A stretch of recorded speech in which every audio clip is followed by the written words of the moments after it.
Restoration of Capitalism in the USSR, Martin Nicolaus, 1975. Preface. This study first appeared as a series of articles in the New York Weekly, The Guardian, under the title, "Is the Soviet Union Capitalist?" The complete series is reproduced here without alteration apart from a more logical breakdown into chapters. As noted below, the study does not aim to answer every important question about the USSR, the situation of the minority nationalities and of women, the state of Soviet agriculture, USSR foreign policy and a number of other topics are merely touched on. The investigation concentrates on the bare minimum elements of political economy necessary and sufficient to answer the question posed in the original title. Which class holds state power? What are the basic relations of production? On these topics the work is concentrated. In approximately the first half of the study, parts 2 to 15, the approach is chronological. The chief political battles and economic changes in the USSR since 1917 are sketched in,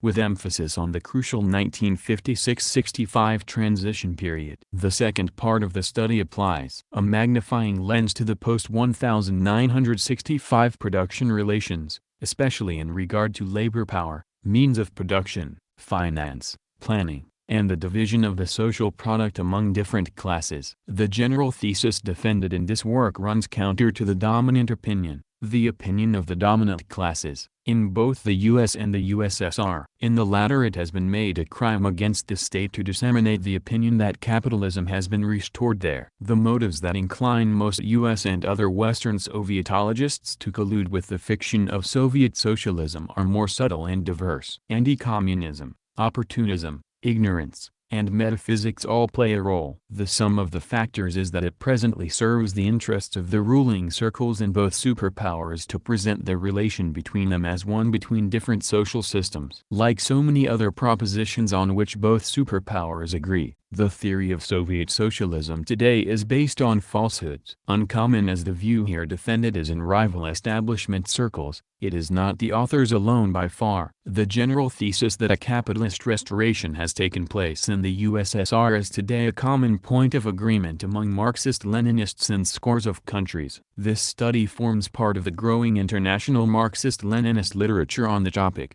a literature which testifies to the increasing vitality and unity of the movement. Many people, on first becoming acquainted with the Marxist-Leninist point of view, refer to the thesis of capitalist restoration in the USSR as the Chinese view or the Albanian view. This is correct in a way, but basically it is a misconception. Sizo's comment: there is no supposed Albanian view that this author references. While it is characteristic for China to think in terms of nationality, for example Sinified socialism, Chinese characteristics, etc., Albania has consistently stated that this view is anti-Marxist. Although it is common to refer to this view as the so-called Albanian view is actually the anti-revisionist Marxist-Leninist view. The author seems to be playing both sides to sound fair, but in reality hasn't even read the works of Enver Hoxha to verify the difference between, though to be fair a lot of the core works had not been published yet in 1975. However, the error of equating the two is exemplified in the next sentence. End of comment. It was the Communist Party of China and the Party of Labor of Albania who stood up first, most firmly, clearly, and consistently in defense of Marxism-Leninism against the revisionist line initiated by Khrushchev. Sizo's comment: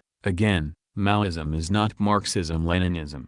Maoism reconciles an anti-Marxist thinker with Marxism, and the solutions of Maoism, which includes class collaboration, and Yugoslav-style economics they call decentralized socialism, which is anti-Leninist and anti-Marxist, as class collaboration leads to the empowering of the bourgeoisie as capital is allowed to continue to accrue, and decentralized socialism leads to crisis of over- and underproduction, to anarchy in production. There is no reconciliation of so-called PLA socialism with the so-called CCP socialism. There is only Marxism-Leninism and revisionism, being lumped together out of ignorance. End of comment. It is they also who did the pioneers' work on the thesis of capitalist restoration in the Soviet Union, leading the way to solving the most difficult problems of theory and in marshalling reliable data. All Marxist-Leninists acknowledge their contributions, past and present. But this does not mean that the thesis of capitalist restoration arises chiefly out of some national experience of China or Albania, or would not have been discovered without the Chinese and Albanian parties. The thesis is based on international experience,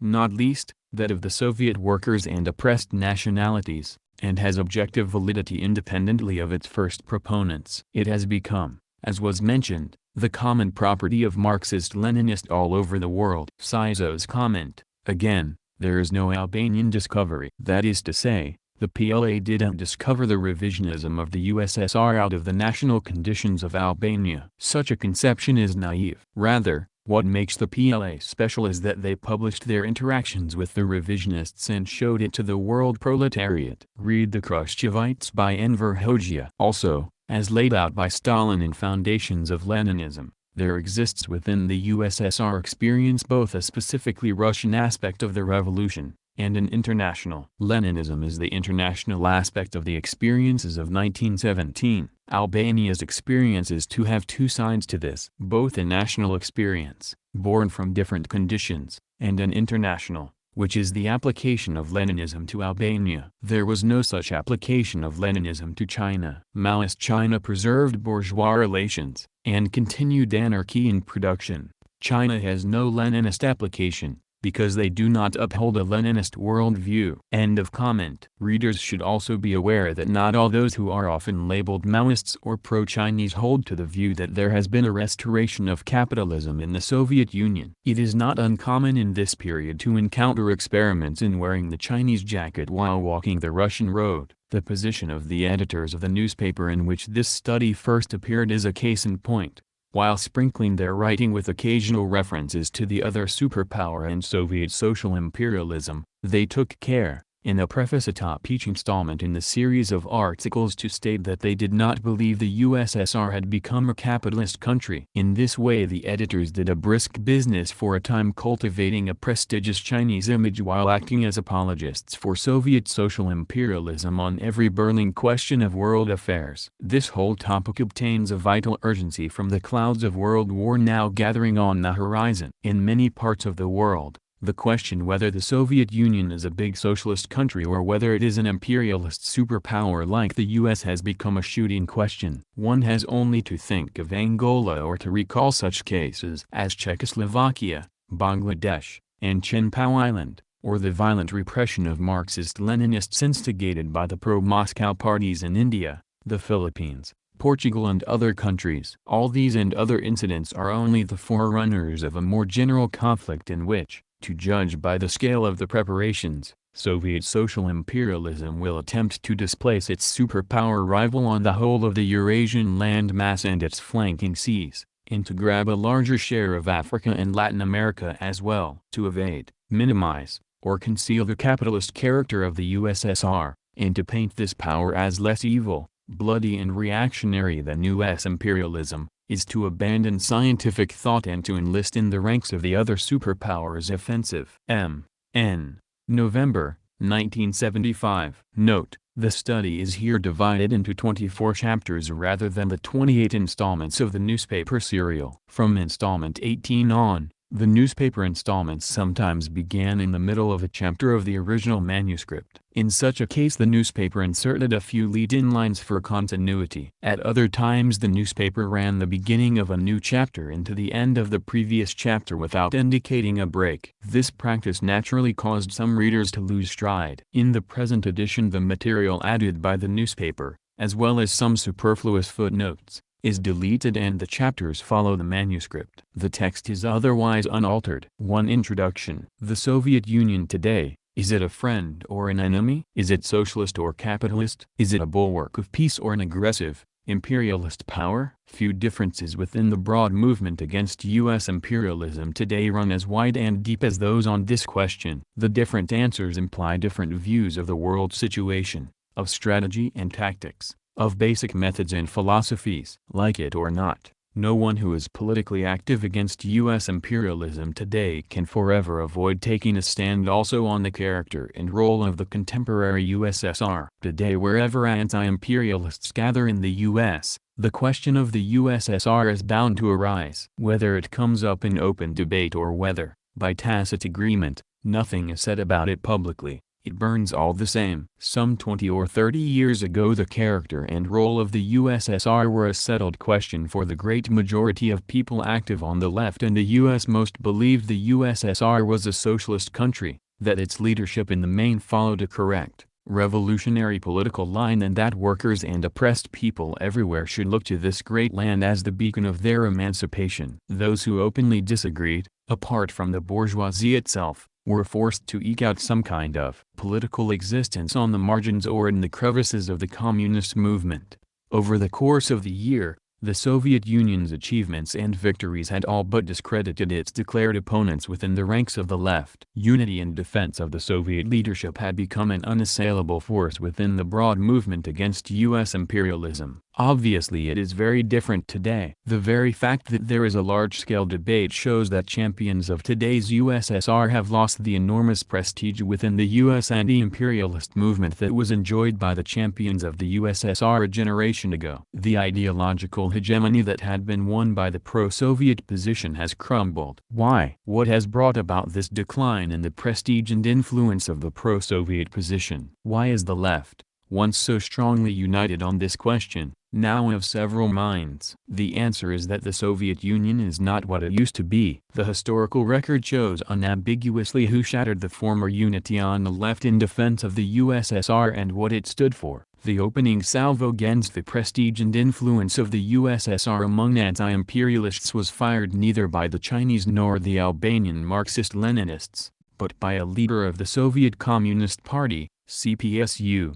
Nicolaus Khrushchev. In a highly emotion-packed address before the 20th Congress of the CPSU in February 1956, Khrushchev, previously on record for his fawning and flattery towards Stalin, suddenly unleashed a broadside of the most extreme and vituperative accusations imaginable against the leadership of the man who for 3 decades had headed up the Soviet Party. Stalin, then 3 years in his grave, was suddenly heaped with epithets of the most astonishing kind. He was a tyrant, he had committed crimes more monstrous than the Tsar's, his reign was marked by blood and terror, his leadership in the World War was tantamount to treason, he was a bumbler, and so on. It was as if the Congress of a 20th century Marxist-Leninist party had been transformed suddenly into a medieval rite of exorcism. This speech, the famous secret speech, was not published in the Soviet press nor made available by the Soviet party leadership to the lower levels of the party cadre. The CIA however managed to obtain a copy almost immediately and passed it to the New York Times and other bourgeois newspapers of the world. This is where most of the world's communist movement first learned of it. The consternation, chaos and divisions that were the fallout from this bombshell within the communist movement were enormous. Every party at once entered into crisis. There was wave after wave of defections, expulsions and splits. The speech was a shot that was heard around the world and has not stopped echoing to this day. Why was this speech so profoundly divisive? Because Joseph Stalin was no mere idle figurehead as a leader of the Soviet people. His whole activity as a party leader was organically bound up with, and reflected, the achievements and shortcomings of the whole period of Soviet development and all of the country's major established institutions. Wherever there was the battle to establish these institutions in the first place, and then to defend them, whenever there was a struggle to turn the development this way or that, Stalin was in the thick of it, at the head of it. Undoubtedly Stalin and the party he led made errors, important ones. To identify and to criticize these with surgical precision, while stressing that his correct decisions and achievements were the chief characteristic of his work, would have been one thing. Quite another thing was what Khrushchev did. To attack Stalin's leadership overall as full of errors, grave distortions and monstrous crimes was to assault not only Stalin the individual, the party leader, but also the essential foundations of Soviet society up to that time. The Soviet state and the rest of the superstructure, and likewise the Soviet economic base or infrastructure, did not develop spontaneously or fall from the sky. They had to be established, on the basis of the given conditions and within the limits of what was objectively possible by the conscious, organized efforts of the Soviet working class and peasantry, and most essentially the efforts of their leadership, the party. Every such effort came through a political struggle within the ranks of the CPSU itself, in which the different leading figures put forward different positions. Thus, For example, Stalin held that socialism could be built in one country. Trotsky held it could not. Stalin held that the time for collectivization of agriculture had come. Bukharin held it had not. By Khrushchev's time there had been ample opportunity to review these battles and sum them up.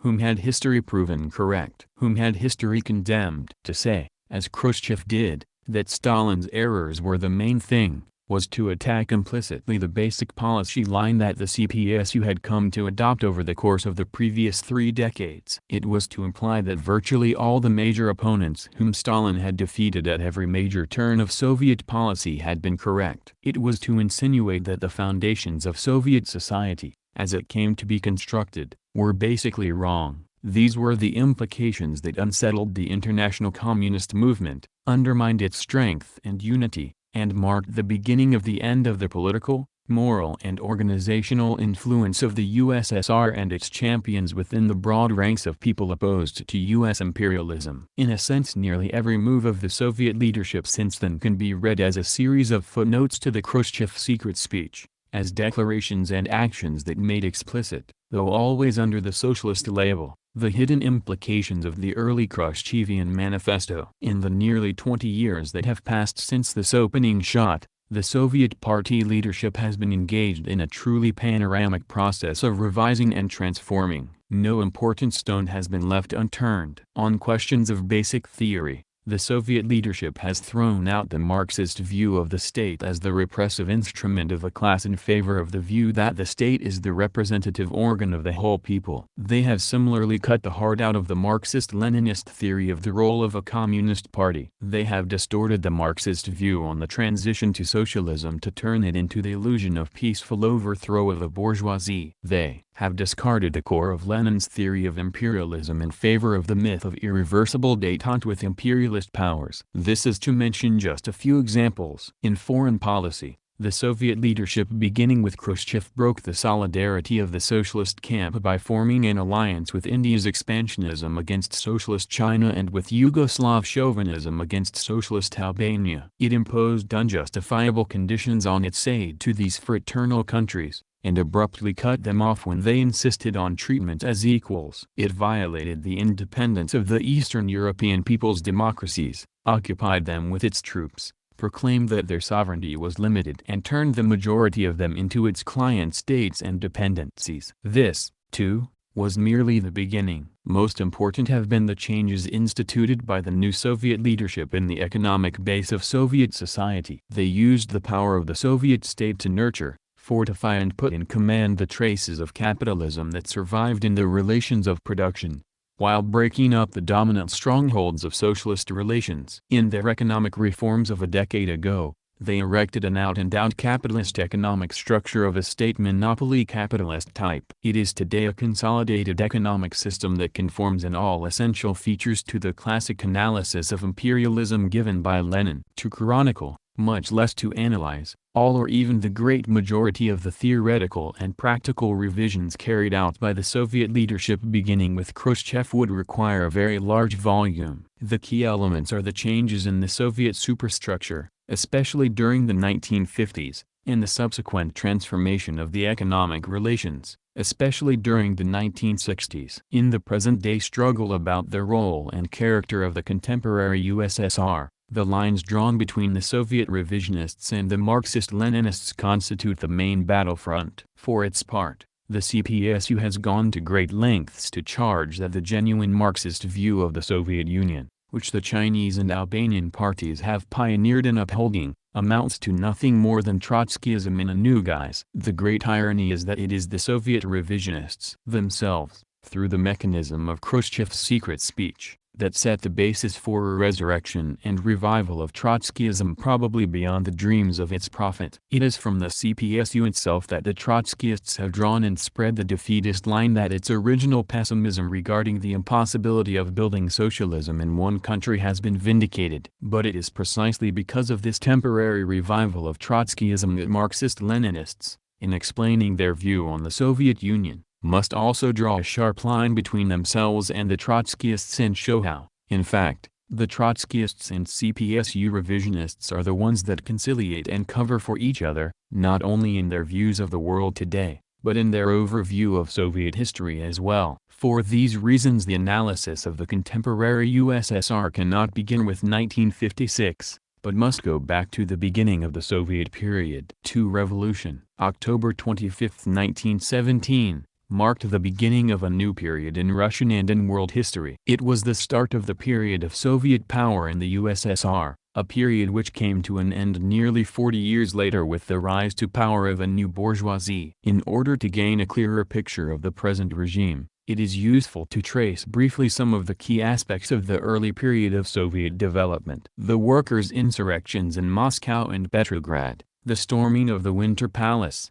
the arrest of the old government's ministers and the proclamation of the Soviet Republic put an end to the rule of the bourgeoisie and the landowners in one of the world's largest and most populous countries. State power was struck from the hands of the old exploiting classes. The proprietors of near-medieval estates, together with the owners and financial backers of some of the world's most modern factories and their foreign allies, were deprived at one blow of the services of Russia's centralized official apparatus for pressing revenues out of the people, suppressing the exploited classes and waging wars of conquest and annexation. Moreover, they were deprived in short order of their most important private properties. All the land was nationalized immediately. The banks likewise. The foreign debt was repudiated. The major industries quickly followed, beginning at first with enterprises whose owners closed down so as to create hardship for the workers and to sabotage their new government. The Soviet Authority expropriated more than 800 firms between November 1917 and February the next year. By June of 1918,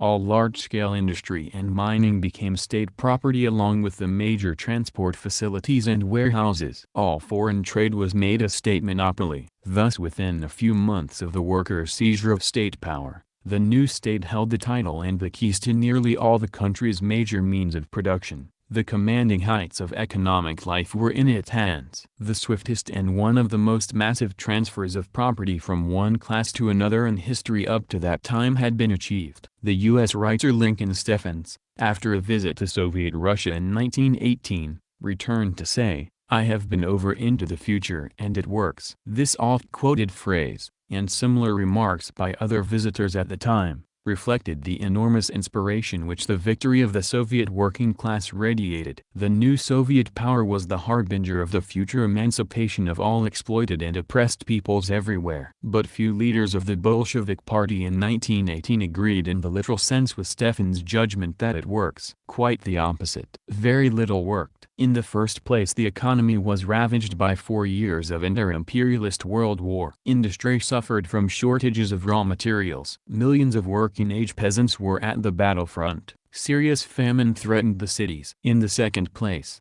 the new Soviet state had hardly begun the task of transforming its newly acquired properties to make them work in a socialist sense. State power having been seized, the transfer of an enterprise from private to state hands was a relatively uncomplicated matter of issuing a confiscation decree and perhaps sending a contingent of armed workers to take physical possession of the plant and equipment, if the workers on the spot had not already done so. But to continue or to revive production, and above all to transform the relations of production from capitalist into socialist relations, that was another matter. Yesterday, Lenin wrote in May 1918, the main task of the moment was, as determinedly as possible, to nationalize, confiscate, beat down and crush the bourgeoisie, and put down sabotage. Today, only a blind man could fail to see that we have nationalized, confiscated, beaten down and put down more than we have had time to count. The difference between socialization and simple confiscation is that confiscation can be carried out by determination alone,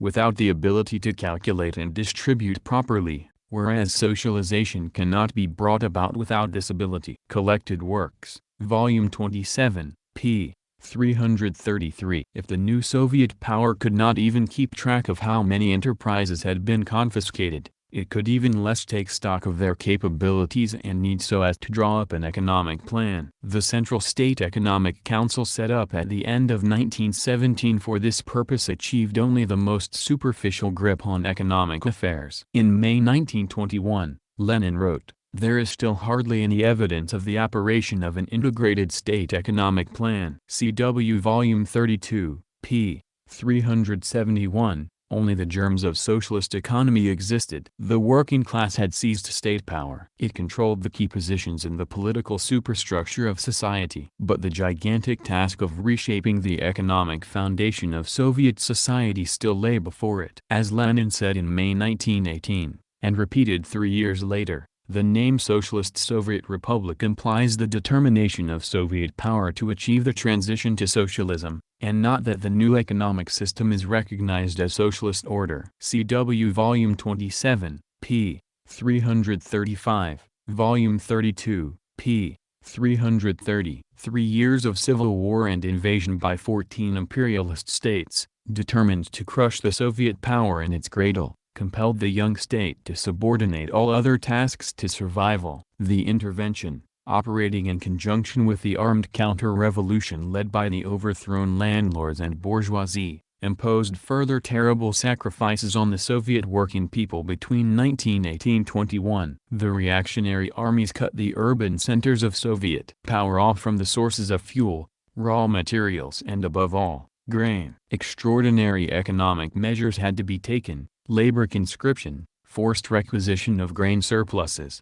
emergency rationing among others, that had nothing in common with a peaceful advance toward socialist economy. Defying all the predictions of the world's bourgeoisies, the Soviet state survived the onslaught. But it suffered staggering losses. Contemporary Soviet historians estimate that in 1917 there were just under 3 million factory workers in the Soviet Republic.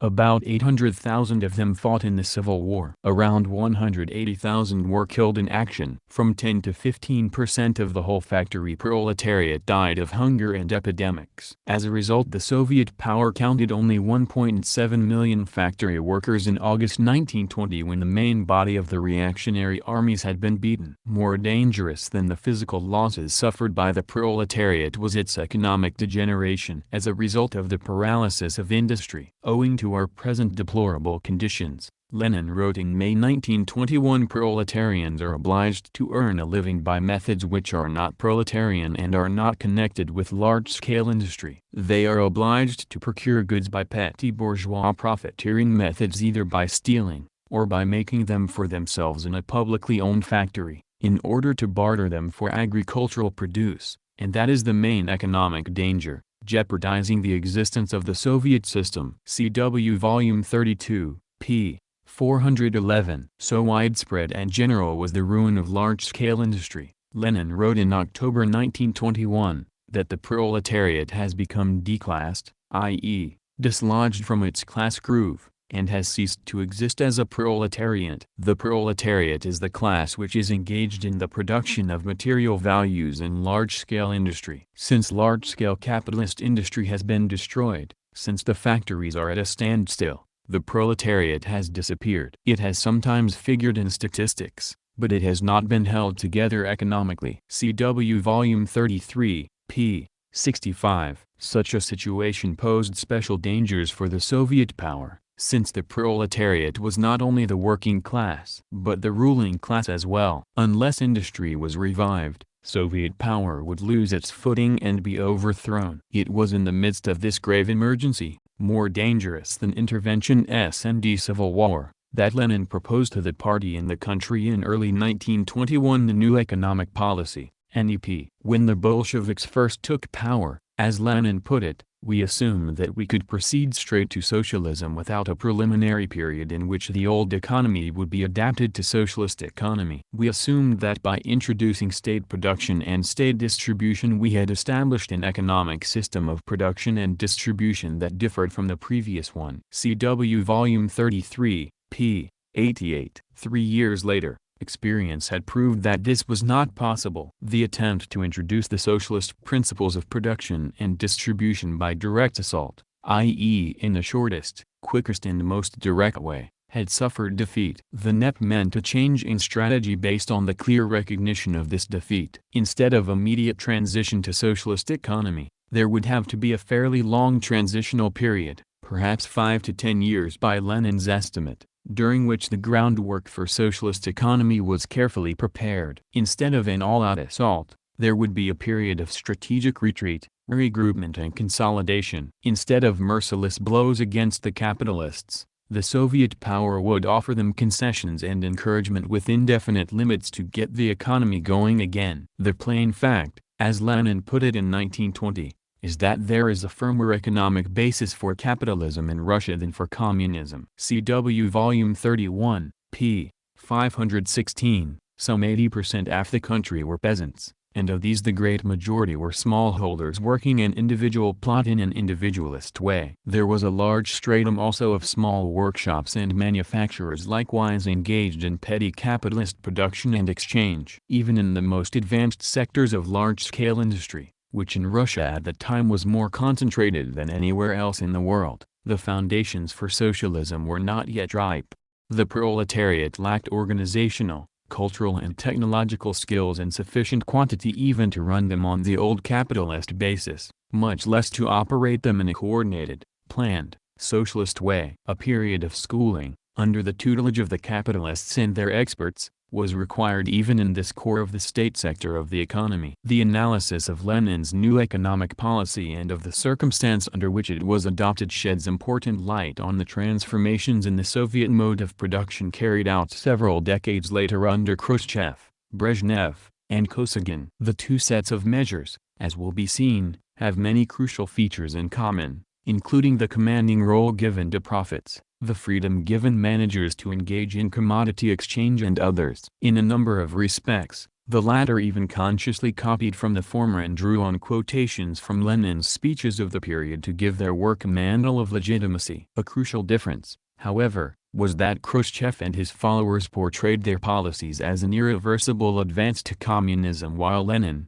with the frankness and truthfulness of a Bolshevik, proclaimed openly that NEP was a temporary retreat to state capitalism. 3. NEP. The years of imperialist intervention and civil war in Russia, from 1918 to 1921, were the new Soviet power's baptism by fire. Did the new state command the loyalty of the majority of workers and peasants? Was its apparatus cohesive and effective? Were the policies of its leadership adequate to cope with the all-sided onslaught? By 1921 there was no longer much doubt. The Soviet power had survived challenges that would have crumbled every other state in the world at that time. We have, no doubt, learned politics, Lenin told the 8th All-Russia Congress of Soviets in December 1920. Here we stand as firm as a rock. But things are bad as far as economic matters are concerned. Henceforth, less politics will be the best politics. Collected Works, Volume 31, p. 514. The restoration of the country's ruined economy became the highest political priority. Among the measures adopted beginning in early 1921 under the name of the New Economic Policy, NEP, were the following. Restoration of commercial relations between town and countryside. The wartime emergency system of military requisitioning of grain from the peasants had to be stopped. In its place Lenin proposed, and the Soviet power adopted, a tax in kind. The peasantry would no longer have to give up its entire grain surplus to the state, but only a fixed and known percentage of it. There was thus a material incentive to increase food production. The peasant would be left with a portion of the grain surplus to exchange on a regular market basis for the products of industry. Restoration of retail trade. The Soviet power retained the state monopoly of grain trade at the wholesale level and kept control of wholesale trade in most products of large-scale industry operating on a nationwide scale. But private retail trade, and limited wholesale trade on a regional and local scale, were again legalized. Private merchants were encouraged to operate. Restoration of small and medium-sized private industry, working on a capitalist basis under loose state supervision. A limited reopening of the Soviet economy to foreign investments, by offering concessions on a highly profitable basis for investors in raw materials extraction and industry. Reorganization of the nationalized large-scale mass-market industries, placing these, too, to a large extent, on a capitalist footing under the direct supervision and control of the proletarian state. Of all these measures, the last was the boldest and most drastic. For the large-scale state industries working for the mass consumer market made up, almost as much as the heavy machine-building industry, the main economic pillar of the Soviet state. This was the socialist bastion in which new, socialist relations of production were to become entrenched first of all, and from which they were to advance throughout the rest of the economy. As Lenin put it in May 1921, The manufactured goods made by socialist factories and exchanged for the foodstuffs produced by the peasants are not commodities in the politico-economic sense of the word. At any rate, they are not only commodities, they are no longer commodities, they are ceasing to be commodities. CW Volume 32, p. 384. In other words, in this sector, and here alone, the capitalist relations of production, founded, as Marx analyzed in Capital, on the production of commodities, were being suppressed and the new socialist relations were arising. Yet here, too, a partial retreat was required. Already by November of the same year, the direct exchange, barter, of manufactured goods for foodstuffs had broken down. The link between town and country had become highly capitalist again, with ordinary buying and selling for money and monetary gain restored in its place. CW Volume 33, p. 96. As in the relations between state industry and private agriculture, so was a retreat required in the internal structure of state industry. As Lenin put it in his draft thesis on the role and functions of the trade unions under the new economic policy, December 1921 January 1922, a free market and capitalism, both subject to state control, are now being permitted and are developing. On the other hand, the state enterprises are being put on a profit basis, i.e., they are in effect being largely reorganized on commercial and capitalist lines. He repeats, with the free market now permitted and developing, the state enterprises will to a large extent be put on a commercial, capitalist basis. CW, Volume 42, pages 375 to 376. In specifics, this reorganization meant that every state enterprise, with exceptions made for heavy industry, must pay its way and show a profit.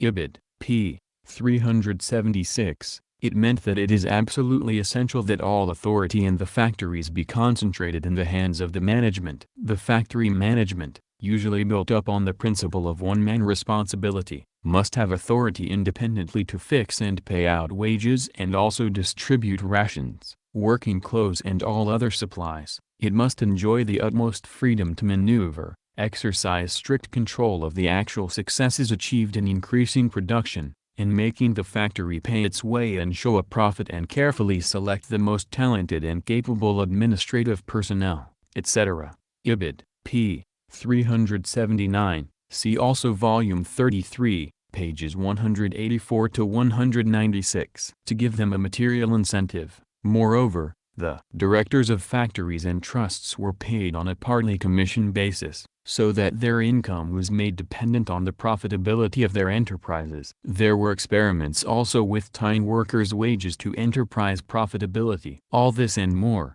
it will be shown, has made its appearance again 40 years later in a new guise. But what is remarkable in looking back on this turn in Soviet policy, which has been sketched only very briefly here, is the utter and complete frankness with which Lenin advanced it and characterized it. Freedom to exchange implies freedom for capitalism. We say this openly and emphasize it. We do not conceal it in the least. Things would go very hard with us if we attempted to conceal it. CW, Volume 32, p. 490. Some 40 years later, in a wholly different historical context, when a wholly different Soviet party leadership undertook a far more sweeping restoration of the freedom to trade, and a far more profound reorganization of state enterprises on a commercial capitalist basis, this frankness was gone, replaced by a stultifying, crushing hypocrisy. Lenin's clarity and frankness about the significance of NEP testified to the fact that throughout this limited and temporary restoration of capitalism in the USSR,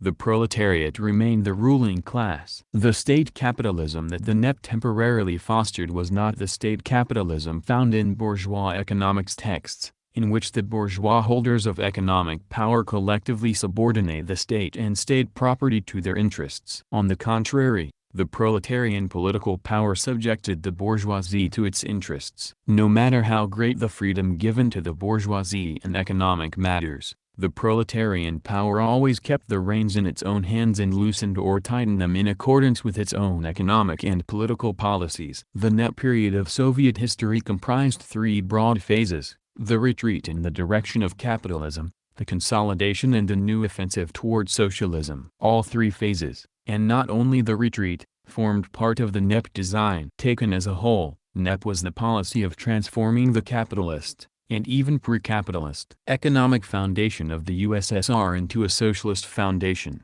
It was the policy of laying the economic foundation for the political gains of the Soviet state. CW, Volume 33, p. 73. It was the policy of transition during the period when capitalism has been smashed but socialism has not yet been built. CW, Volume 30, p. 513. As Lenin said in one of his last speeches, in November 1922, NEP Russia will become the Socialist Russia. CW, Volume 33, p. 443. It was Lenin himself, in March 1922, who called a halt to the retreat that was the first phase of NEP. It fell to his successors to decide how to consolidate, and when and how to pass on to the general offensive against the capitalist elements. In all respects the easiest part of the battle during the second and third phases of NEP was the elimination of the private merchants and small manufacturers from the scene. From the mid-1920s on, the share of the country's total trade in the hands of private companies declined,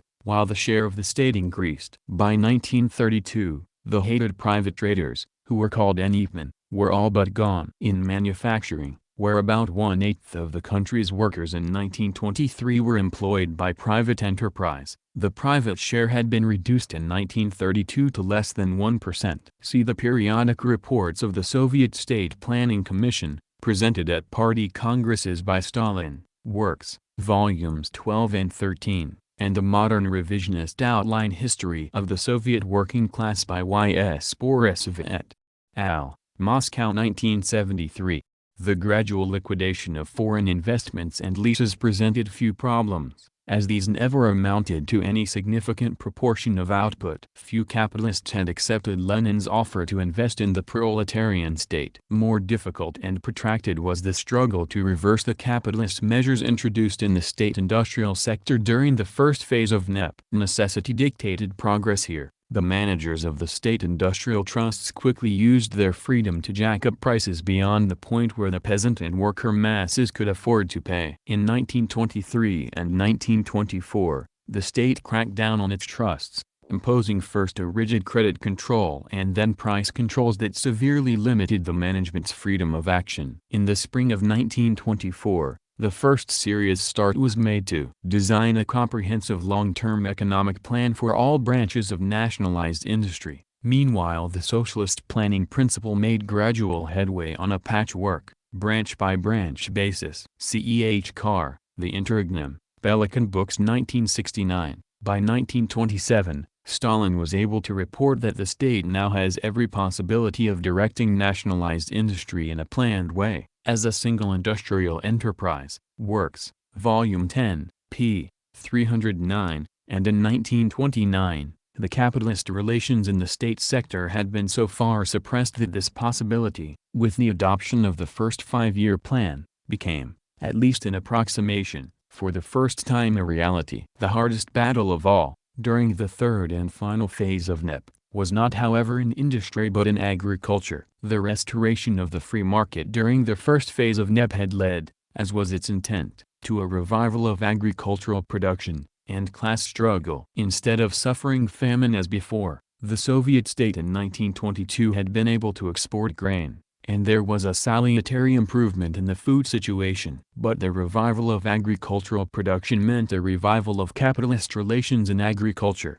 a growing concentration of landholdings, of grain surpluses, of capital in the hands of the richest peasants, kulaks, a growing impoverishment of the poorer peasants and of the landless laborers, who were forced to flee to the cities where they aggravated the problem of unemployment. By 1928-29, after a succession of good harvests, the kulaks had grown strong enough, they thought, to thumb their noses at the Soviet state. They refused to pay the grain tax, refused to sell grain except at highway robbery prices, and in a number of areas engaged in open sabotage and armed rebellion. The agricultural cooperatives that had begun, following Lenin's directives, as part of NEP had become largely a dead letter. This new emergency confronted the Soviet state once more with the specter of famine and civil war. For collectivization. In the 1920s the Soviet industrial proletariat was still an island, though a growing one, in a vast peasant sea. While in the state-owned industries the retreat toward state capitalism had been halted and a definite forward march toward socialism was underway in the late 1920s, out in the countryside capitalism was in full bloom. Agricultural laborers and poor peasants were being ground into misery, middle peasants were being squeezed down, and the richest capitalist farmers, the kulaks, were accumulating grain and power. The kulaks' arrogance can be measured from an anecdote Stalin reported in April 1929 to the party's Central Committee. In grain-rich Kazakhstan, one of our agitators tried for 2 hours to persuade the holders of grain to deliver grain for supplying the country, and a kulak stepped forward with a pipe in his mouth and said, "Do us a little dance, young fellow, and I will let you have a couple of poods of grain." Works, Volume 12, p.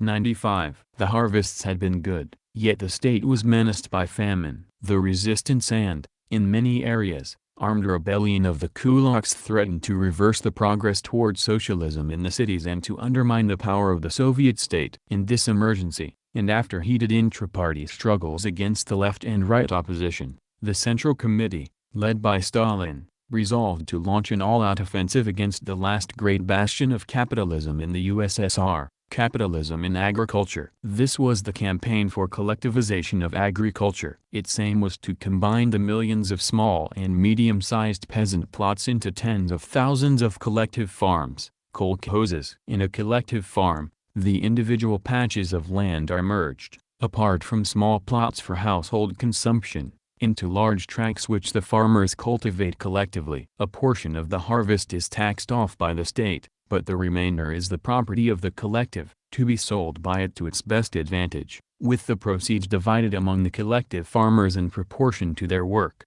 In state farms, sovkhoz, by contrast, the entire crop goes to the state and the farmers receive a predetermined wage, just as in a factory. There were already state farms in the USSR at that time, based mainly on expropriated big landlords' estates. But the majority of the peasantry was not ready for this higher form. In order to achieve the collectivization of agriculture, however, it was necessary to deprive the capitalist forces in the countryside of their strongest and leading elements, the kulaks. For this purpose the party put forward the slogan to liquidate the kulaks as a class. This meant to deprive them of their economic base, their property, their possibilities for exploiting the middle and poor peasantry and laborers and for resisting the Soviet state. The struggle that began in agriculture in late 1928, lasting some 5 years, amounted to a second Bolshevik revolution. It was a revolution carried on both from above, by the Soviet state including the Red Army, and from below, by the masses of agricultural laborers, poor and middle peasants. Like all genuine revolutions, it was not a dinner party, or writing an essay, or painting a picture. It was not so refined, so leisurely and gentle, so temperate, kind, courteous, restrained and magnanimous. It was, much like the peasant movement in Hunan described by Mao Zedong in 1927, an insurrection, an act of violence by which one class overthrows another. Selected Works, Volume 1 p.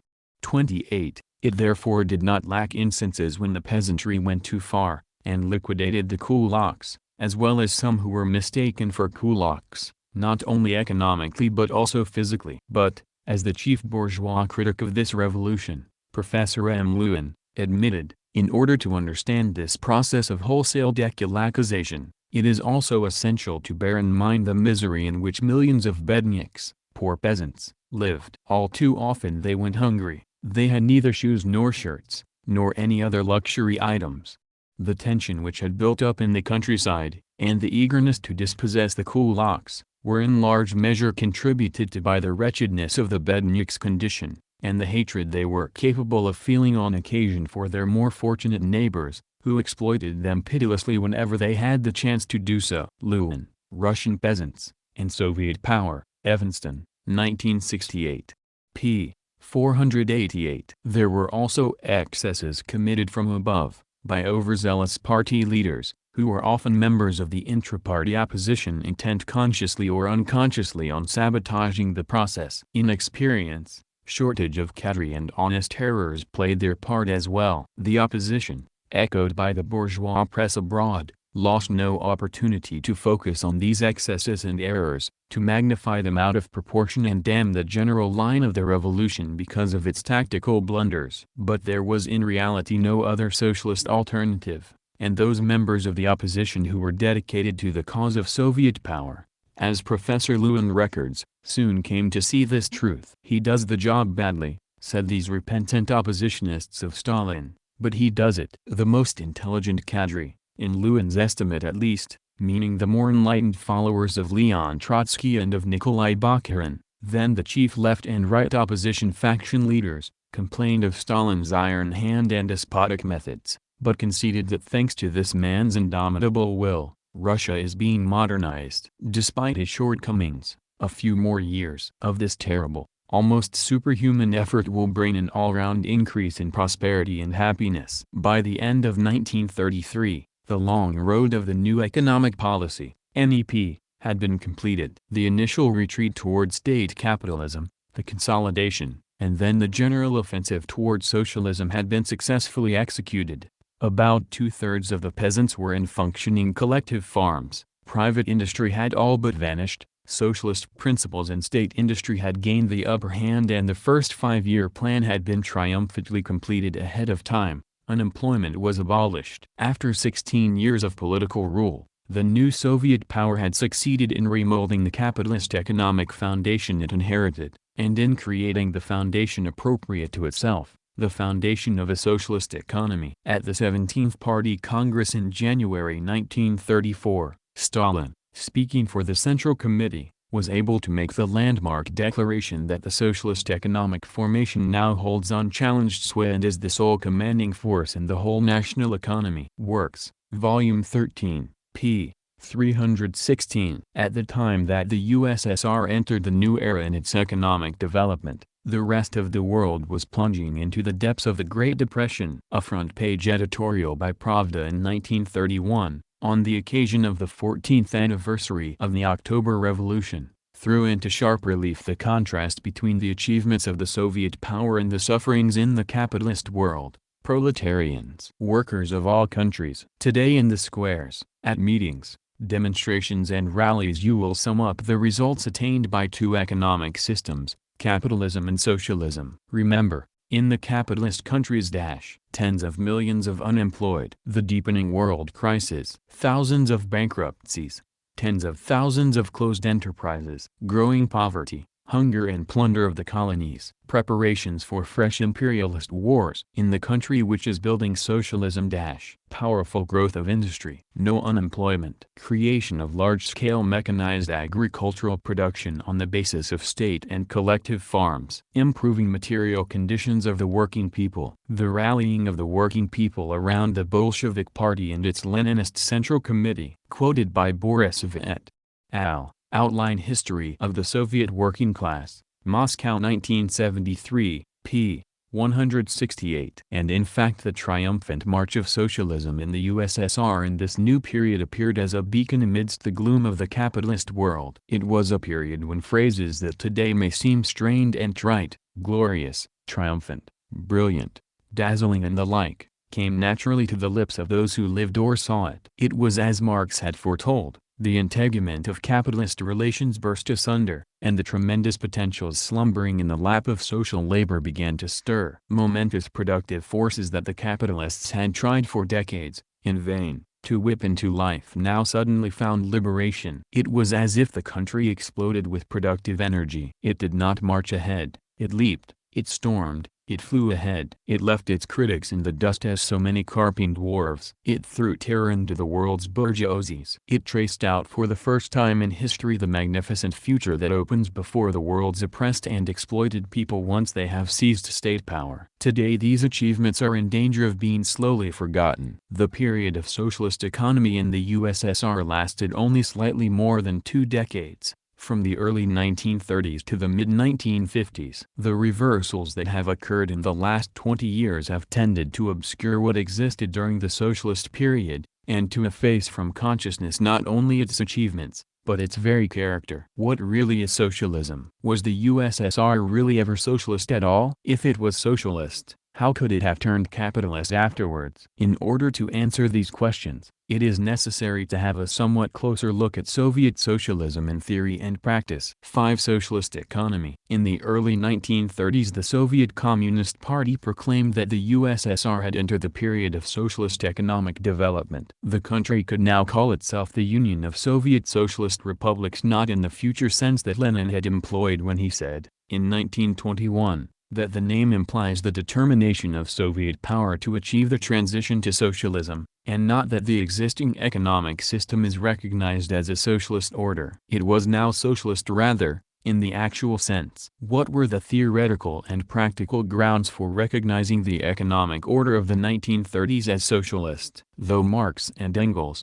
as is well known, refrained from drawing up any blueprints for the new society, they drew certain basic deductions from their analysis of the old society which have served Marxists since their time as general guidelines. What began in the USSR in the 1930s was not full communism, classless and stateless society in which the antithesis of town and country, of mental and manual labor has been overcome. It was a long way from that. It was rather what Marx called the lower stage of communist society, a long period of transition between the end of capitalism and the beginning of full communism. It contained therefore both the seeds of the distant future and the traces of the recent capitalist past. By common Marxist usage since Marx, this first stage is termed socialism and the term communism is reserved for the classless society. According to Marx's critique of the Gotha program, which served Lenin as text for his Chapter 5 of State and Revolution, the key writings on this question, the working class during the period of socialism can dispense neither with the state,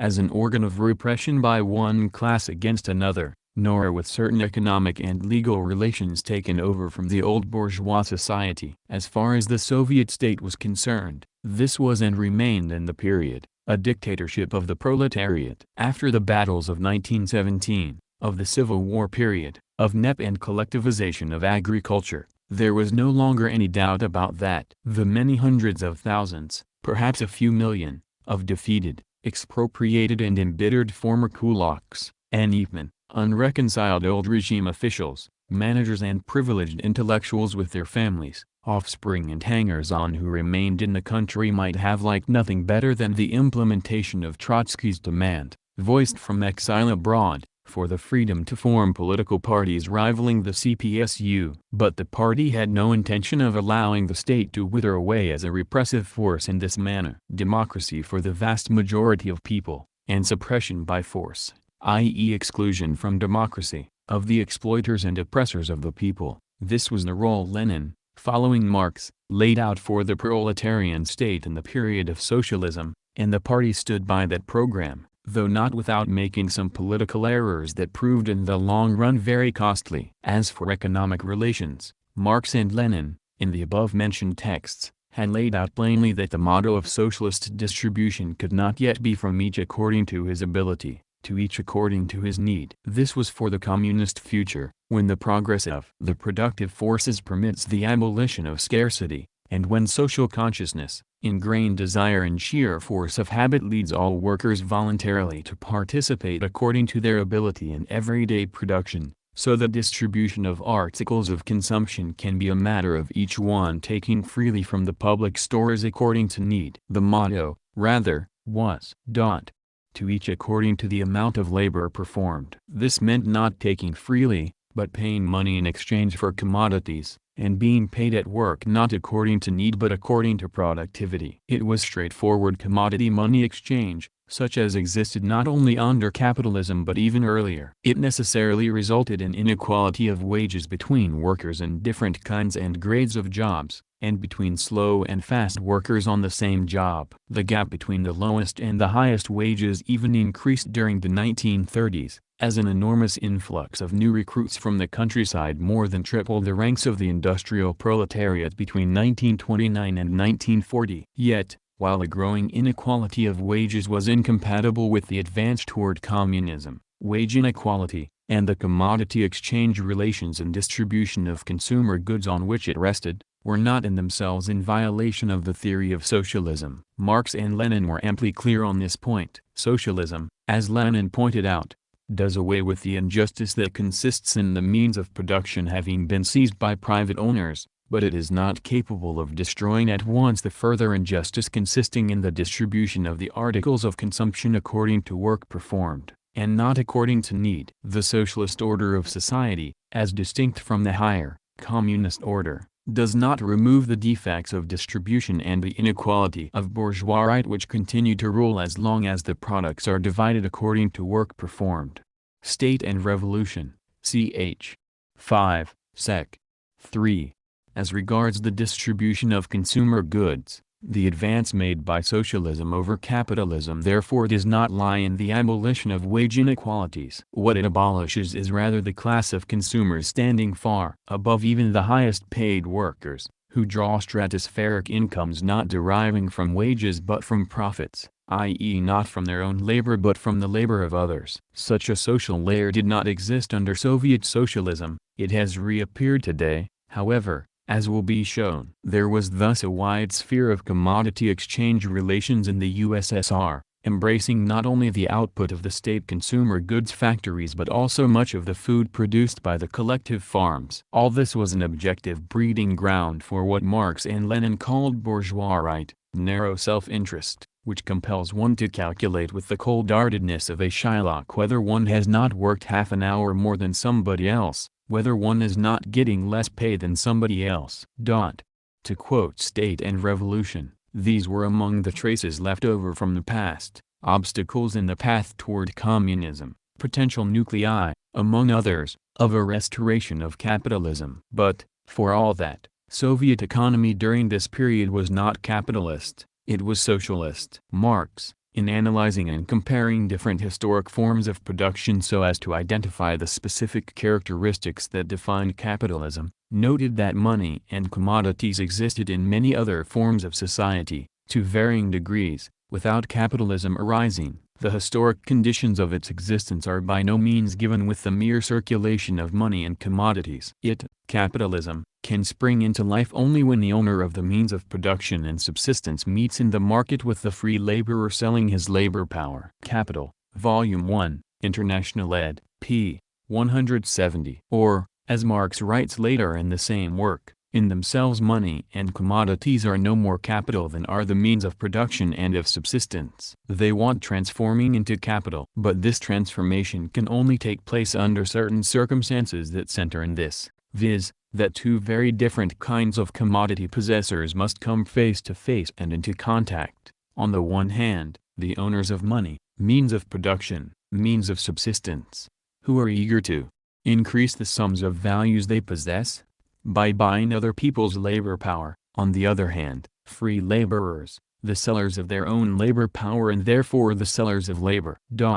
With this polarization of the market for commodities, the fundamental conditions of capitalist production are given. The capitalist system presupposes the complete separation of the laborers from all property and the means by which they can realize their labor. As soon as capitalist production is once on its own legs, it not only maintains this separation, but reproduces it on a continually extending scale. Capital, p. 714. Lenin likewise, in his study of the development of capitalism in Russia, showed that only the separation of the direct producer from the means of production, i.e., his expropriation, signified the transition from simple commodity production to capitalist production, and constituted the necessary condition for this transition. The home market spreads with the extension of commodity production from products to labor power, and only in proportion as the latter is transformed into a commodity does capitalism embrace the entire production of the country,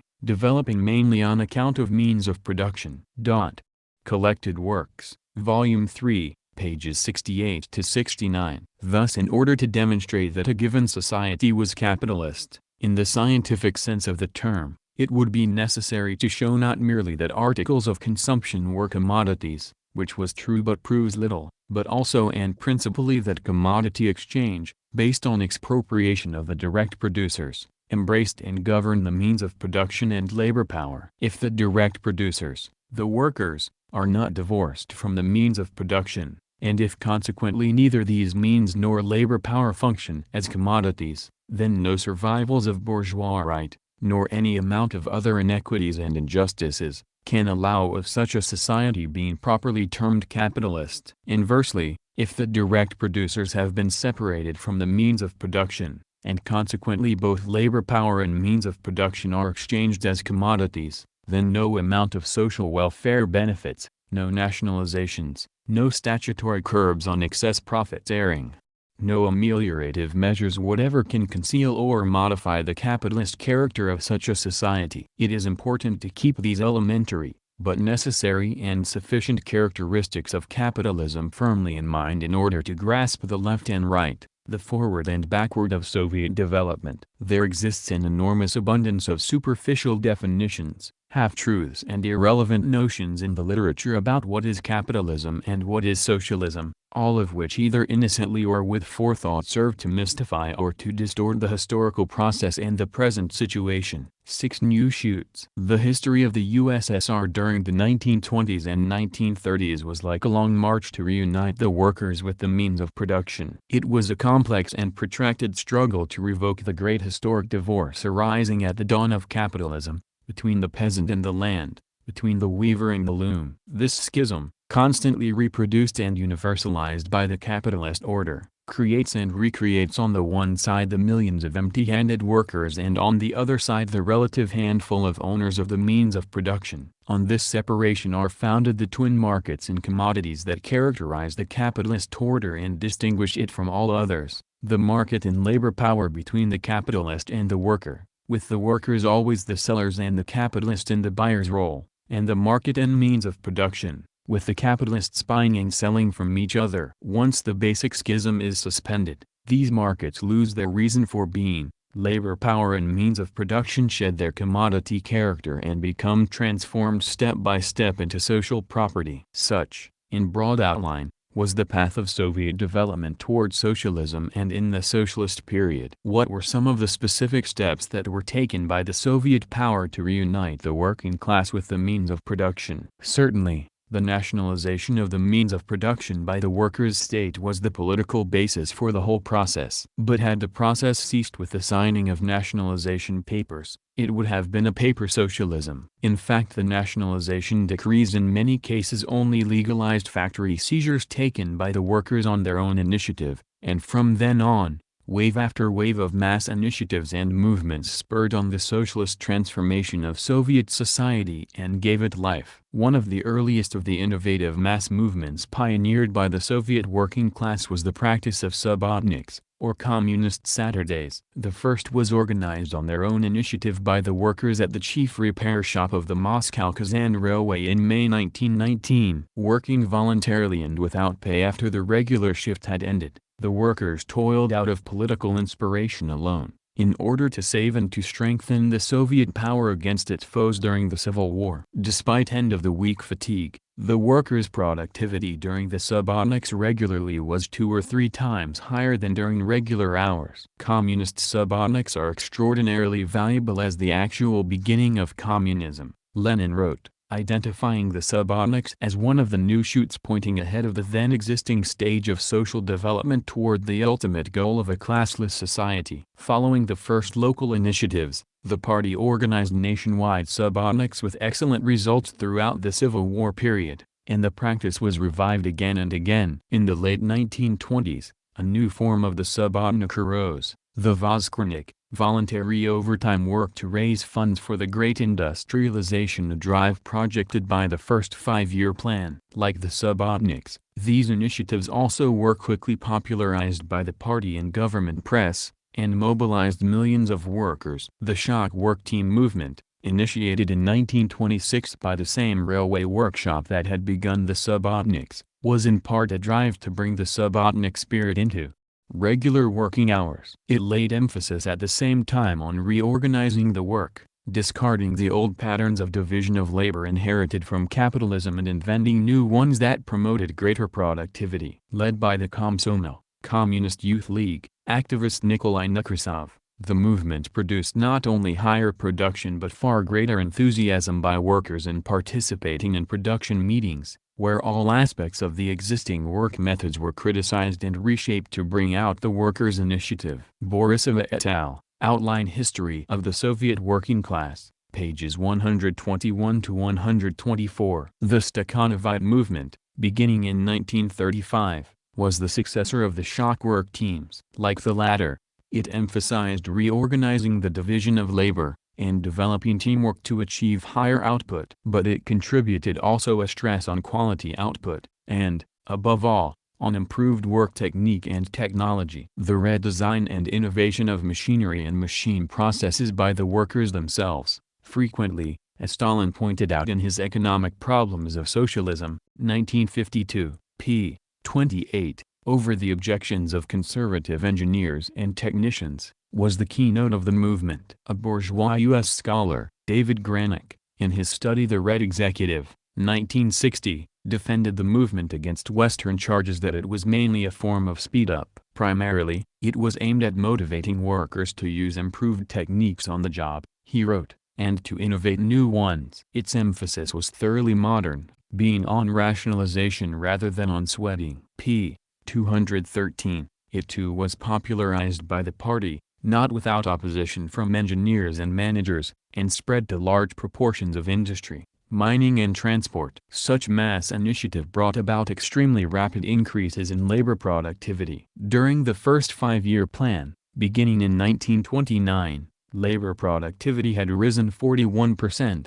During the second plan, when the Stakonavite movement began, it leaped 82%, and it grew by another 33% on top of this higher base during the third plan period. Borisova, p. 206, by this time unemployment, the chief spur to greater worker effort, speed up, under capitalism, and also the chief result under capitalism of technological rationalization, had ceased to exist in the USSR. An ingenious and telling form of mass initiative that arose during the first plan period was called the public tugboat. According to Borisova's account, it commenced in the Donetsk basin on the initiative of the workers of the Artem mine. At one of the production meetings the discussion turned to a neighboring mine whose workers systematically failed to cope with the plan. A veteran worker rationalizer found a way of helping them. Having once served in the Navy, he recalled that sometimes it was necessary to tug ships and barges which could not sail under their own steam, and proposed to do the same to the workers of the neighboring mine.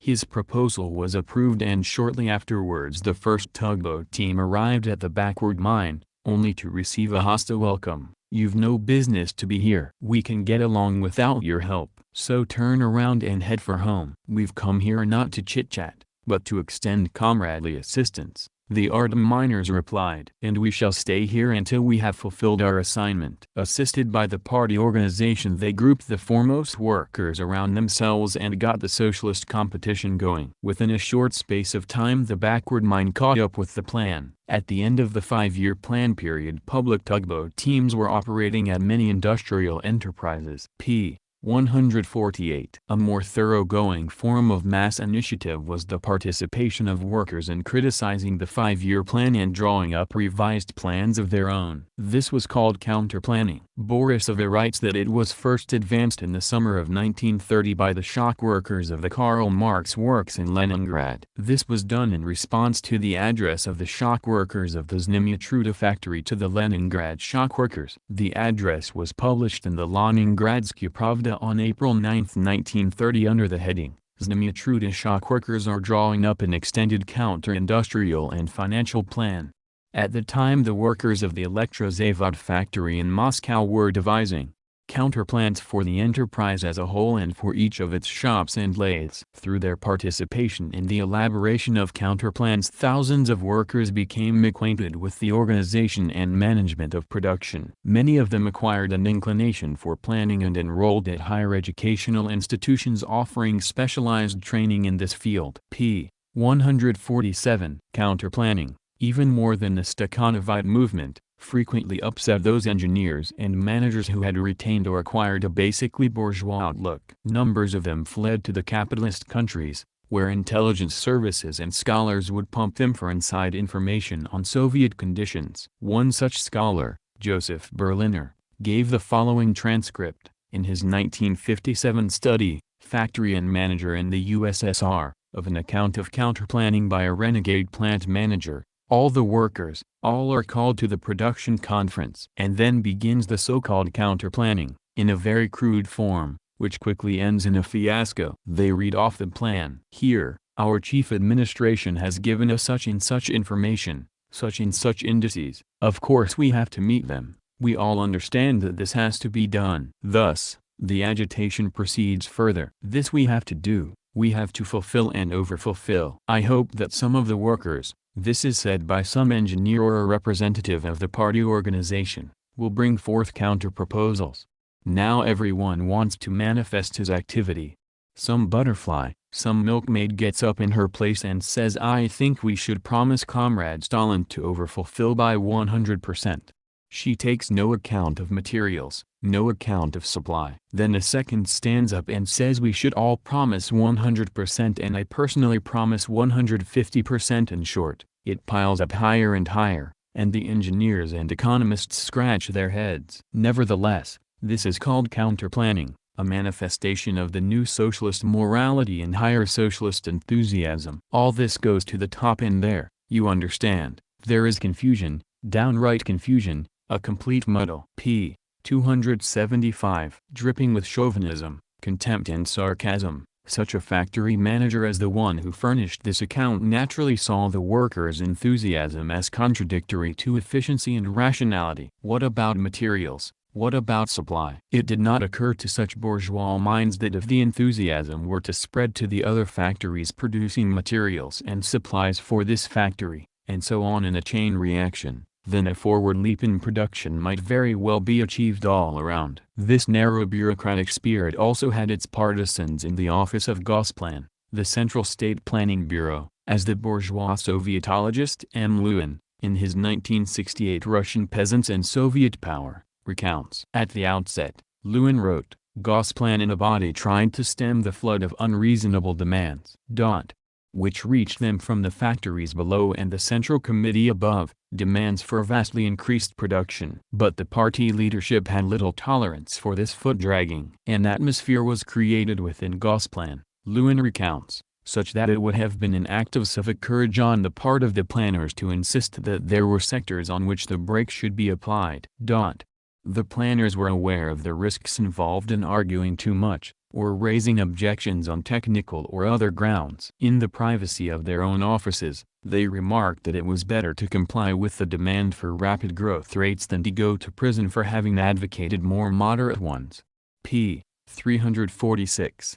The party leadership, in purging from Gosplan the most outspoken of these brakemen, sided squarely with the so-called butterflies and milkmaids who were engaged in counter-planning at the point of production. When the shock worker team at the Lugansk factory, drawing out the implications of counter-planning for the whole economy, raised up the call to finish the 5-year plan in 4 years, the Central Committee picked it up and broadcast it throughout the country. Thanks to such worker initiatives, generalized and popularized by the party leadership, the phenomenal development of the productive forces projected by the first 5-year plan was achieved in 4 years and 3 months. It was a triumph that still has bourgeois political economists and historians scratching their heads, and it was followed by further, almost equally spectacular advances, but there was really no mystery about it. Such advances in the development of the forces of social production were the fruit of the reunion between the working class and the means of production. The mass initiatives and movements both reflected and deepened this profoundly new relationship of production, whose political precondition was the dictatorship of the proletariat. However, not all the elements in Soviet society were as cheered and gratified by the triumphs of socialism as was by all accounts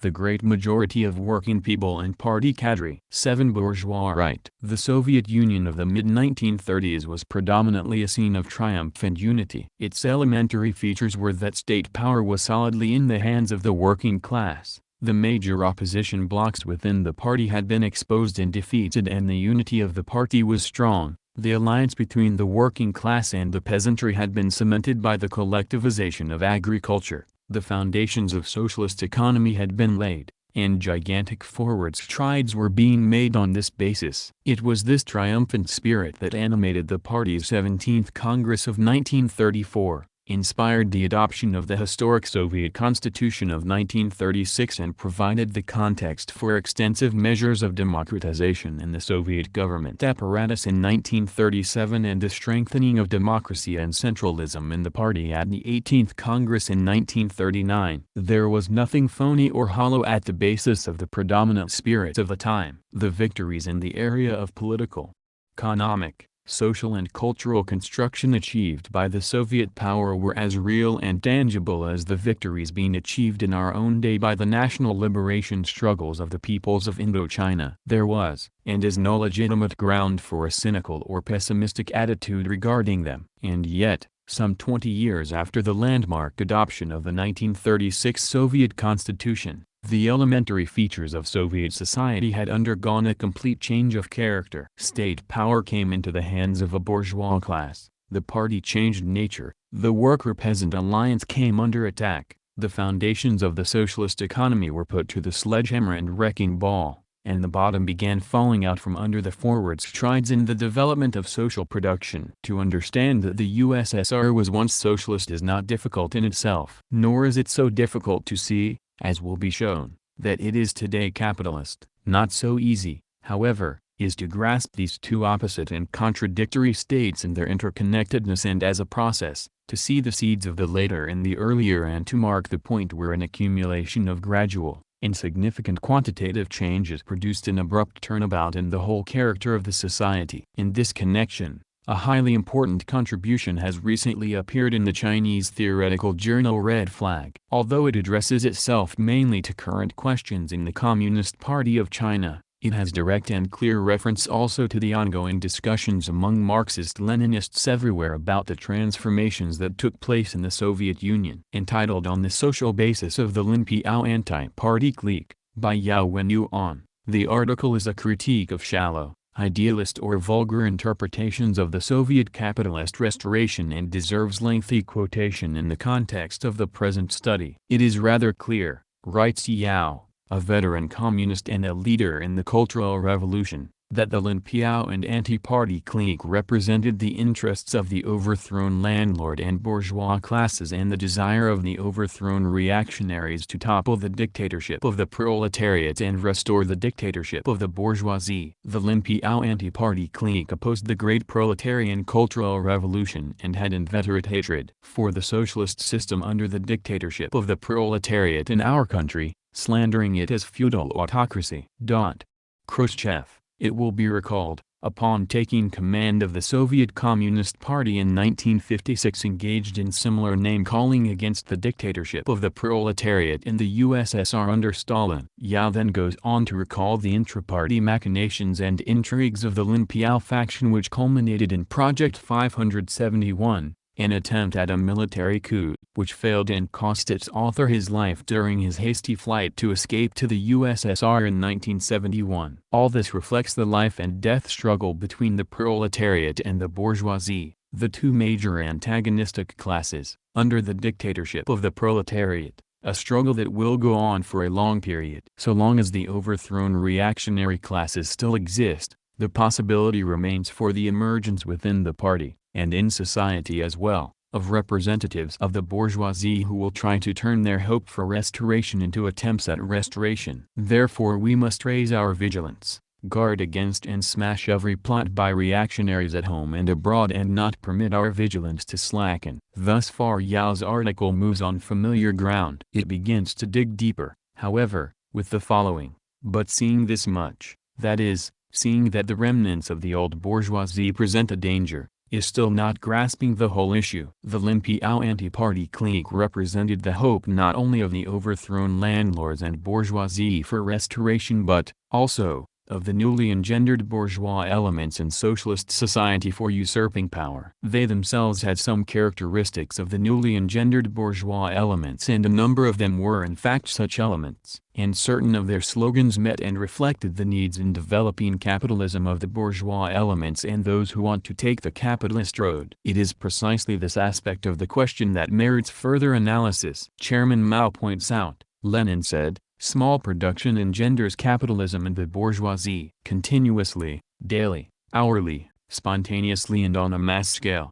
This also occurs among a section of the workers and a section of the party members. Both within the ranks of the proletariat and among the personnel of state organs there are people who follow the bourgeois style of life. The existence of bourgeois influence and the influence of international imperialism and revisionism are the political and ideological source of new bourgeois elements, while the existence of bourgeoisite provides the vital economic basis for their emergence. The term bourgeoisite is taken from Marx's critique of the Gotha program, and refers to relationships that are free and equal in form, but unfree and unequal in substance. Thus from each according to his ability, to each according to the amount of labor performed is a relationship of apparent equality but in reality generates inequality because different individuals perform different amounts of labor. Similarly, the motto last hired, first fired, which underlies the capitalist trade union seniority system, promotes a formal fairness and equality of opportunity, but also in substance reinforces and reproduces discrimination and inequality in hiring. Yao then quotes both Lenin and Mao Zedong regarding the survival of bourgeois relations in portions of the economic basis of socialist society. See the fifth article in this series. It is the accent on the economic basis that is crucial here, for it would be idealist to suppose that a new bourgeoisie can be generated within socialist society solely on the basis of old ideas surviving in people's minds. People's consciousness, Marx held, is a reflection of their social being. This remains true in socialist society as well. If bourgeois ideas not only survive but reproduce and take new forms in socialist society, this is because there is a basis for them in social being. The program advanced by the Linpiao clique, Yao writes, neither dropped from the skies nor was it innate in the minds of those who claim to be supergeniuses.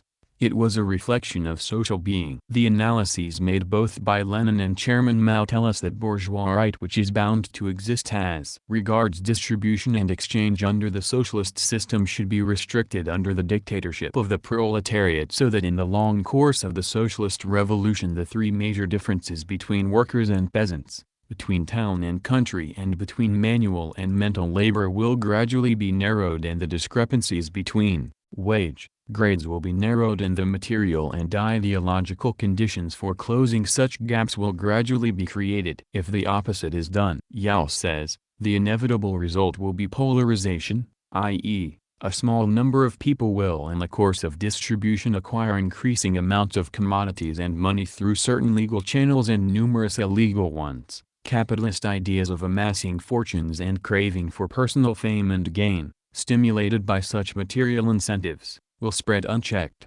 Public property will be turned into private property and speculation, graft and corruption, theft and bribery will rise. The capitalist principle of the exchange of commodities will make its way into political life and even into party life, undermine the socialist planned economy and give rise to such acts of capitalist exploitation as the conversion of commodities and money into capital and labor power into a commodity. There will be a change in the nature of the system of ownership in certain department and units which follow the revisionist line, and instances of the oppression and exploitation of the laboring people will once again occur. As a result, a small number of new bourgeois elements and upstarts who have totally betrayed the proletariat and the laboring people will emerge among party members, workers, well-to-do peasants and personnel in state organs. Our worker comrades have put it well, if bourgeoisite is not restricted, it will hold back the development of socialism and aid the growth of capitalism.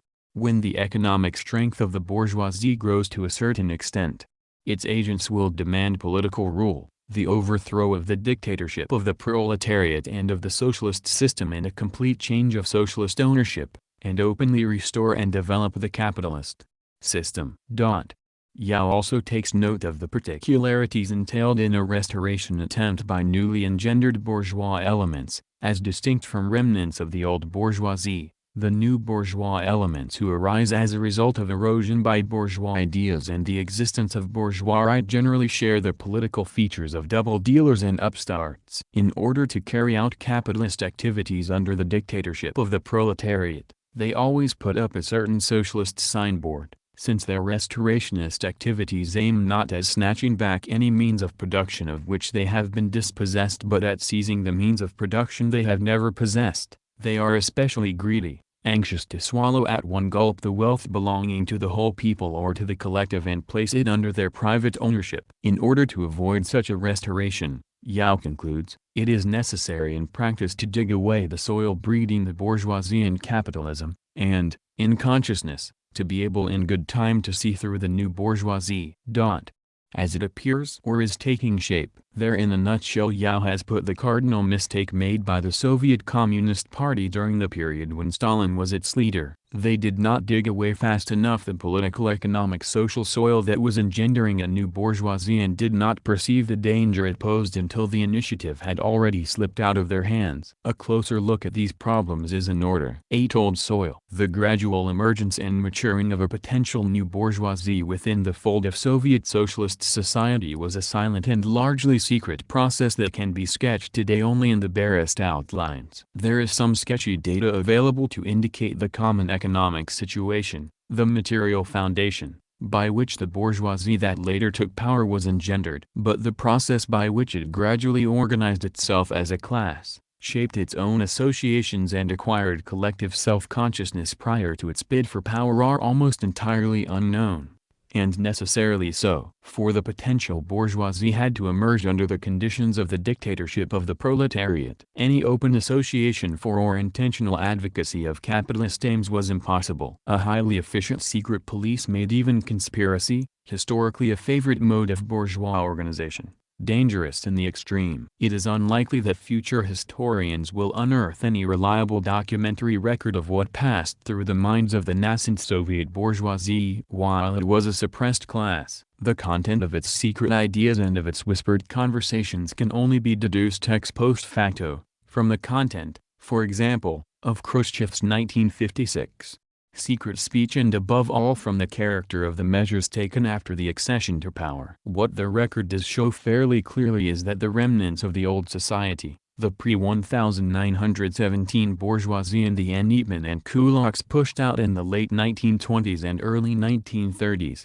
played no leading role in the transformations that took place after the death of Stalin in 1953. Biologically many of these individuals, insofar as they remained in the country, were still young and vigorous enough in the mid-1950s to have played a political role. But conditions under the dictatorship of the proletariat were heavily stacked against this possibility. A bourgeois origin was a handicap in gaining party membership and a virtually absolute disqualifier for party leadership. The U.S. financial oligarch and diplomat W. Averell Harriman makes this point ironically in a book recounting his journey to the USSR in 1959, Peace with Russia, New York, 1959, p. 17, where he met with the party and government leadership. Harriman quotes Khrushchev, "I was a humble worker myself," he said. "I started life as a shepherd, was promoted to a cowherd and eventually got a job in the mines, where I stayed till the revolution." As though not to be outdone, Harriman continues the anecdote. Deputy Premier Anastas Mikoyan, who with Deputy Premier Frakoslov and Foreign Minister Andrei Gromyko had joined the discussion, broke in, "And I was the sons of a shoemaker." Kozlov said, "And I was a homeless waif." Even Gromyko, who had sat in glum silence throughout the conversation, spoke up, "And I was the son of a pauper."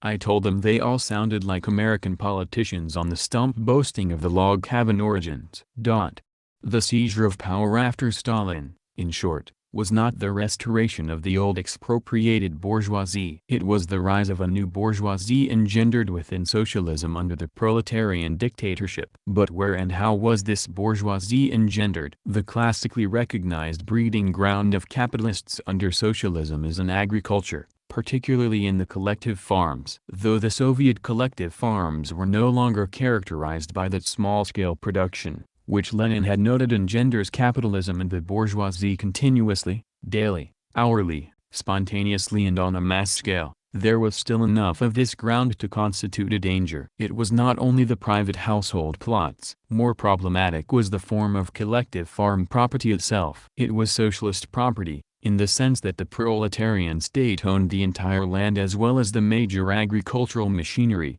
tractors, combines and the like, used by the collective farmers. But apart from these primary and some secondary restrictions, such as price controls, Each collective farm operated relative to the others and relative to the state much as a private profit-making enterprise. However many thousands of persons might be combined in a single collective farm, each such farm still constituted production of a relatively petty and anarchic kind compared to the scale and the planful integration of production in the state sector, particularly industry. In Stalin's last published writing, Economic Problems of Socialism, 1952, there are clear warnings regarding the collective farms and about the commodity exchange relations involved in this form. It would be unpardonable blindness not to see at the same time, Stalin writes, that these factors are already beginning to hamper the powerful development of our productive forces, since they create obstacles to the full extension of government planning to the whole of the national economy, especially agriculture. There is no doubt that these factors will hamper the continued growth of the productive forces of our country more and more as time goes on. The task, therefore, is to eliminate these contradictions by gradually converting collective farm property into public property, and by introducing, also gradually, products exchange in place of commodity circulation. Peking, Foreign Languages Press ed. p. 70. We know from subsequent events that the bourgeois elements within the USSR and its Communist Party did not agree with this estimate of Stalin's. Nor did they agree with his strict injunction, in the same work, against the idea of selling off the machines and tractors to the collective farms, a proposal that was bound to lead, Stalin wrote, to the regeneration of capitalism. p. 96. A few years afterward Khrushchev implemented precisely this proposal among others which Stalin had criticized in this work. It is significant, however, that neither Khrushchev nor any other high party official came out at the time in favor of the proposal, which had been put forward in letters to Stalin by two obscure individuals named Senina and Venzer. A public discussion of Stalin's book was organized and the entire party was directed to participate, but if Khrushchev already in 1952 agreed with Senina and Venzer and their like, he kept it secret. In public he and his allies agreed with Stalin's ideas enthusiastically, and a short time later did the opposite. Such methods were characteristic of the ascendant Soviet bourgeoisie. Despite the tremendous importance of developments in agriculture during and after the Soviet Socialist period, however, the leading forces behind the events of the mid-1950s came not only from this sector, the most obvious and well-recognized seedbed of capitalism. Agriculture had been Khrushchev's main specialty, but others of the leading neo-bourgeois forces that took power after Stalin's death had party careers that involved them rather more heavily in the affairs of engineering and industry. The position of Soviet engineering and management personnel, particularly that of enterprise directors, was a sharply contradictory one during the socialist period. They had great responsibilities, greater even than those of managers in capitalist society, but vitally fewer powers than their capitalist counterparts. The Soviet enterprise director, or plant director, under socialism was held personally responsible and accountable for the organization of the production process in its human, technical and bookkeeping dimensions. Responsibility was concentrated in the individual, in accordance with the principle of one-man management advocated in the early 1920s by Lenin along with the other measures that made up the first stage of NEP. It was a principle designed to overcome the confusion, evasion of responsibility and production breakdowns that were all too frequent in the early period of spontaneous factory seizures and primitive workers' self-management, and it was preserved and even to a certain extent reinforced in the period of planned economy. The director's responsibility under the system was in fact even heavier than that of a plant manager under capitalism, because the Soviet director was bound both technically and legally by the economic plan which prescribed in considerable detail what was to be produced and when. As Stalin emphasized in a speech at the 15th Party Congress in 1927, our plans are not forecast plans, not guesswork plans, but directive plans, which are binding upon our leading bodies. Works, Volume 10 p. 335. This meant that a director who failed to fulfill the plan was violating the law, could be brought before a court and if found guilty of conscious misdoing, sentenced to death as a saboteur. At the same time as they were charged with heavy and strict responsibilities, the Soviet managers as a rule had considerably less power than their capitalist counterparts over the workers. They did have strong authority, particularly during the great influx of peasants in the industrialization drive of the early 1930s, to assign workers to different roles in the internal division of labor, to punish lateness and absenteeism with fines and otherwise to run the shop, though even this authority could be challenged successfully. But they did not have the most vital of the powers possessed by their capitalist counterparts, namely the power to fire a worker at will. They could not threaten a worker with unemployment and hunger. This was a concrete meaning of the phrase that labor power in the USSR was no longer a commodity bought and sold like any other. Its price, wages, was no longer depressed by the existence of a relative surplus army of unemployed and the inalienable right of commodity buyers to refuse to buy. The right to not hire and to lay off was no longer recognized. Except during wartime, workers were free to quit, but managers could not fire them except by proving some criminal offense against them. Thus, lacking the whip hand, the managers were weak. Moreover, the workers had more than one channel by which to get at directors who abused such authority as they had. As the British bourgeois scholar Mary Macaulay writes, in Labor Disputes in the Soviet Union, Oxford 1969, there were special courts to hear industrial disputes to which only workers had access. Managerial personnel could appear there only as defendants and were barred from initiating cases, pages 54 to 55. Even before matters came to court, there were ways that the workers on the shop floor could let a troublesome director know who was boss. One of these avenues, the production meeting, is described by the bourgeois scholar David Granick in his book, The Red Executive. Management is operating under severe ideological and practical handicaps in its efforts to keep down worker criticism. One factory director, implied that production meetings were a real ordeal for him. But at a question as to whether workers dared to criticize openly, he said, any director who suppressed criticism would be severely punished. He would not only be removed, he would be tried. New York, 1960, p. 230. The combination of enormous responsibility but relatively little power in the hands of the enterprise directors was not in the long run a healthy one. The way forward would have been progressively to transfer more and more of the directors' responsibilities to the workers themselves, to match their power. But as the party's policy on the question remained basically static, the directors seized the initiative themselves. On the one hand they arrogated to themselves more of the powers held by the workers, and at the same time chipped away at the responsibilities imposed on them by the plan. Both these tendencies on the directors' part, stemming from an identical capitalist impulse, were kept in check and suppressed during Stalin's lifetime. But their source was not eradicated. After his death, once the new leadership had consolidated its grip on the party, the directors suppressed complaints at their powerlessness and at the onerous burden of the plan were given free play in the press, and the demands implicit in these complaints were given full satisfaction. 9. In the balance. From the end of World War II to the death of Stalin in 1953, the Soviet Communist Party and government appeared outwardly strong and unshakable as never before. Behind the solid exterior, however, there were processes in motion that allowed this bastion of socialism, the embodiment at the time of everything Marxism-Leninism stood for, to be taken over rather painlessly, as historical changes go, by a group of leaders with an anti-Marxist, anti-Leninist counter-revolutionary program. The task is to understand how such a turnabout was possible. It is a very difficult task. There are few models for the mind to lean on. Most of the key documents that would shed light on particular events are not available. Much was done in secrecy. Nevertheless, by looking at developments in broad outline, it is possible to identify four main causes that brought about this historic reversal. The first of these has already been touched on earlier, namely the reflection, up in the highest circles of the party and the government, of the vestiges of bourgeois relations of production that existed within socialist society at the base. In the structure of the collective farms,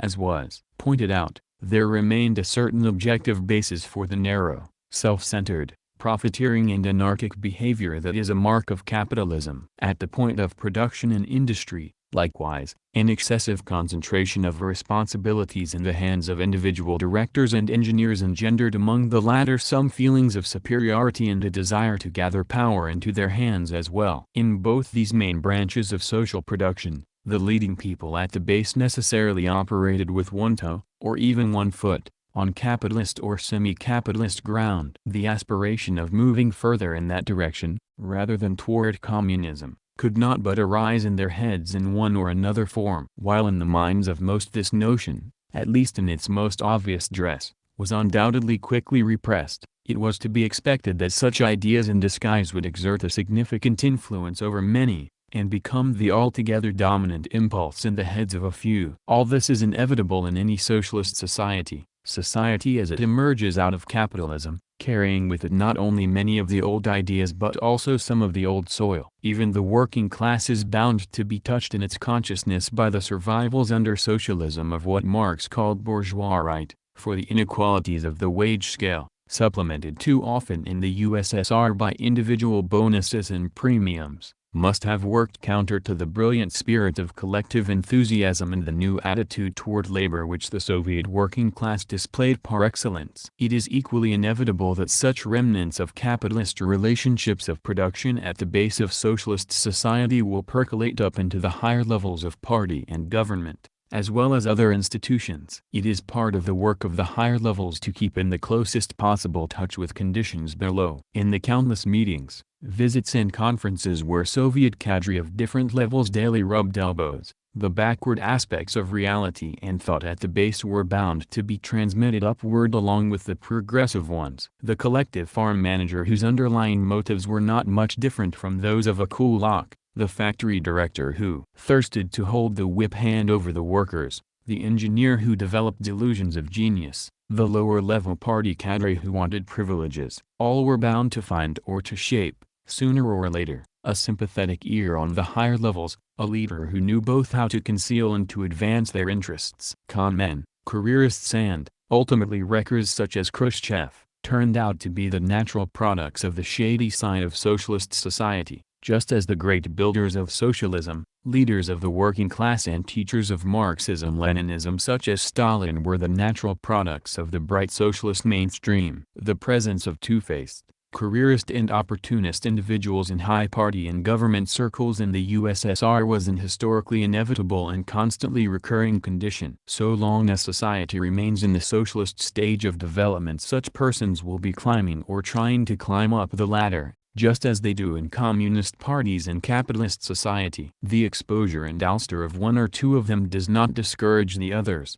It only teaches them to be more clever. This was the first reason why a bourgeois takeover was possible in the USSR. In addition to this more or less constant condition, there was in the Soviet Union during this particular period an historically temporary condition, compounded both of objective and subjective elements, which made the work of the rotten apples in the party barrel easier and tilted the scales of chance in their favor. The Soviet party and government by the late 1940s and early 1950s had achieved an unprecedentedly strong and triumphant position externally and internally, having stood off, driven back and smashed the German fascist invasion during the war. The USSR found itself by 1950 no longer an isolated socialist state but the center of a camp of socialist countries embracing the bulk of the Eurasian landmass with about a third of the world's population. Internally, there was a rapid reconversion and reconstruction of the war-ravaged economy, a technological modernization and expansion that led to significant production advances over the pre-war standard.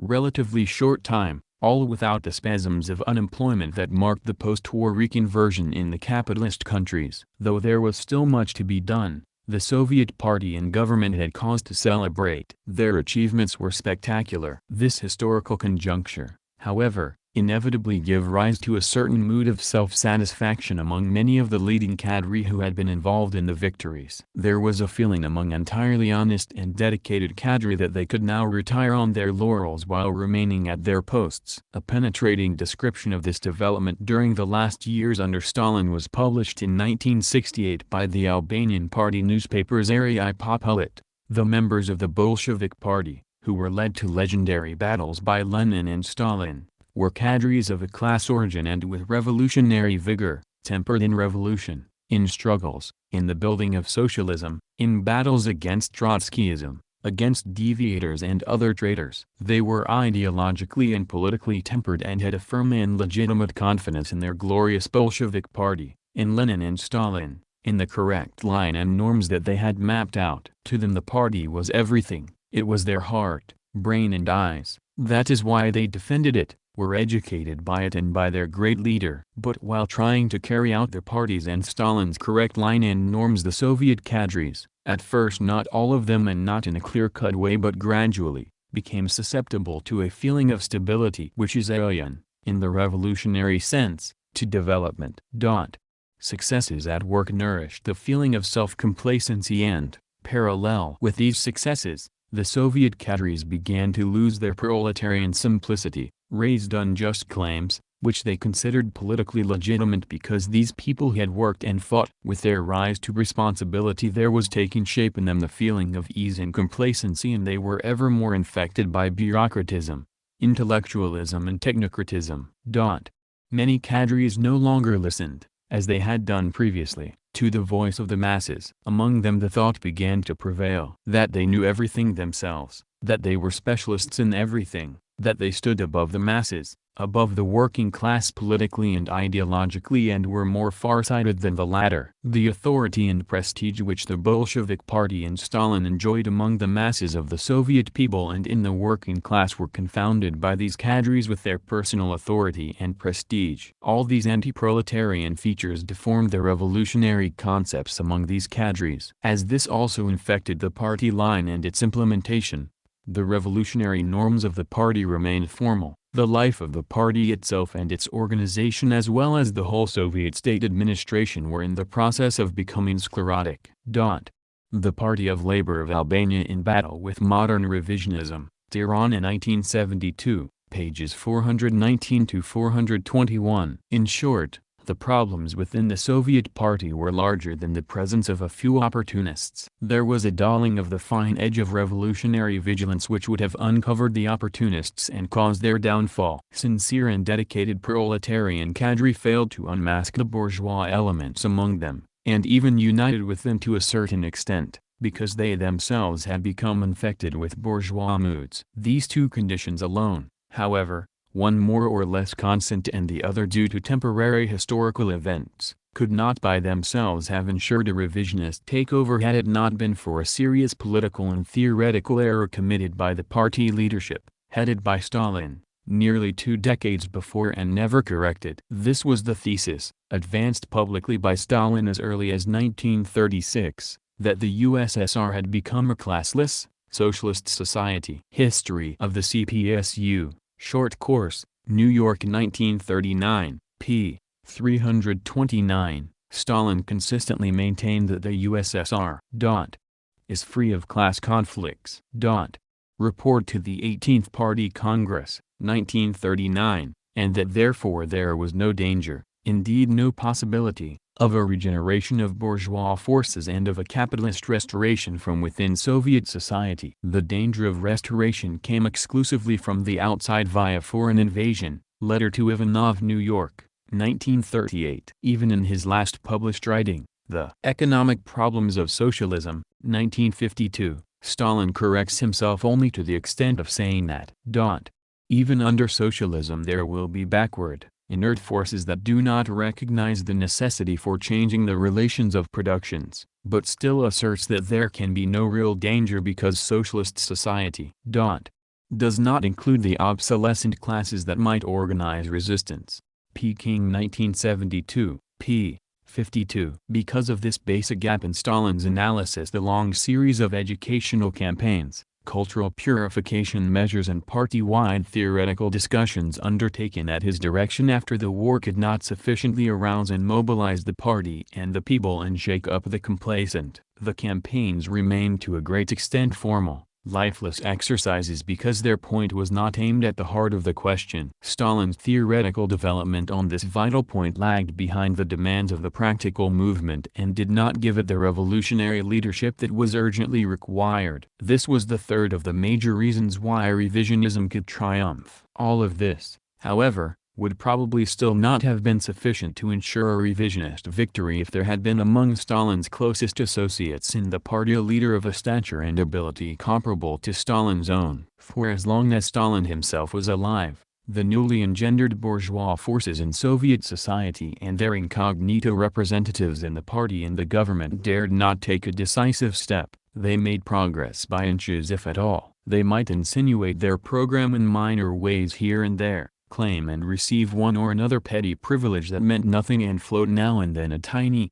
very cautious trial balloon. But there were severe limits. For while Stalin could not or would not recognize the aspiring new bourgeoisie as a class in his theory, this did not prevent him from taking the most vigorous measures against the bourgeois program and its architects in practice. Just one example among many cases, in early 1949 the powerful chairman of the State Planning Commission, Gosplan, N.A. Voznesenski, undertook apparently on his own hook a modest but significant reorganization of the planning apparatus and an upward revision of prices in the state sector. It was a step along the lines of what Khrushchev did later and had the effect of giving greater scope to commodity money exchange relations and to the operation of the law of value. Voznesenski did not get far. He was promptly arrested, tried as a saboteur and shot. See Felkar, Soviet Economic Controversies, Cambridge 1966, Kaiser, Comic-Con, 2nd ed. Oxford 1967. And he was not the only one to try similar moves and meet a similar end. Of course in the long run this method of restraining the aspirations of the bourgeoisie could not succeed. It was a harmful method when used on a large scale and it was used too often by Stalin and his subordinates when milder measures would have been more productive. But for as long as he was alive, one thing was certain.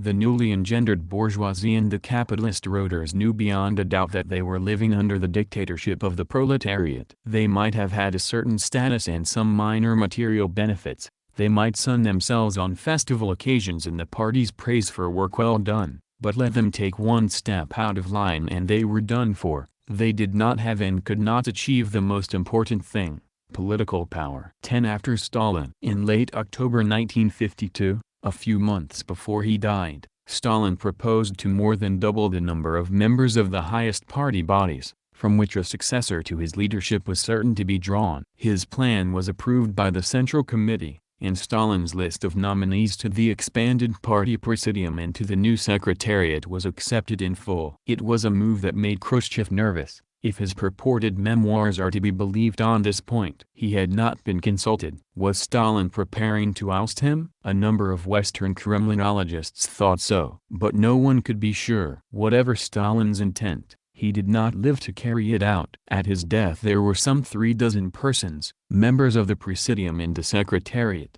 who technically could qualify as his successor. The majority of them were probably good Marxist-Leninists, but there were clearly none, not even the best of them, Foreign Minister V. M. Molotov, with the towering abilities, the driving energy and a prestige even remotely approaching Stalin's. Amidst the growth of complacency and opportunism within the party, amidst the unceasing quiet erosion of the socialist structures and principles by the newly engendered bourgeoisie, there was only one man then and there, in the leadership, who had the power to save the situation. And that man, Stalin himself, died on March 5, 1953. His death was mourned by millions of working people from one end of the earth to another and by none more deeply than by the workers of the USSR. He had led the Soviet Communist Party in the country for 3 decades filled with historic achievements. He had waged titanic battles against the leftist and rightist factions that had tried to derail the Soviet power from the path of socialist construction. The struggles he led for collectivization and industrialization laid the material basis for the Soviet people's great victory over fascism in World War II. Whatever his errors and limits, he had been a worthy successor to Lenin. He defended Marxism-Leninism and proletarian internationalism. With him as its leader, the Bolshevik Party led the Soviet working class and peasantry from chaos, backwardness and isolation to the construction of a modern socialist state standing at the center of a growing international socialist camp. Despite the mountain of slanders heaped upon his memory by the sinister clown who took over after Stalin, the words of Molotov at Stalin's funeral in Red Square March 9 still express the judgment of Marxist-Leninists. Stalin's immortal name will live forever in our hearts, in the heart of the Soviet people and of all progressive mankind. The glory of his great deeds for the welfare and happiness of our people and the working people of the whole world will live through the ages. Even before the late leader's body had been placed in its coffin, however, A struggle broke out among his potential successors that was to transform the USSR over the course of the next generation as profoundly as it had changed between 1917 and 1937,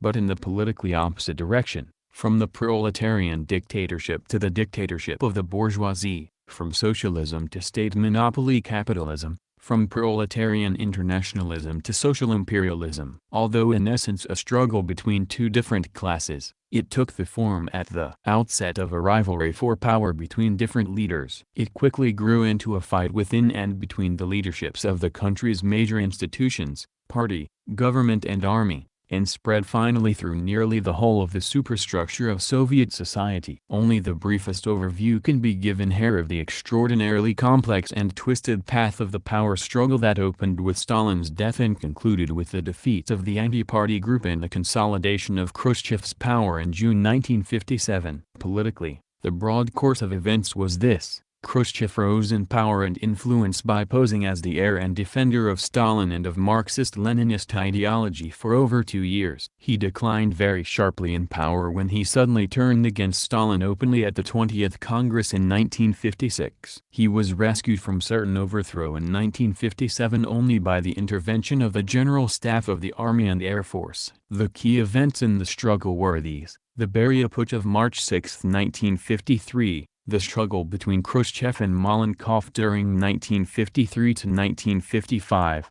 the 20th Congress in 1956 and the bloodless Khrushchev-Zhukov coup of June 1957. The most obscure of these turning points is what happened the night Stalin died. By dawn of March 6 the commanders of the army units guarding Moscow were under arrest and their troops confined to barracks by paramilitary state security police units under the command of LP Beria. Beria's men had full control of the city and the Kremlin. That night Stalin's private secretary, a general, Poskarbyshev, the only one who may have known Stalin's intentions regarding the succession, mysteriously disappeared and was never heard from again. By the end of the day, 5 of the 10 members of the party secretariat and 22 of the 36 members and candidates of the Presidium elected by the Central Committee in October 1952 had been dismissed from their posts. Of the 52 government ministries, 27 were abolished. In the new list of leaders, Beria's position had skyrocketed to the rank of first deputy prime minister,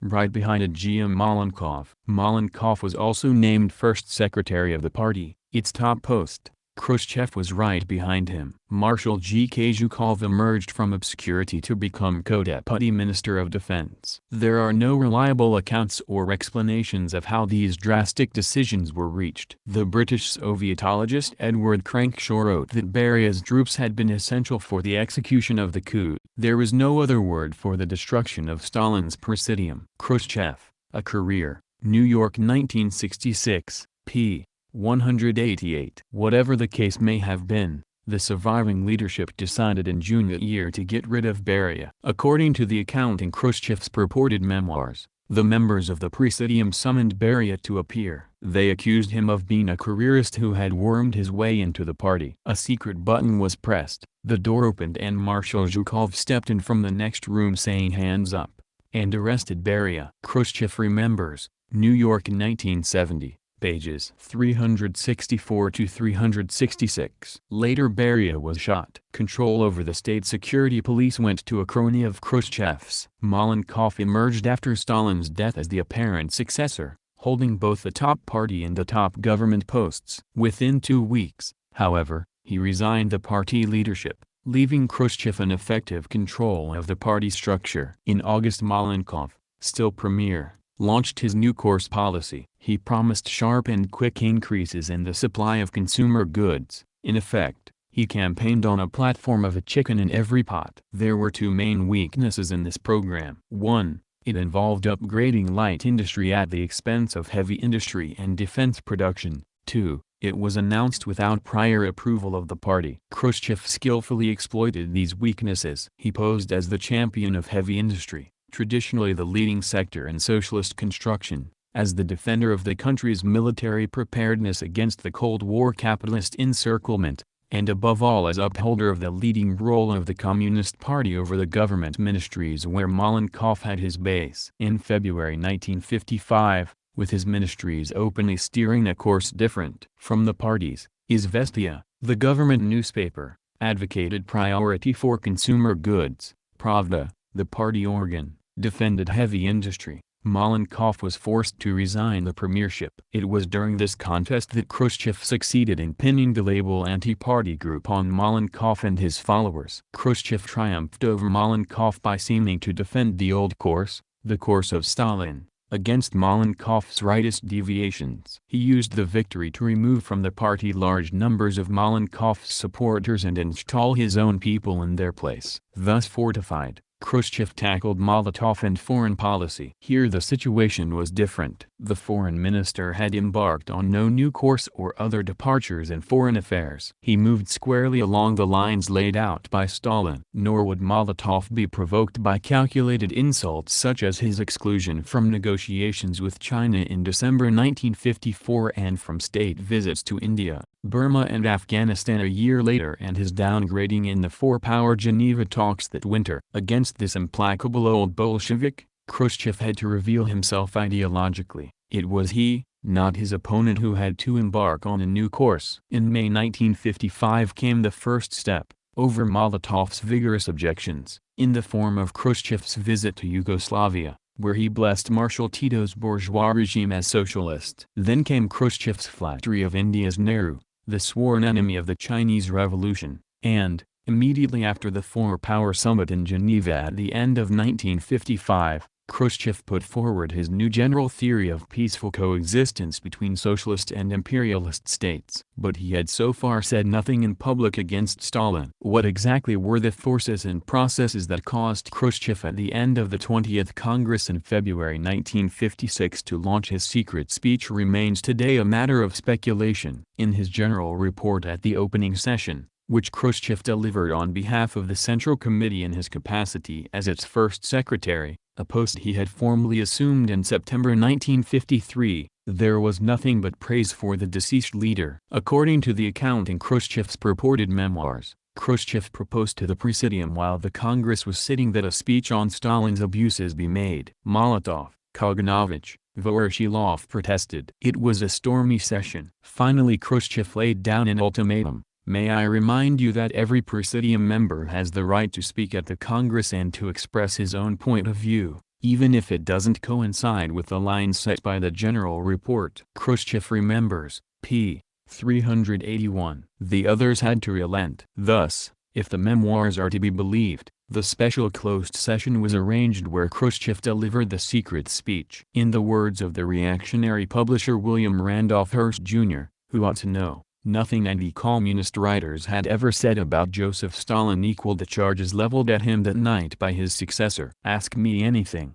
Our Adventures with Khrushchev, New York 1960, p. 85. There is little probability that the full party Presidium saw Khrushchev's complete text or knew the whole scope of his intent beforehand. In the aftermath of this bombshell, any discussion about Khrushchev's theses on peaceful coexistence, peaceful competition and peaceful transition, cautiously advanced in the general report to the Congress, was overshadowed by the inter-party turmoil on the question of Stalin. Suddenly all those members of the party who had been associated with Stalin in one way or another, directly or indirectly, and who had not, were thrown on the defensive by accusations of complicity in alleged unspeakable crimes and atrocities. Khrushchev, controlling the files of the secret police, selectively released or threatened to release evidence to implicate his rivals. It did not matter anymore whether a cadre stood for Marxism-Leninism or for peaceful transition, whether the party was on a proletarian or a bourgeois road. What was made the principal concern was whether this or that individual had, back in 1934 or 1937 or some other time, played a part in the political trials of the 1930s, where those accused might or might not have been unjustly dealt with. Instead of questions of political line, questions of moral guilt became paramount. Political struggle was made into a morality play, and all those who were implicated in one way or another, and who was not, were encouraged, following Khrushchev's own example, to heap the responsibility upon the dead body of Stalin. However, it did not quite work out according to the script. Most of the Soviet Communist Party cadre were not stampeded so easily. Throughout the remainder of 1956, As the speech echoed and reverberated through the socialist camp and around the world, Khrushchev's standing became shakier and shakier. His new line provoked a string of disasters. Toward the end of the year he was in full retreat, and was forced to make pro-Stalin speeches. By early 1957 he was all but finished. On June 18, 1957 the Presidium voted to oust him from party leadership. But on June 22 Marshal Zhukov and the Air Force came to his rescue. 11. Khrushchev's coup. In June 1957, 16 months after the 20th Congress, the storm unleashed by Khrushchev's anti-Stalin speech reached a dramatic climax. A final showdown between the backers and the opponents of Khrushchev's line within the leadership. Inside a period of 2 weeks, Khrushchev was thrown out of party leadership and stripped of his power, and then restored to leadership at his opponent's expense. The story of the showdown, and of the role played in it by the Soviet military hierarchy, throws an important light on the character of current Soviet society. Virtually the whole of this conflict was played out among a rather narrow circle of people at the highest levels of the Soviet superstructure. While Khrushchev's opponents apparently never thought to take the issues to the masses of the Soviet people, this was certainly their fatal weakness. Khrushchev's backers, for their part, did everything possible to keep the Soviet people in the dark. Even the great majority of the members of the Communist Party was kept out of it from the beginning. According to the leaked transcript of the secret speech, the delegates to the 20th Party Congress in February 1956 received Khrushchev's 20,000-word diatribe against Stalin,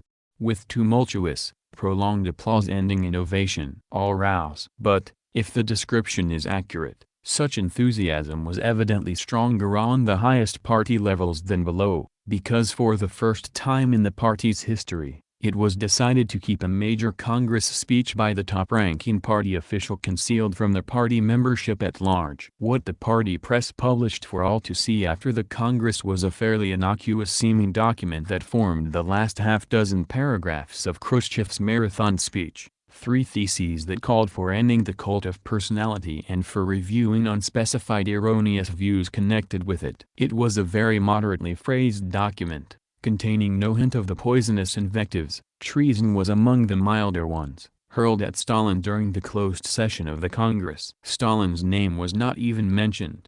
Of the full Khrushchev text only 6,000 copies were distributed within the Soviet Union, all to high-ranking party cadre. Palachzy Horvath, Khrushchev, Making of a Dictator, Boston 1960, p. 211. The party at that time counted nearly 8 million members. Thus only a tiny minority, fewer than 1 member out of 1,000, had the document. It was enough to set the venom dripping into the party's arteries, to generate endless, escalating rumors and horror stories, to create suspicion, confusion and chaos, to undermine unity and poison the atmosphere. But not enough to give the great majority of cadre, who had learned to respect and to defend Joseph Stalin, a clear and visible target to shoot at. Among the figures who did have a copy of the full text, and whose own views in his field of specialty were very largely reflected in it, was the then Minister of Defense, Marshal G.K. Zhukov. Zhukov had been one of the top commanders of the Red Army during World War II and had directed a number of the Army's most brilliant victories. Success,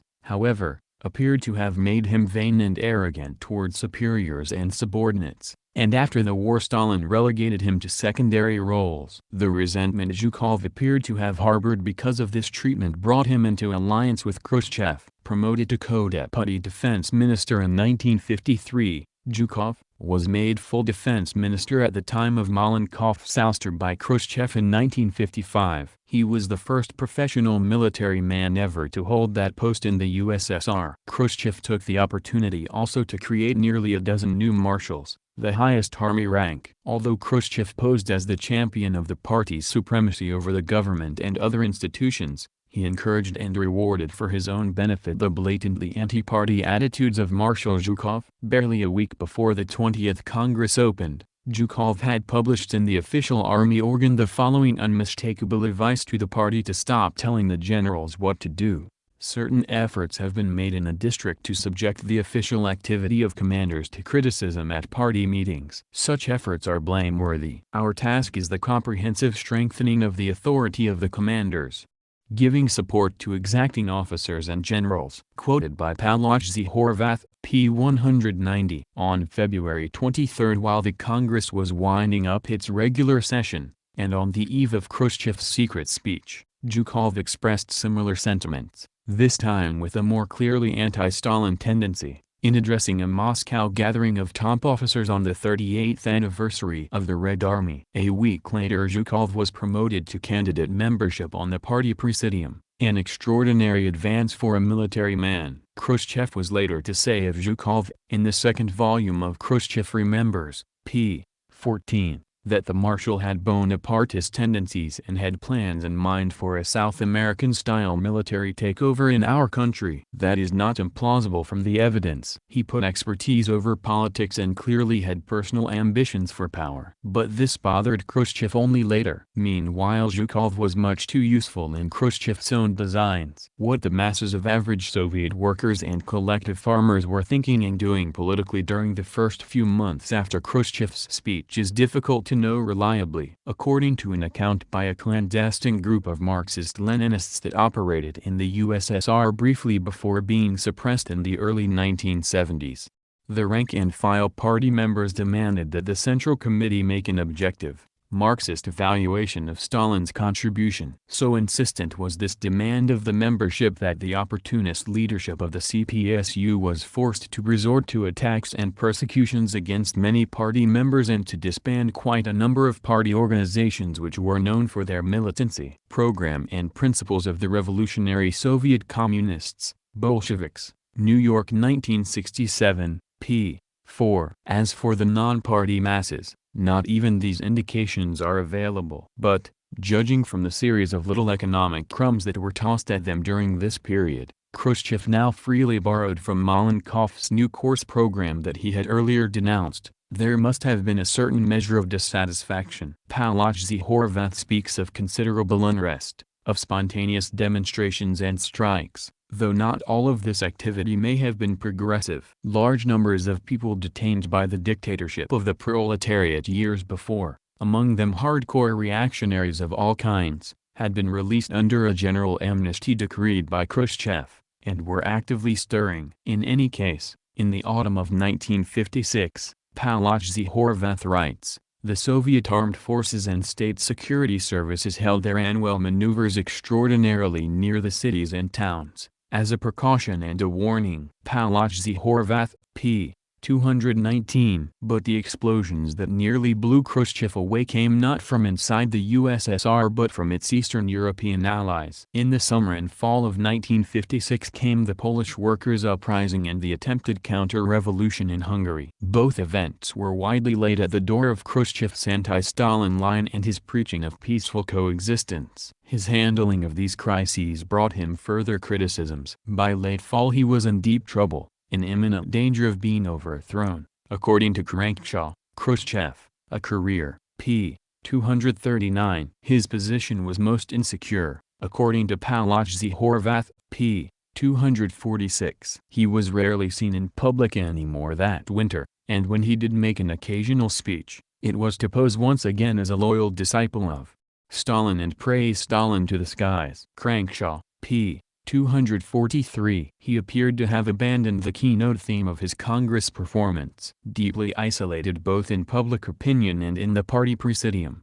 Khrushchev in February 1957 launched his boldest and, but for Zhukov, probably his last plan for counterattack. He proposed to the Central Committee, which he had long since larded with his own followers, a drastic economic decentralization package that was really much more than that. Among its measures, to be analyzed later, was the proposal to sell off the state-owned machine and tractor stations to the collective farms, thus giving the collective farms the unique distinction in socialist society of owning their own means of production. In the industrial sphere, the plan envisaged the abolition, at one stroke, of the Central Economic Planning Ministries carefully constructed with years of effort under Lenin and Stalin. Their functions and powers were to be transferred to more than 100 regional economic councils, Sovnarkozy, with only loose supervision remaining at the center. Even Khrushchev's otherwise loyal Central Committee would not go for this all-out attack on socialist property and socialist planning institutions. The best Khrushchev could get,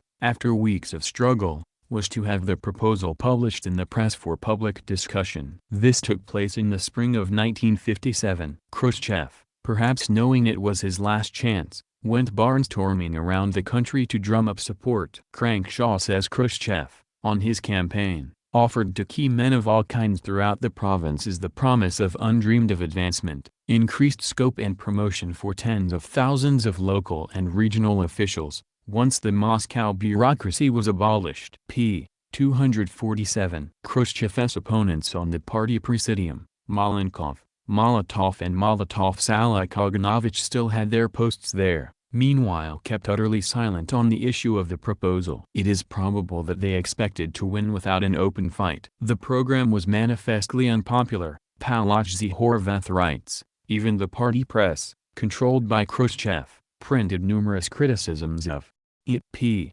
246. But the plan had at least one prominent supporter, who endorsed it on national security grounds. What these were was never clear. Marshal Zhukov. Crankshaw speculates that Zhukov's support was given because Zhukov believed the army would have less opposition from scattered regional economic councils than from the powerful centralized ministries. p. 248. The decentralization scheme, whether intentional or not, was uniquely designed to bring about a showdown. For on the one hand it wrapped up in a single package virtually all the most advanced demands of the bourgeois forces in the USSR at their stage of development at the time, and on the other hand it united against Khrushchev not only the Marxist-Leninists but all those who, Marxist-Leninist or not, derived their power and not inconsiderable privileges from their connection with the central economic ministries. Thus it was that a presidium majority in mid-June 1957 summoned Khrushchev back from a trip to Finland for a special meeting duly convened according to the party statutes. When Khrushchev arrived, according to Crankshaw version of the event, he found himself isolated. He was attacked with savagery. Voted out of the first secretaryship by a strong majority of the presidium, but, then confounded the victors by refusing to resign until this verdict had been confirmed by the Central Committee in full session. "But we are 7 and you are 4, exclaimed Bulganian, to which Khrushchev retorted, "Certainly in arithmetic 2 and 2 make 4, but politics are not arithmetic. They are something different." Pages 249-50. The account by John Dornberg, a biographer of Brezhnev, gives the added detail that the Presidium majority charged Khrushchev with pursuing opportunist and Trotskyist policies. Dornberg, Brezhnev, New York 1974, p. 152. Whatever specifically was said, Khrushchev demanded an immediate Central Committee meeting. A long battle raged in the Presidium over procedure. Meanwhile, to return to Crankshaw's account, here Dornberg's is less detailed, though all standard accounts agree on the basic steps. As the argument raged, the Khrushchev faction staged a spectacular operation. With the help of Marshal Zhukov and the army's transport planes, Khrushchev's supporters were rushed into Moscow from the remotest provinces, while those who were already there staged a filibuster until the majority for Khrushchev was assured. And then, Crankshaw continues, according to Polish press reports, Zhukov went a stage further. He directly attacked Molotov, Kaganovich and Malenkov for their behavior during the Great Purge years and said that if they did not look out he would prove his point by publishing relevant documents of the period. Zhukov's intervention on Khrushchev's behalf drew its significance not merely from the provision of timely transport for Khrushchev's supporters and from the threat to produce documents. Zhukov, as Minister of Defense, spoke for the entire Soviet military establishment. His speeches carried more than ordinary weight. They implied the clear warning that the armed forces would not support a Molotov-Malenkov-Kaganovich anti-party group government. In reward for his services when it was all over, Molotov exiled as ambassador to Mongolia, Malenkov to run a power station in Siberia, the others to similar oblivion. Zhukov was promoted to full membership in the Presidium. 3 months later, when Zhukov's putschism was no longer useful to Khrushchev, a trap was set for him and he was dismissed. After June, Molotov-Malenkov-Kaganovich's allies and supporters were one after the other fired from leading posts or expelled altogether from the party and government. While Khrushchev and his group put their followers in all positions, the struggle was over. Khrushchev's program had won, though no blood was spilled between the antagonists in the final showdown of June 1957.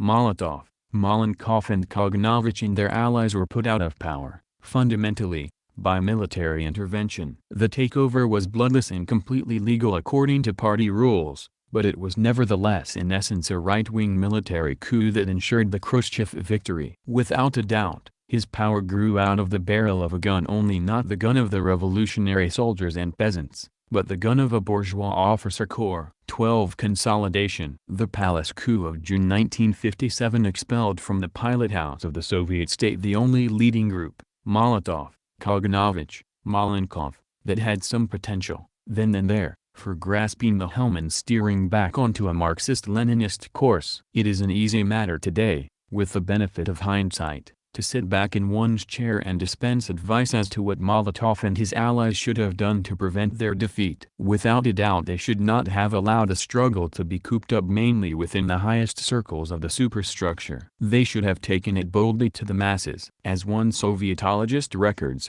during the months immediately following the 20th Congress, February 1956, there were stormy meetings in the factories at which even members of the Presidium were howled down as representatives of the new wealthy they. Robert Conquest, Industrial Workers in the USSR, New York 1967, p. 11. If Molotov and his allies had linked up with this storm in the factories, joined in the denunciations of the new wealthy they and placed themselves at the head of this mass movement, the outcome might well have been different. It is well to keep in mind, however, when one engages in this sort of second-guessing of history, that Molotov or any other leading figure who might have tried to act in this fashion would have had to confront and to defeat not only the speeches and policy maneuvers of Khrushchev but also the military power of the Red Army commanded by Defense Minister Zhukov, not to speak of the State Security Police, also under Khrushchev's control. The ouster of Khrushchev's group would have required already in 1956-57 the very real risk of a civil war. Would the troops have opened fire on the workers? Which divisions would have remained loyal to Zhukov-Khrushchev? Which ones would have backed Molotov?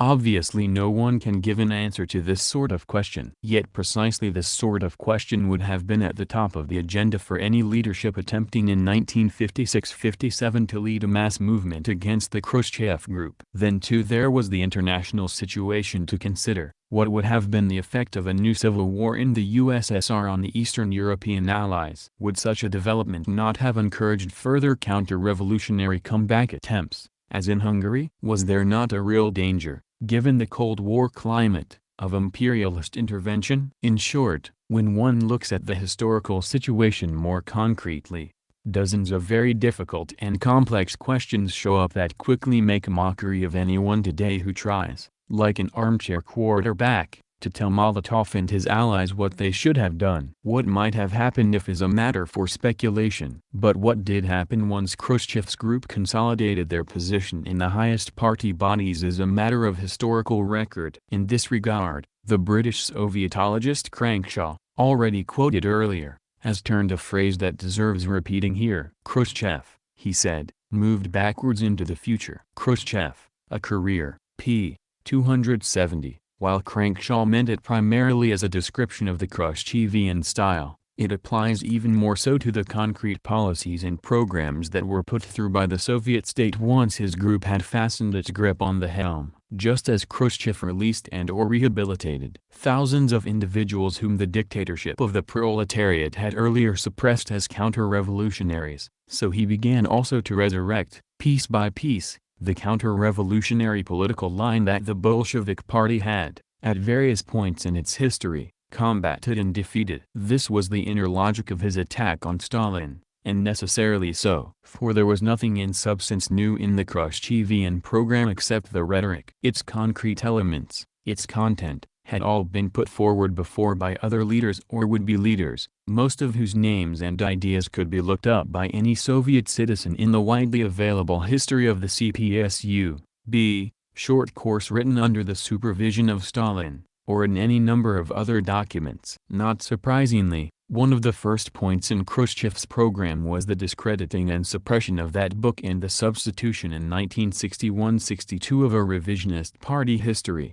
To resurrect a program that had earlier been defeated, therefore, Khrushchev had to rehabilitate the person who had put it forward, and vice versa. The rehabilitation of the person served as accompaniment to the reintroduction of the policy. Thus, for example, it was no coincidence that Khrushchev's 1957 abolition of the Central Economic Planning Ministries went hand in hand with a lavish press campaign in honor of Voznesenski, the former planning director whose own much more timid steps in the same direction had been cut short by arrest and execution in 1949-50, see Part 9 of this series.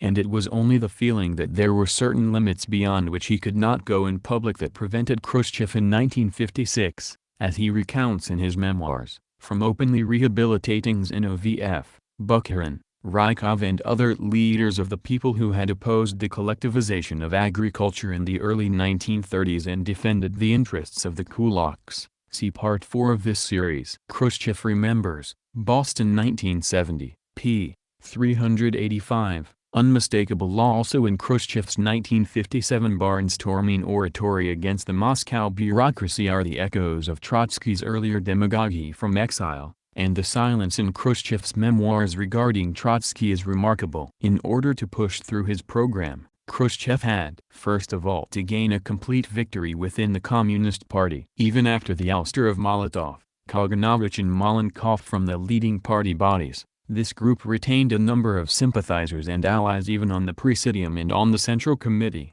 who formed pockets of resistance and delay to the Khrushchevian course. Throughout the rest of 1957, right through the 21st Congress in January 1959 and into the 22nd Congress in October 1961, Khrushchev and his group waged an uninterrupted campaign of polemics and vilification against Molotov's so-called anti-party group and all associated with it. There was a wholesale removal and replacement of leading party members during this struggle. According to publications by the Chinese and the Albanian parties, who were in a position to know the complete roster of the Soviet Party's Central Committee, Western Sovietologists had to do some guessing as the full list was not always published. Nearly 70% of the members of the Central Committee of the CPSU who were elected at its 19th Congress in 1952 were purged in the course of the 20th and 22nd Congresses held respectively in 1956 and 1961. And nearly 50% of the members of the Central Committee who were elected at the 20th Congress were purged at the time of the 22nd Congress. On the regional and local levels there was a similar turnover. On Khrushchev's phony communism, Peking 1964 p. 29, also the Party of Labor of Albania in battle with modern revisionism, Tirana 1972, p. 258. Down at the rank-and-file level, the clandestine Marxist-Leninist pamphlet quoted earlier reported that in 1957 at party meetings all those who were known to be critical of the decisions of the 20th Congress, i.e., of Khrushchev's line, were forced to recant. No figures are available on the extent of the turnover at the base. The point of these quantitative changes was to produce a change in the character of the party. Cadre who knew that Khrushchev's theory of peaceful transition to socialism was contrary to Marxism-Leninism, for example, had to give way to other cadre who would endorse it. Khrushchev's general line of peaceful coexistence and peaceful competition with imperialism, in order to become the line of the whole party, had to assert itself by ousting those party members who had read Lenin's critique of Kautsky, in Imperialism, the highest stage of capitalism, and sided with Lenin in the argument, rather than with Kautsky, whose views Khrushchev was exhuming in a new guise. In this way, through a series of wide-ranging turnovers in the membership of the party, its ideological character was transformed from a Marxist-Leninist party into a revisionist party. But Khrushchev went further than these ideological transformations. In 1961 he declared that since hostile classes no longer existed in the USSR, here he was building on Stalin's error, there was no longer a need for the dictatorship of the proletariat over the bourgeoisie. The Soviet state, accordingly, was recast as a state of the whole people. As a corollary, the Soviet Communist Party was declared a party of the whole people, rather than the party of the proletariat. As far as the party's class composition was concerned, The meaning of the new doctrine was to remove from the party statutes any effective bars to the entry of persons with bourgeois backgrounds or current bourgeois standing. Since there were no classes, a candidate's class stand did not matter, so went the official reasoning. As several Western writers on this party reform note, the effect was to open wide the party's doors to managers, engineers, administrators, high-ranking academics and others with positions far removed from the ordinary workaday life of the Soviet proletariat. Party membership, the historian John Hazard wrote, became like the British knighthood, an honor awarded to successful administrators and engineers regardless of their ideology and leadership ability. The Politics of Soviet Economic Reform, in Balinsky, ed., Planning and the Market in the USSR, the 1960s. New Brunswick 1967. Along with the new social class composition of the party went a new definition of the party's role, what Khrushchev called the production principle. Basing himself in part on quotations taken out of context from Lenin's writings in the early phase of the new economic policy, see Part 3 of this series, Khrushchev decreed that party cadre must give the task of economic management and the promotion of production priority over political leadership or ideological debate. See for example, Karl A. Linden, Khrushchev and the Soviet Leadership 1957-64, Baltimore 1966, pages 149-52. The party thus became explicitly, even too explicitly for appearance's sake, a party of the managers, whose own powers, see below, had meanwhile been considerably enhanced. To carry the production principle to its logical conclusions, Khrushchev then divided the party into industrial and agricultural branches joined only at the very top, and proposed that the salaries of local party officials be tied to the economic success indicators of the farms and factories under their authority. Alec Nove, Economic Rationality, in Soviet Politics, New York, 1964, p. 93. This meant, in so many words, that party members should be paid according to how much profit their enterprises make. Besides its obvious effect on the class composition of the party, Khrushchev's party reform had also another consequence, namely the disruption of the alliance between workers and peasants, the basis of Soviet state policy under Lenin and Stalin. To split the party into agricultural and industrial branches meant that party cadre at the local and regional levels could no longer make the preservation and strengthening of worker-peasant and town-country relationships a part of their business. They were either one or the other, divided and counterposed against the comrades in the opposite branch. All these and other measures in politics and economics were advanced under cover of a constant barrage of attacks against the dogmatism of Molotov and his allies, and with renewed campaigns of slander against Stalin, culminating in the 1961 removal of Stalin's body from its resting place at the mausoleum in Red Square. As the Khrushchevian program advanced in its course, there are more and more indications of unrest and resistance on the part of the Soviet working class. The Sovietologist Conquest, already quoted, he is by no means a supporter of Stalin, states categorically that every relaxation, meaning every fresh campaign against Stalin launched by the leadership, has been marked by strikes and other protests by the working class, including such cases as major riots like the one in Novocherkassk in 1962. Industrial workers in the USSR, p. 11, such acts of resistance, about which much too little is known, were very likely one of the reasons why the leadership after each campaign against Stalin retreated somewhat, paid Stalin compliments and backed off from some of its own proposals, though without changing its basic direction.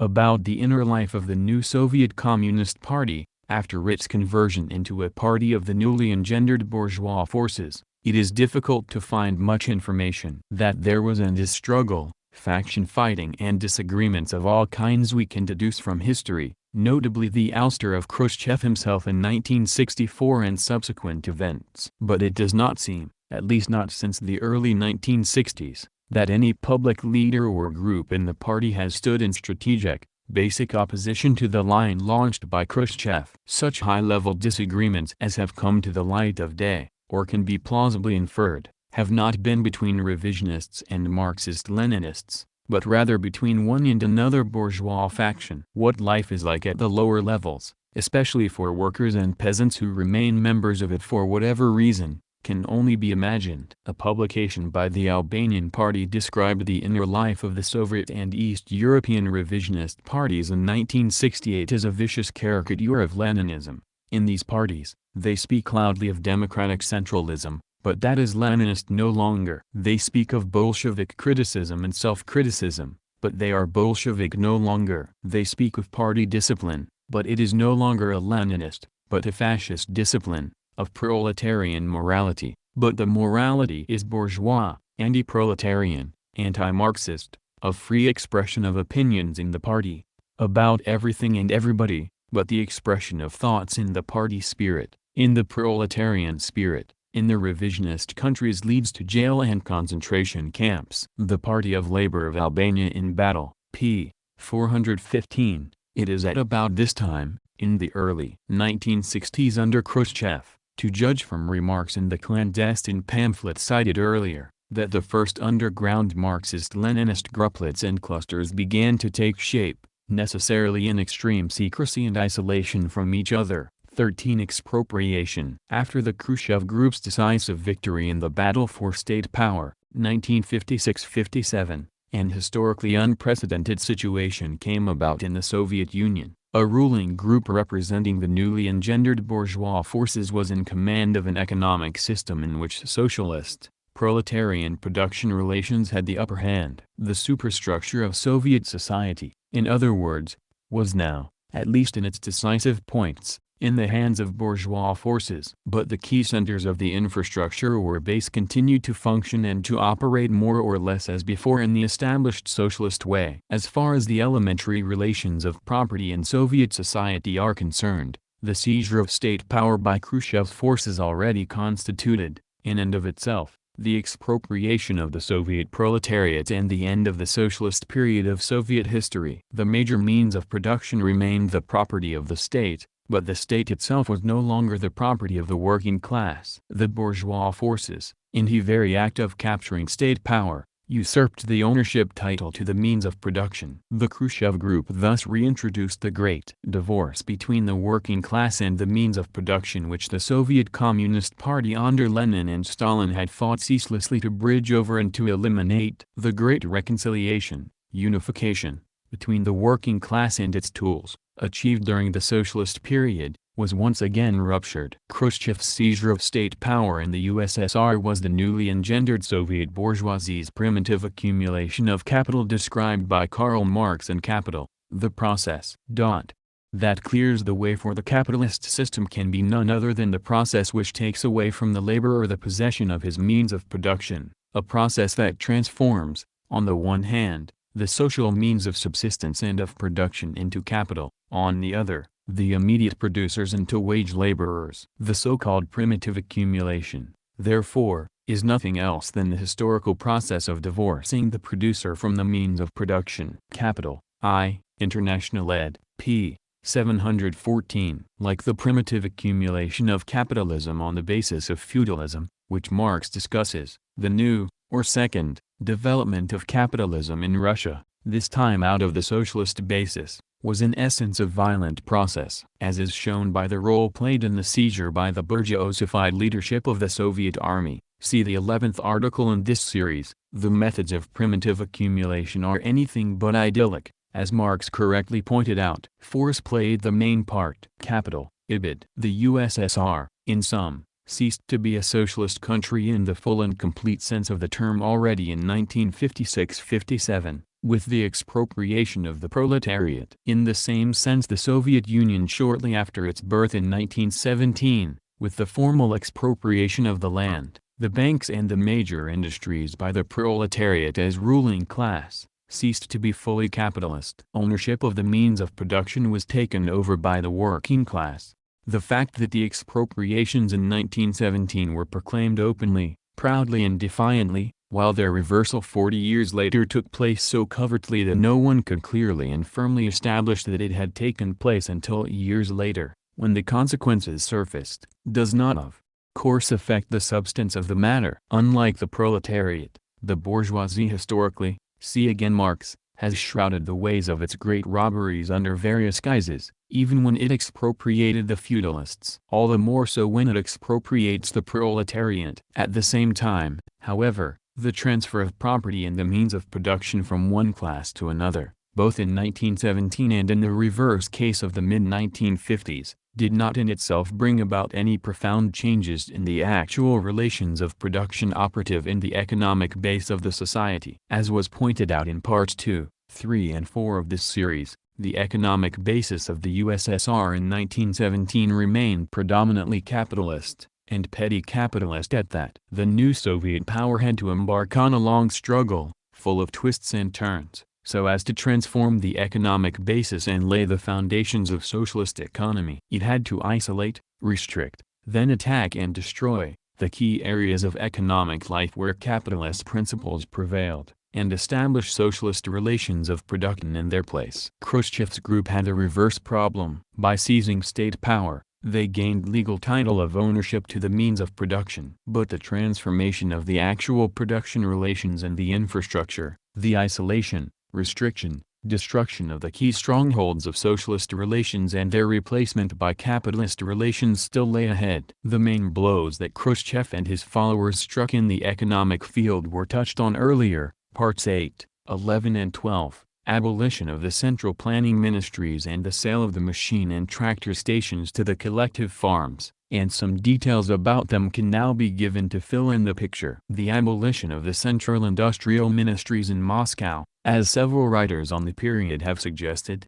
was in part a purely tactical move on Khrushchev's part, motivated by the immediate needs of his factional struggle against the so-called anti-party group. For his chief opponents and leadership, Malenkov, Kaganovich and lesser figures, also, after his resignation as foreign minister in June 1956, Molotov had powerful positions and close ties with the ministries. By abolishing the ministries, he deprived his opponents of key power bases. See for example, Bistrak, Khrushchev, Grand Tactician, New York in 1959, p. 247, Crankshaw, Khrushchev, A Career, p. 246. These short-term tactical motivations explain why Khrushchev himself in 1962 and 1963, and even more so his successors in 1965, were able to turn around and re-establish central industrial ministries to a certain extent. The re-established ministries,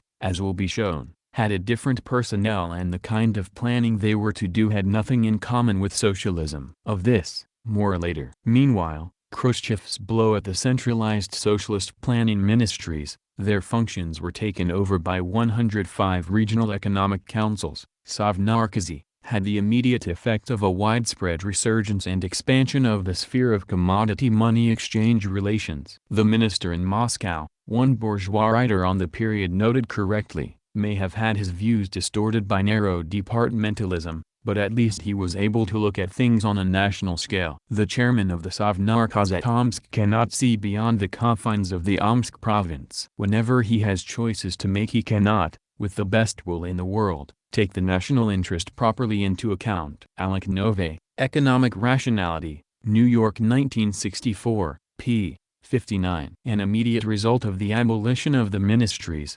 therefore, was to create in the economic decision-making process a strong element of narrow localism, each little region for itself. But, while planning could be fragmented into 100 pieces, the material production process could not. Advanced large-scale industry draws its materials from, and sends its output to, many different regions all over the country. Soviet regional planners therefore, and the directors of enterprises even more so, found themselves under the new system faced with an enormous headache in procuring essential raw materials and supplies and distributing their output outside the immediate regional planning area. Such central organs of coordination and forecasting as remained were of little help, as numerous complaints in the press attested. Nove.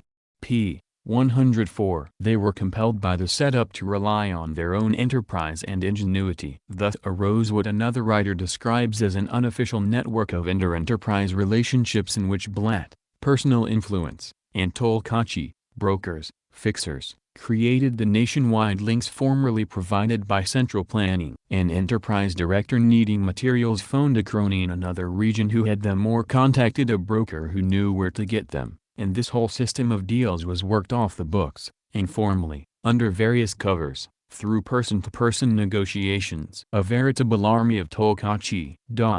Assisted industrialists in dealing with their most difficult problem, that of securing supplies. These specialized middlemen made it their business to know where equipment and materials of all kinds could be obtained on the ubiquitous free market. M. Miller, Rise of the Russian Consumer, London 1965, p. 33. This was in fact not yet a free market, hence the quotation marks. It was an illegal market, and both the managers and the specialized brokers could be heavily punished under existing Soviet law if caught making deals outside the plan. But this black market was so necessary under the system, and prosecutions so few, that it should more properly be called a gray market. It is easy to recognize in the figures of the Tolkachi the reincarnation of the Anneebman of the 1920s. See Part 3 of the series. Likewise, the manager's own inter-enterprise dealings outside the plan revived a relationship that was legal in the early phases of Lenin's new economic policy, when enterprises could buy and sell from each other on their own hook. See for example, Maurice Stomp, Soviet Economic Development, New York 1966. Pages 131 to 148, but what was temporarily legal in early NEP, as part of the limited retreat to state capitalism at the time, was outlawed and in fact stamped out as the 1920s ended. Just the opposite under Khrushchev. There the rights and powers of the enterprise managers gradually expanded. A key step here was the abolition of the law on economic sabotage, which had made directors liable to criminal charges for non-fulfillment of the plan. The new regulations, writes Granick, are much less severe than they once were. Khrushchev, this student of Soviet executives observed, went a long way toward eliminating the trauma previously embedded in Soviet executive positions. Red Executive, p. 43, 136. He did so not by giving greater responsibilities for coordinating production to the workers themselves, but by enhancing the powers and legalizing many of the illegal practices of the enterprise directors. Khrushchev's general report to the 22nd Congress of the CPSU in 1961, a document which pretends to map out the advance to communism in the USSR by 1980, included the further gradual extension of managerial powers in the party program, to leave no doubt on this score. Documents, Volume 11, New York 1961, p. 98. At about this time also, there was a rash of court cases in many areas of the USSR where workers protested that managers had dismissed them from their jobs illegally. Conquest, Industrial Workers, p. 20. Most were reinstated at the time. The managers had acted too hastily. Later on, after Khrushchev, the managers achieved the power to fire virtually at will and their private dealings were legalized, as will be shown. Thus the major Khrushchev reforms in industrial organization reveal a definite overall pattern. Step by step they broaden the area in which commodity money exchange relations, the breeding ground of capitalism, govern economic behavior. At first, this extension takes place in the shadows. Gradually it is legalized, and the demand for further extension is written into the party program. In agriculture, Khrushchev's attack on the strongholds of socialist production relations was, if anything, more direct and complete than in industry. During 1957-58, as already mentioned, the Soviet state under Khrushchev sold off to the collective farms the machine and tractor stations, MTS. It was a case of the state expropriating itself for the benefit of the collective farms, the only avowed and open tampering with socialist property relations that Khrushchev and his successors engaged in. The move gave the collectives, as Stalin had said, the exceptional status, not shared by any other enterprise in our country, of owning basic instruments of production. Economic Problems of Socialism, p. 95. But this analysis, together with Stalin's warning that it would lead to the regeneration of capitalism, was attacked and discarded by Khrushchev as so much dogmatism connected with the cult of the personality. Linden, Khrushchev and the Soviet Leadership, Baltimore 1966, p. 61. Along with the sell-off, Khrushchev abolished the plan targets, production quotas, to which the collective farms had been subjected. The farms were thus, more than any other kind of enterprise at the time, on their own, with little relations other than commodity exchange relations to link them with the towns. It was only a short time thereafter, due in part to the cost of having to maintain their own machinery, in part to the profiteering spirit that seized hold of the farms, that the controlled prices paid to the collective farms by the state had to be increased in a number of product lines. In 1962, as a direct outcome of the new setup, meat and dairy product prices to the consumer were raised 30% and 20% respectively. Miller, Op. Cit. p. 235. The political impact of the sell-off was also considerable. The MTSs had been not only the mechanical backbone of the collective farms, but also played the role of outposts of the industrial proletariat among the peasantry. Their actions in executing state policy necessarily exercised enormous leverage on the collective farms, and among the workers at each MTS there was a party branch whose role was to participate in the collective farm leadership and guide it in a proletarian direction. With the sale of the stations, these roles collapsed and large numbers of party cells on the collective farm ceased to exist. Nove, Op. Cit. p. 65. All of these and other Khrushchevian measures, however, did not quite yet amount to a restoration of capitalism. By the time of the 22nd Congress in 1961, the socialist fabric of production relations was stretched very thin and was full of holes, but the main strands still held. It required a fresh bourgeois offensive, 4 more years of demagogy, wrecking and purges, before they snapped. 14. The debate. If a history is ever written of the great hypocrisies of the 20th century, especially those perpetuated in politics, a chapter of it must go to describing the program for advancing to communism put forward by Nikita Khrushchev at the Soviet Party's October 1961 22nd Congress. It was a period of muddle and confusion in the USSR, especially in the economic sphere. The old system, gutted and partly sold off by Khrushchev earlier, no longer functioned as it used to, yet the outlines of what was to replace it had not yet crystallized. As if to give sense and direction to this murky transition, Khrushchev stepped in with the declaration that the USSR would be a fully communist, classless society by the year 1980 and that the period building communism had now begun. This declaration seemed to lend consistency and legitimacy to Khrushchev's political theses about the abolition of the proletarian dictatorship, in favor of the state of the whole people, and of the proletarian political character of the Communist Party, in favor of a party of the whole people. For if communism were just around the corner, if class distinctions had all but disappeared, if everyone was a proletarian, then in respect to which class can there possibly be a dictatorship? There is no such class, argued Khrushchev. Documents of the 22nd Congress of the CPSU, New York 1961, Volume 2, p. 157. But, on the other hand, even this shallow appearance of formal consistency disappeared when it came to the matter of Khrushchev's proposals in the realm of political economic reorganization. Those who picked carefully through the soup of Khrushchev's general rhetoric for the meat of specific proposals regarding the economy found a peculiar clash of flavors. Under the rhetorical heading, for example, of the need to draw upon the creative initiative of the masses and give it ever greater scope, there is the explanation that this calls for a further gradual extension of managerial powers and of the responsibility of local bodies and enterprises. Documents Volume 2, p. 98. This is sheer double talk, where masses really means managers and directors, and releasing creative initiative means increasing the directors' repressive powers. The same logic shopping marks Khrushchev's approach to the economic categories. In the course of communist construction it is our task to make still greater use of, and to improve, the financial and credit levers, financial control, prices and profits. We must elevate the importance of profit and profitability. Ibid. p.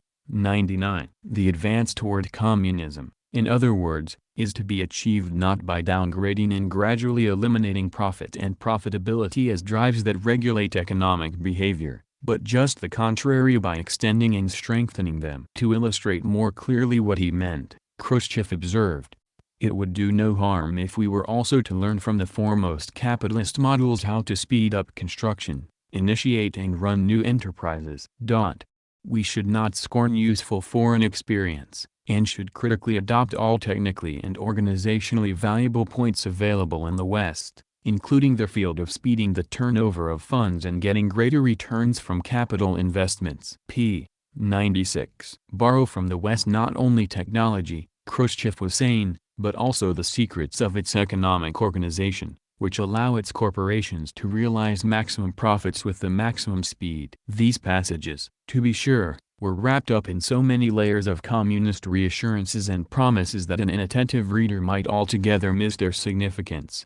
That these passages contained the grain of Khrushchev's program, however, while all the rest was chaff, became clear over the course of the great economic debate that was launched directly after the Congress and lasted until early 1964, shortly before Khrushchev's own ouster. The debate was in essence a faction fight, conducted, as far as its visible portion went, in the pages of economic journals and Pravda, the party organ, between two main camps within the newly emerged bourgeois forces within Soviet society. Very broadly speaking, one side upheld the interests of the economic planning bureaucracy, or what was left of it, over and against the power of the enterprise directors and managers, while the other fought for the supremacy of the enterprises over the remnants of the economic planning structures. It is significant that neither side fought, or was permitted, in the pages of the revisionist party-controlled press, to come out, for the revival of counterplanning or other ways of direct mass participation in the planning process. For counterplanning,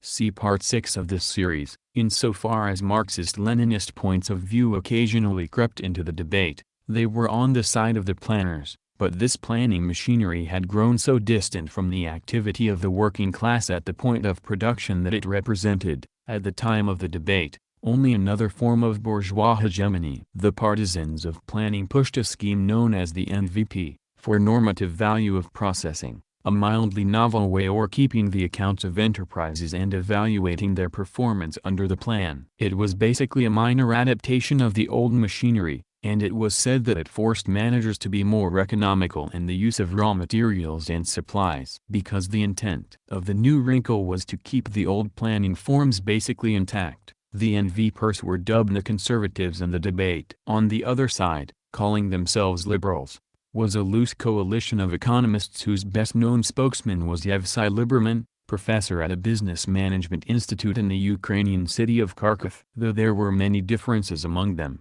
and they frequently shifted their emphasis as the winds of the debate blew, the main points in their case were to strengthen the role of profits and to enhance the autonomy of the enterprises from the plan. As regards profits, the liberal school denied, a la Khrushchev, that there was anything contradictory between socialism and an enhanced role for profit maximization in the conduct of enterprises. After all, Liberman argued, society as a whole must show a profit, and excessive production over consumption, and what is good for society is good for every enterprise. C. E. Zaleski, Planning Reforms in the Soviet Union, Chapel Hill 1967, p. 79. But while the role of profit was a key storm center in the debate, Liberman and many of his partisans emphasized that this was not the fundamental issue for them. We find it strange, Liberman wrote, when people argue, what is better, the normative processing cost, NVP, for example, or profit. What they were proposing,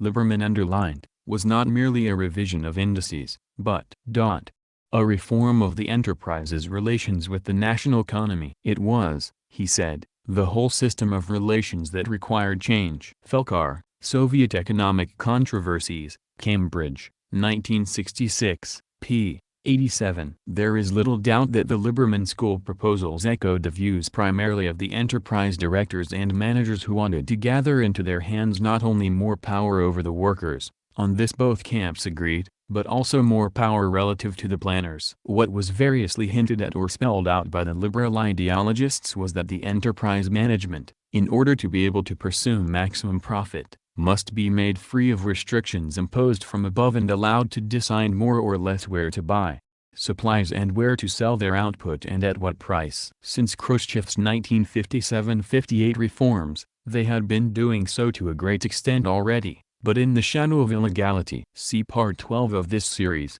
The catchphrase "new relations between enterprises and the national economy" meant to make it legal. Basically, These managers and directors wanted to set themselves up as classic capitalist entrepreneurs. Lieberman, with his sophisms borrowed from Adam Smith, "What's good for society is good for every enterprise" is almost verbatim Adam Smith, was their prophet. Through the first 2 years of the debate, however, according to several accounts, the liberals had very much the worst of it in the press. The NVP partisans, with their emphasis on the old machinery, had the force of habit and familiarity on their side, and their new wrinkle, the NVP index itself, had been tested experimentally in the Tatar, Donetsk and Lithuanian regions. Good results had been claimed for it. What the liberals advocated, by contrast, was pure, untested theoretical speculation, and even as theory it was dubious to many, because its emphasis on profits smelled of capitalism and it meant an obvious downgrading of the plan. As 1964 began,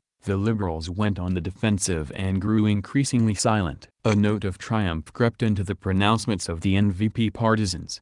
It was then, in early 1964, that Khrushchev personally intervened, making strong official statement in favor of profits, which threw the weight of the party leadership behind the Lieberman school. In summer came the coup de grace against the NV purse. In a series of articles appearing in Pravda, prominent Khrushchevites led by the academician L. Leontiev, not to be confused with the older, Marxist-Leninist A. Leontiev, accused the anti-profits school of Stalinism. The problem which we face now in determining if profit should be the basic index in judging the work of the enterprise, Leontiev wrote, can be attributed in no small way to the lack of regard for the immutable law of economic construction during the Stalin era. This immutable law, regardless of the system under which it operates, is universal. An economy must produce more than is expended on production, and it is this principle, however unheeded it has been in the past, that theoretically provides the foundation for the acceptance of profits today in the Soviet Union. Quoted in Felkar, pages 77 to 78. This breathtaking piece of brazenness, as if there had been no economic growth in the USSR under Stalin's leadership, and of metaphysics, immutable law, served as a warning signal to the NVP advocates that, if they persisted, they would go the way of the so-called anti-party group into oblivion. Under these circumstances the liberals emerged triumphant. They were granted an experimental trial of some of their ideas in a series of light industrial enterprises producing for the consumer market, the Bolshevik-Gamayak experiments, while the experiments of their opponents were discontinued. Nikita Khrushchev, however, did not remain in power long enough to tend the fruits of what he had sown. In October 1964 he was outmaneuvered and deposed by his colleagues, headed by Leonid Brezhnev and Alexei Kosygin. A harvest failure due largely to Khrushchev's virgin lands scheme, the unworkability of some of his tactics such as splitting the party into agricultural and industrial regions, his blunders in foreign policy vis-à-vis Yugoslavia, Cuba, China, and Albania, and to a large extent the vulgarity of his style, notably banging his shoe on the podium at the United Nations, had made Khrushchev into a figure of scorn and ridicule who threatened to bring discredit on the class he represented. His successors criticized him for subjectivism and for going ahead too fast, and made a number of minor adjustments of substance and style in Soviet policy, domestic and foreign. But they were quick to announce, in early November, that his economic reorganization would continue and spread along the same basic lines. Lyndon, Khrushchev and the Soviet leadership, Baltimore 1966, p. 225. At the end of the year they extended the scope of the Bolshevik-Gamayak experiments, injecting the new system for the first time also into heavy industry. Felkar, p. 51. Things then began to move very quickly. In March, a plenary meeting of the Central Committee of the party declared it was time to begin devising measures to improve the rationality of the system. In June, an important conference was held in Moscow, bringing together economists, enterprise directors and planners from all parts of the USSR, to actually devise measures. The consensus of the meeting, according to Pravda's report, was that the time had come. To decrease detailed planning from above and to reduce the quantity of indices assigned to the enterprises, and, in so doing, to provide conditions for operational independence and for developing healthy economic initiative on the part of the enterprise. The time had come also when the role of profits in appraising enterprise operations could be elevated to a more prominent position among the set of indicators, and that profits themselves should provide the principal sources for the formation of enterprise funds. There was also agreement that the time had come to tackle what was called the market problem, which, Pravda said, exists not only for consumer goods but also for the means of production. There is no end of work in this sphere. Quoted in Felkar, pages 91 to 92. Toward the end of September 1965 the Central Committee met again. At the end of it, Premier Kosygin, in a lengthy speech, announced a series of economic reforms, which one writer rightly termed certainly the most prominent measures in the economic sphere since Stalin's. Reforms in 1928 that terminated NEP. Felkar, p. 93. These measures, however, went plainly and clearly in the opposite direction. Instead of subjecting the enterprises to planning, they virtually, and eventually, completely, subjected planning to the enterprises. Instead of eliminating the market and means of production and labor power, they expanded, legalized and strengthened it. Instead of eliminating profiteering, they raised it to a principle. In short, instead of constructing socialism, the Kosygin reforms restored capitalism. 15. Slow down. The speed with which the Soviet Party leadership moved in 1965 to reorganize the economy was dictated mainly by a worrisome slowdown in industrial productivity. In presenting the party's proposals in September that year, Premier Alexei Kosygin was careful to lay the accent on the bright side. He recited a score of statistics showing output increases during the 7-year plan period just ended. But there was also a cloud to the silver lining, he added, and it was this which brought him to the subject proper of the proposals. It should be said that in recent years the volume of national income and industrial output per ruble of fixed assets has declined somewhat. The rates of growth of labor productivity in industry, which constitute an important index of the efficiency of social production, have slowed down somewhat in recent years. Beyond these vague indications he would not go, and he did not probe more deeply into the probable causes of this slowdown. Fairly detailed statistics were finally made public more than 5 years afterward, however, and before Kosygin's proposals are looked at it is worth examining this data to gain a clearer idea of the predicament in which the Soviet leadership found itself. The USSR's foremost specialist in matters of what is called investment efficiency is academician Tigran Kokacherov. The most general indicator of efficiency of investments in the national economy as a whole, according to Kokacherov, is the ratio between national income and the sum of fixed and circulating assets in the national economy. This ratio is expressed as a certain number of kopecks of income per ruble of assets. 100 kopecks equals 1 ruble.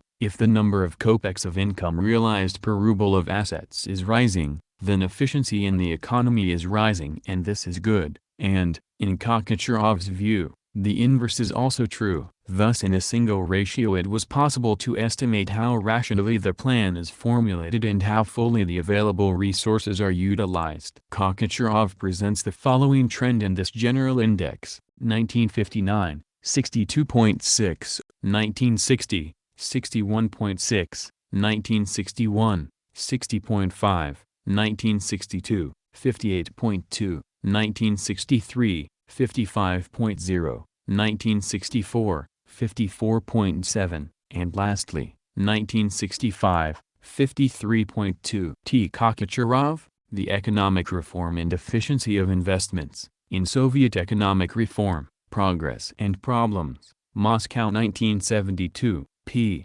159. Thus the overall indicator of economic efficiency showed a consistent year-to-year decline, finishing the period nearly 10 kopecks per ruble down from the starting point. As Kokacherov put it, a decline of this indicator during the 7-year period, 1959 to 1965, speaks about the existence of unfavorable phenomena in the Soviet economy.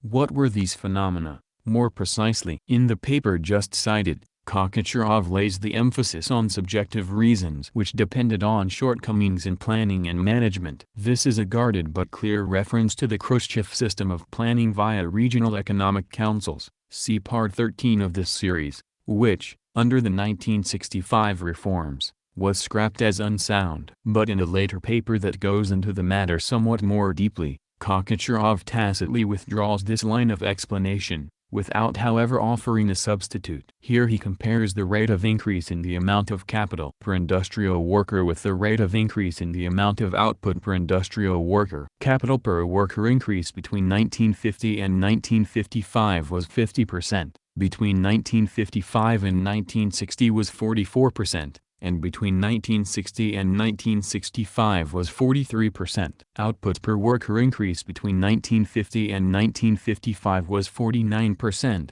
between 1955 and 1960 was 37%, and between 1960 and 1965 was 26%. The difference between both respectively is -1%, -7%, and -17%. T. Kokochorov, Improving the Methods of Determining the Effectiveness of Capital Investments, Voprzy Ekonomiki 1973, No. 3, translated in Problems of Economics, September 1973, p. 21.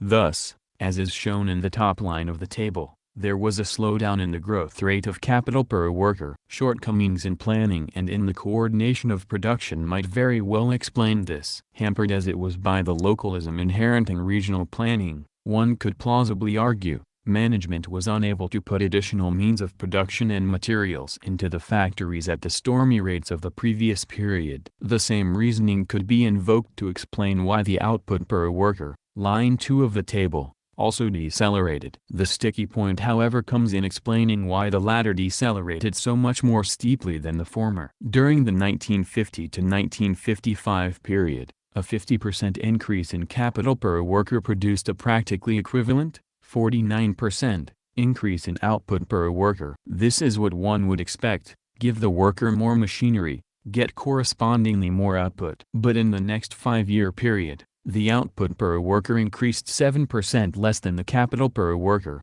and during 1960-65, the years immediately leading up to the Kosygin reform plan, the gap between capital growth and output growth widened to a rather alarming 17%. More and more means of production were being thrown at the workers, yet proportionately less and less were coming out. Kokochorov does not even try to interpret this thought-provoking data, and this is not surprising. For apart from the refutable hypothesis that the new machinery was grossly less efficient than the old, the data points straight to the uncomfortable conclusion that the Soviet industrial working class no longer gave a damn about productivity, and was getting away with it. Despite the fact that Khrushchev had ordered a country-wide retiming of industrial jobs, which set significantly higher output targets for machine operatives, the workers were simply not putting into their work the same measure of energy and enthusiasm they had displayed, often with dazzling and heroic results, during the period of socialist construction. See Part 6 of this series, on Khrushchev's job retiming. See Mary Macaulay, Labor Disputes in Soviet Russia 1957-65, Oxford. 1969, p. 89. Instead of going all out to produce more, better, and faster, the industrial workers shifted their strategy in the battle for production to passive resistance. The potency of the means of production confronting the workers on the shop floor continued to rise. But the workers applied their energy and ingenuity now not to the realization and development of that potential, but to its frustration. The new, negative attitude toward labor which reflects itself in the statistics of the Khrushchev period stemmed chiefly from the development discussed at the outset of Part 13 of this series, namely the expropriation of the working class upon the revisionist seizure of state power in 1956-57. Perhaps rather few workers summed up the situation at the time in terms of expropriation and drew the parallel with the expropriation of the mass of the people by a few usurpers at the dawn of the capitalist order which Marx described so vividly in Capital, Volume 1, p. 764. Yet the change, however they might formulate it, could hardly escape even the moderately conscious worker. Under Stalin, the party had been the workers' weapon against factory directors who overstepped their authority. See Part 8 of this series. Could it escape the attention of the workers that, after Khrushchev's seizure of power, the party switched its class stand and called for strengthening the directors against the workers? See Parts 13 and 14. Could it escape the workers' attention that directors who failed to live up to the plan, and who violated the rules regarding the speed, organization and conditions of work, were, under Khrushchev, almost never punished or removed from their posts? Macaulay, p. 83. Could the workers fail to be aware of the fact that such directors were not only members but often also officers of the trade unions in the plant? Macaulay, p. 67. These and similar shifts in power, perceptible to a great many workers at least, were quite sufficient to communicate the essence of the new relationship of property and to breed in response the new attitude toward productivity described by Marx a century ago. Since the workman finds the instruments of labor existing independently of him as another man's property, economy in their use does not concern him. Capital, Volume 1, p. 325. The really striking fact about the Soviet workers' slowdown, however, and undoubtedly the most worrisome aspect of it from the party leadership's viewpoint in 1965, was that the workers were getting away with it. This was due to the freakish transitional situation in Soviet society at the time. The workers had been expropriated. They no longer held state power or owned the means of production. Hence they resisted at the point of production by slowing down. But the bourgeoisie, while it owned the means of production and held state power, still had its hands tied by many of the old, socialist relations of production. It did not yet have in its hands the full arsenal of weapons for making the workers speed up. The ultimate among these weapons, as was mentioned earlier, Part 8 of this series, is the power to fire workers, to lay them off for economic reasons. This power implies that labor power is a commodity to be bought and sold like any other, or, to put it the other way around, wherever labor power has the character of a commodity, there the owner of the means of production has the right to throw the workers out onto the street. The necessary mate and companion to this right is the owner's right to sell, or buy, means of production also like any other commodity, for example, by shutting down unprofitable divisions, discontinuing one type of production in favor of another, etc. A moment's thought will show these two powers cannot survive separately from one another. The exercise of the one necessitates the exercise of the other. It is precisely the exercise of these two powers, however, as was pointed out at the conclusion of Part 5 of this series, that convert the owner of the means of production into a capitalist and convert a society's relations of production into relations of production of a capitalist character. See Guardian, March 19. In a fully capitalist society, the Soviet workers could not have carried on their slowdown for as long and as effectively as they did. Long before the gap between investment and productivity had reached the dimensions it did under Khrushchev, investment would have come to a halt and a spiral of layoffs would have stimulated those remaining within the factories to put out greater efforts. The stimulating effect of the capitalist relations of production can be observed in the advanced stages of each economic crisis, such as the current one. As the lines of the unemployed stretch outside the factories toward the horizon, the regime of speed-up, sweating and humiliation on the inside reaches its most brutal extremes. In this way are produced the investment efficiencies and the close correlations and short lags between capital per worker and output per worker which academician Kokacherov, and Khrushchev before him, eyed with so much envy. It is a fallacy to suppose that the transition backward from Socialism to capitalism in the basic, determinant relations of production can occupy a very long period of time. The seizure of state power by a bourgeoisie and hence, the expropriation of the working class, necessarily provokes among the working class a movement of resistance to increased production. The advance of this movement rather quickly throws the expropriators into an untenable economic position, a crisis of general underproduction which is no less real for being covered up. The more active forms of resistance, strikes, rebellions, riots, may be put down and dealt with at gunpoint. Several were, as mentioned earlier, but the bayonet is a notoriously ineffective and impractical prod in the everyday grind of industrial production. The bourgeoisie cannot station a soldier behind every 3 workers in every factory without provoking open war. To break the workers' passive resistance at the point of production, the bourgeoisie requires weapons of a different order. These are the weapons inherent in the capitalist relations of production. The bourgeoisie cannot dally to apply them. However much it might hesitate to turn means of production and labor power into commodities with all the consequences thereof, it must conquer its scruples, if it has any, and march full steam ahead into the capitalist order. This was the background behind Alexei Kosygin's declaration, keynoting the September 1965 reform proposals, that the existing forms of management, planning and stimuli in industry are no longer in conformity with modern technico-economic conditions and the present level of the productive forces. 16. The new system. A complete system of measures is being proposed, Soviet Premier Alexei Kosygin said in his September 1965 speech, in order to expand the economic independence and initiative of enterprises and associations and to enhance the importance of the enterprise as the main economic unit in our economy. Presented by Kosygin on behalf of the Central Committee of the party and the supreme organs of the government, the proposals were formally promulgated in short order. Conversion of the then more than 50,000 non-agricultural enterprises to the new system, a complex and demanding task because of the sweeping nature of the measures, was accomplished in a series of steps requiring several years. By the end of 1968, the new system embraced industrial enterprises producing about 72% of all industrial output and contributing about 80% of the total profits realized in industry. By the end of 1970, the figure stood at about 92% and more than 95%,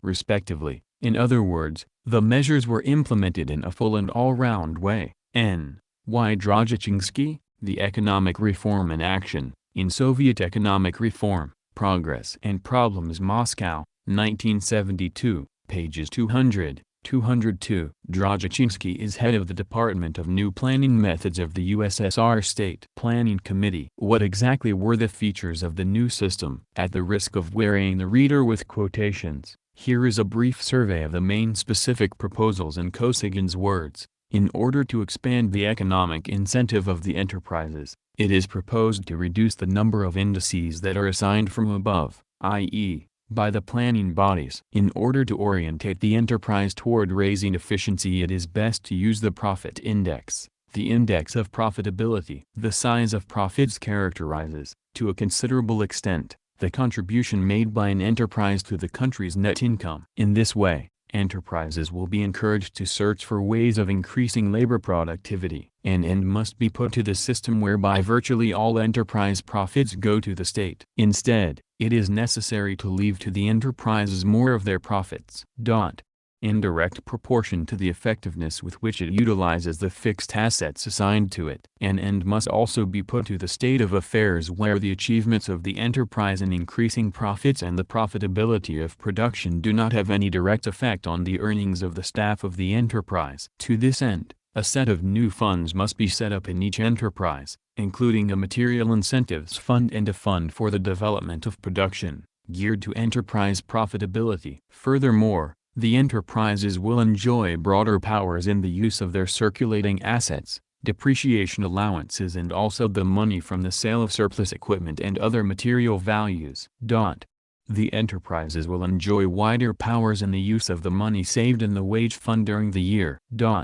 In this connection, a positive example is the Moscow Transport Combine, where the new system was introduced by way of pilot experiment in the previous year. It showed sizable gains in productivity after it sold superfluous trucks and equipment and discontinued the employment of superfluous personnel. In its relations with other enterprises, the economic responsibility of each enterprise is to be enhanced. Direct contacts between manufacturing enterprises and consuming enterprises should be developed more broadly in the sphere of materials supply. As for prices, the transition to new forms and methods of economic stimulation of industrial production demands the improvement of the system of price formation. Prices must increasingly reflect socially necessary outlays of labor, and they must cover production and turnover outlays and secure a profit for each normally functioning enterprise. Financial relations between enterprises and the state are also to be put on a different footing.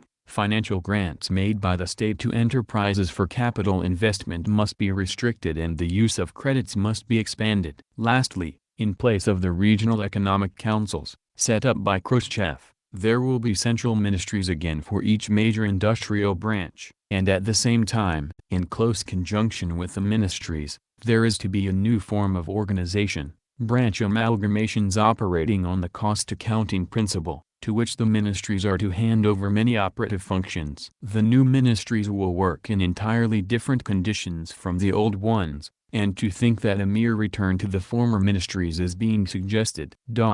Means to disregard a number of new factors and to make a mistake. So much for the bare bones of the new measures. Insofar as Kosygin's less than lucid formulations let them be seen. Quotations are from Ms. Vestia, September 28, 1965, translated in the Review Problems of Economics, October 1965, pages 3 to 28. How very fine it would have been if Kosygin, in summing it all up, had had the wit to say, in short, friends and comrades, what it all means is that we are setting up capitalism, and a proper up-to-date capitalism it will be, with trusts and monopolies and all the trimmings, just as quick as we can get it rigged up. He would have spared all the world's Marxist-Leninists enormous amounts of effort. A vain dream. In place of such a refreshing ending, Kosygin concludes with an air of complete conviction that the new measures are an essential part of the process by which socialist property in the USSR is developing into communist property. Not only that,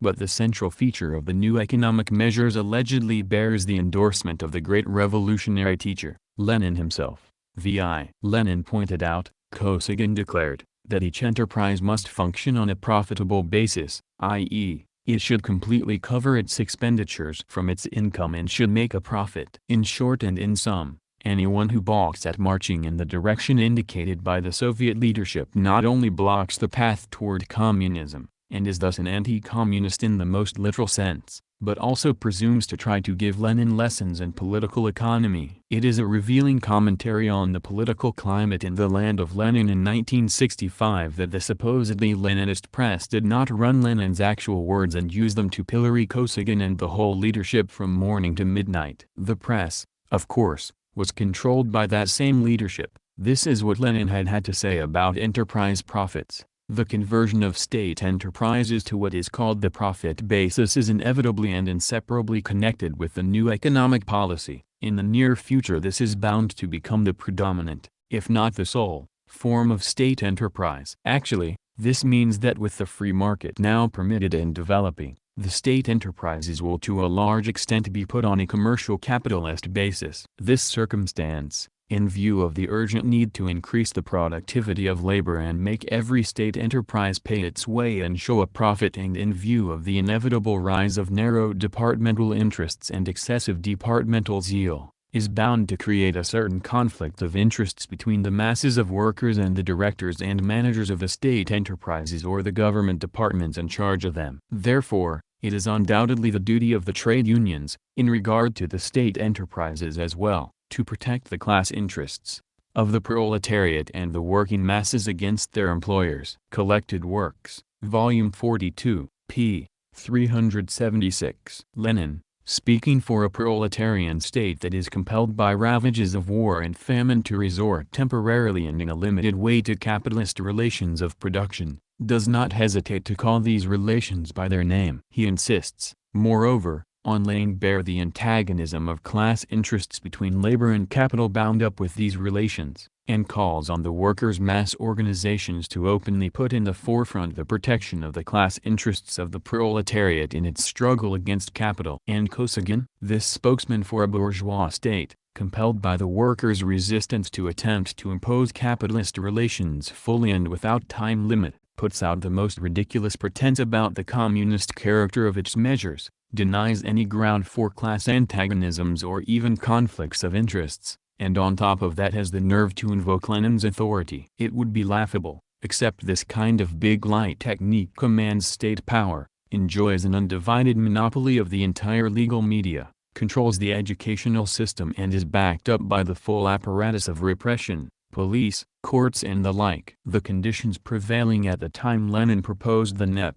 the passage just cited dates from January 1922, have been outlined earlier on, parts 2 and 3 of this series, and there is no need to expand on this theme. Once these conditions were overcome and socialist relations of production became predominant, the role of enterprise profits naturally underwent a fundamental change. Under socialism, not only certain individual production units but even whole industrial branches were deliberately run, for shorter or longer periods of time, in some cases permanently, at a planned loss, that is, in such a way that their accountant books, even with the best of efforts by workers and staff, could not possibly show an excess of revenue over costs, or any other monetary measure of profit. Thus, to give an illustration from Soviet history, the price of raw cotton could be deliberately set quite high so as to encourage collective farmers to produce more cotton, while the price of cotton textiles would be set quite low so as to put clothes on the backs of the workers and farmers. The textile industry, charged with turning the cotton into cloth,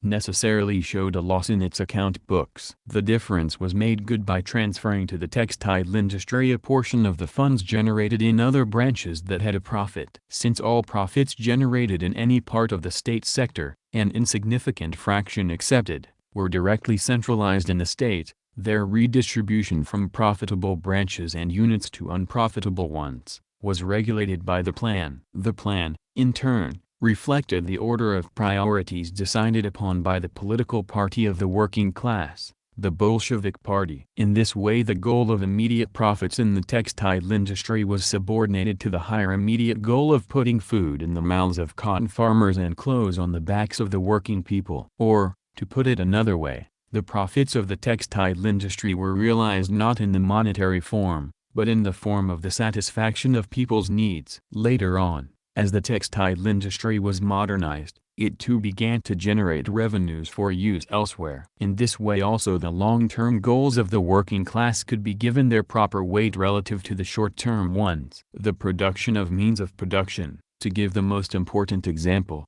generally requires a longer period of time and is less immediately urgent, and far less immediately profitable, than the production of consumer goods. Yet the latter depends for its expansion on the former. What is more, the long-term goal of easing and shortening labor, of making the physical work process less onerous and reducing the working day, depends very largely on the expansion of the industrial branches producing means of production. See, for example, Stalin, Works, Volume 13, p. 195. And what about employment? Should workers be dismissed from plants making socially necessary but unprofitable products, and transferred to more profitable ones producing luxuries, or simply tossed on the street? To these and related questions, the bourgeoisie has since the dawn of its consciousness answered with one set of arguments, proletarian thinkers with another. Profitableness considered from the standpoint of individual plants or industries is beneath all comparison with the higher form of profitableness which we get from our socialist mode of production,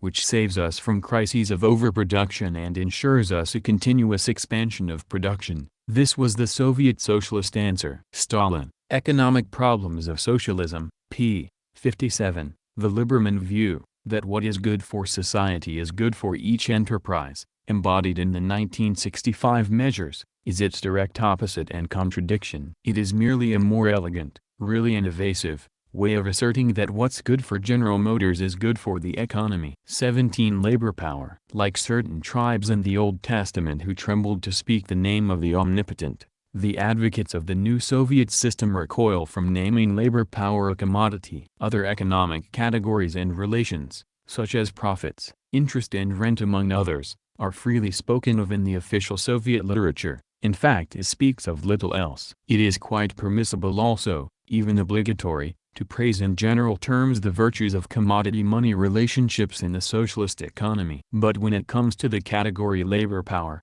and also means of production, of which more later, the Soviet economists become strangely tongue-tied, and the rhetoric of the political spokesman, usually so flat-footed, goes on its tiptoes to skirt the unmentionable. There is no plank in the Kosygin platform of 1965, for example, which calls for transforming labor power into a commodity. There is not even so much as the explicit demand that enterprise directors be given the power to hire and fire workers for economic reasons. There is just the sideways reference to giving enterprises wider powers in the use of the money saved in the wage fund during the year. For those in his audience too dense to grasp how money can be saved from the wage fund, Kosygin draws a picture, the pilot project of the 5 transport enterprises, who prospered when they sold superfluous trucks and equipment and discontinued the employment of superfluous personnel. A more detailed account of this pilot project in the Revue Voprzy Ekonomiki, November 12, 1965, gives the itemized breakdown. Costs were reduced by discharging a number of employees. At the Motor Vehicle Combine Number 1, the Central Garage and Construction Group was eliminated and its functions transferred. Discharging 100 employees. At Department Number 5, the maintenance and repair of vehicles was centralized, reducing the number of repairmen and mechanics. Department Number 9 discharged 101 workers.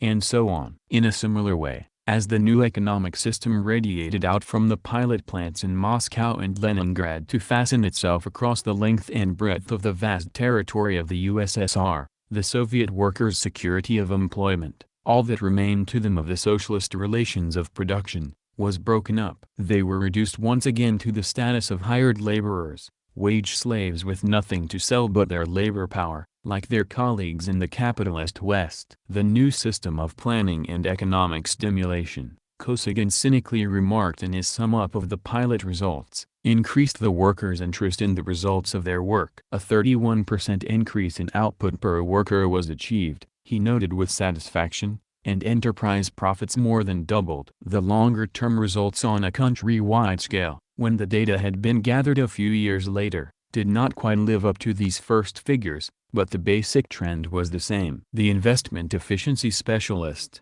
academician Kokochurov, observed in 1973 that the widening gap between increases in capital per worker and output per worker during the 1955-65 period narrowed again to a tight 2% during the 5-year period after the introduction of the new system. See Part 15 of this series. The lash of the capitalist relations of production had broken the workers' passive resistance. The slowdown was over. The speed-up had taken hold. As the early results became known, a section of the Soviet bourgeoisie found its appetite only whetted and began experimenting with methods of supercharging the new economic engine. The most important of these experiments was initiated in 1967 at the Shchikino Chemical Combine. The intensive release of personnel is planned at enterprises engaged in the Shchikino experiment. The economist T. Branenkova writes in the general description of the Shchikino design. On the average, each of the enterprises participating released 10 to 15% of its workforce.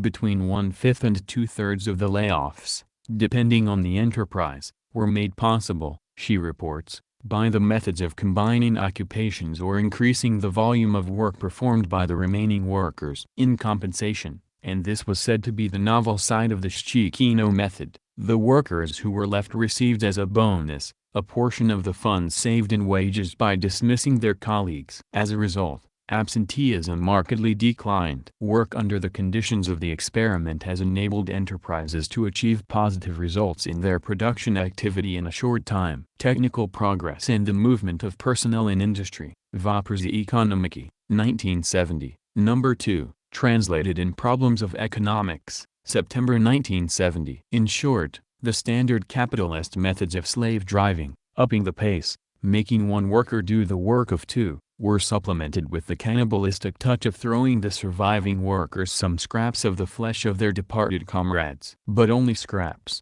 Branenkova says the bonuses received by the survivors were an insignificant amount. Another writer, the fervent Stakonavite Movement, says the bonuses in most plants under the experiment are very small. Ways of improving the utilization of manpower. Voprzy Ekonomiki, 1973, Number 12, Problems of Economics, June 1974, p. 18. The remainder of the savings goes as bonus to profits. The Shchikino system's originality, the evidence tends to indicate, lies not in the sugar coating of the bonuses, but in the stronger dosage of layoffs and speed-up. A full 1,000 workers were laid off in the original trial at the Shchikino Combine itself, indicating that more than a bit of pruning of the workforce is involved. The Shchikino principles were endorsed by the CPSU Central Committee in October 1969, and near the end of 1973 had spread to approximately 700 enterprises. Manvich, Ibid. Additional enterprise directors who believe it to be in their interests can go Shchikino at any time. Most of the enterprises that resort to the Shchikino system, says Branenkova, are located in the larger cities, where the skilled grades of workers are in scarce supply. They thus have a good bargaining position. The economic aim of the enterprises in adopting the method, very consciously, is to turn the shortage into an oversupply, reserve. Manvich quotes an enterprise director in the city of Kirov, Vizanov, who reports with a tone of triumph, "Before, we did not have enough drivers, metal workers, lathe operators, mechanics. Well, we have been working a year and a half under the Shchikino system, and we are coming to the conclusion that in many cases the shortage of workers was artificial." Having received the right to pay a worker more if he partially assumes the duties of his neighbor, we are, in a manner of speaking, discoverers of a new manpower reserve. As it turns out, the problem lies not in the shortage of people but in the organization of production and in the ability to use economic levers. Ibid. p. 17. It goes without saying that the worker who is at first paid more for partially assuming the duties of his neighbor may then, once a reserve is created, be replaced by a new hiree who will do the same work for less. As Marx put it, a century before Shchikino, the overwork of the employed part of the working class swells the ranks of the reserve, whilst conversely the greater pressure that the latter by its competition exerts on the former, forces these to submit to overwork and to subjugation under the dictates of capital. The condemnation of one part of the working class to enforced idleness by the overwork of the other part, and the converse, becomes a means of enriching the individual capitalists. Or enterprise directors, as the case may be. Capital, Volume 1, p. 636. The new Soviet thinkers, while busy devising further methods of creating a reserve army of labor in the short run, are also not losing sight of the long-term perspective. K. Vermishev, among others, advocates the release of an average of 1 million mothers from social production to allow them to concentrate on producing babies. The stimulation of population growth, Planovokostvo, 1972, number 12, Problems of Economics, June 1973, p. 3. Soviet workers who are laid off fall into a category that has no official existence. The bourgeois Sovietologist Marshall Goldman wrote in 1971, in a sarcastic tone, while rummaging through the capitalist tool bag to find ways of accelerating labor productivity, "The Russians have come up with still another device, unemployment compensation." Until February 1970. The Russians steadfastly denied there was unemployment in the USSR. And since unemployment did not exist, there was no need to have unemployment compensation. This reasoning, however, was little comfort to those who found themselves without jobs. Harvard Business Review, July to August 1971, p. 160. True enough, but the professor appears to be mistaken about the unemployment compensation. Already in 1969. The Manvich quoted just above wrote, "In order for releases connected with technical progress, the euphemism for speed up, not to affect the living standards of workers and their families, the question must be discussed of establishing some government material support." Ibid. The following year, Bernenkova emphasized that the Shchikino experiment once more confirms the necessity for practical implementation of the previously advanced proposal on the material support of workers, including the payment of stipends, during the time they are between jobs. But at the end of 1973, 3 years after unemployment compensation was allegedly instituted, Manvich, again writes, this time insistently, in order to assure the release of manpower and to achieve the rational utilization of manpower, it is essential to execute a number of other economic and legal measures. For example, the solution of an urgent problem of long-standing, the problem of material support for released personnel, is extremely important. Voprzy Ekonomiki, 1973, number 12. It seems clear that the unemployed in the USSR, as in any capitalist country, will not receive unemployment compensation as a gift from the bourgeoisie, not even if a guilt-stricken liberal like Manvich pleads for it. The Soviet workers' position is even worse than that of their colleagues in the West in some respects, because of their real position is not officially recognized. The official position remains firm. There are no unemployed as such, because under socialism labor power is not a commodity. Thus the unemployed are made to pay materially for the official hypocrisy. An even more bitter aspect of their situation is that all the layoffs undertaken by the enterprise directors for economic reasons are strictly against Soviet law, as embodied in the Constitution of 1936, The Stalin Constitution. The enterprises have no legal foundation for the regime of speed-up and economic terrorism they have imposed on the workers. But the leadership of the revisionist party and of the state treats the Soviet Constitution with contempt. To write a new one, as they have said for nearly a decade they would do, however, appears to present some problems. The revised constitution has been put off several times, and is now due to be unveiled in 1976. Meanwhile, the workers' law is a dead letter. The average worker spends between 25 to 30 days between jobs, says Manvich in the 1973 article cited above. That average, however, is composed of both the skilled, who are in relatively high demand and have an easier time finding a new place, and the unskilled, of whom there is a much larger reserve. Their number is swelled by an influx from the countryside, where the parallel restoration of capitalism has made them superfluous. Between 1959 and 1970, more than 16 million people moved to cities from the Soviet countryside, 13 million of them of working age. One of the other reasons for this, the scholar Ussr observes, is that some enterprises and organizations recruit manpower in rural areas,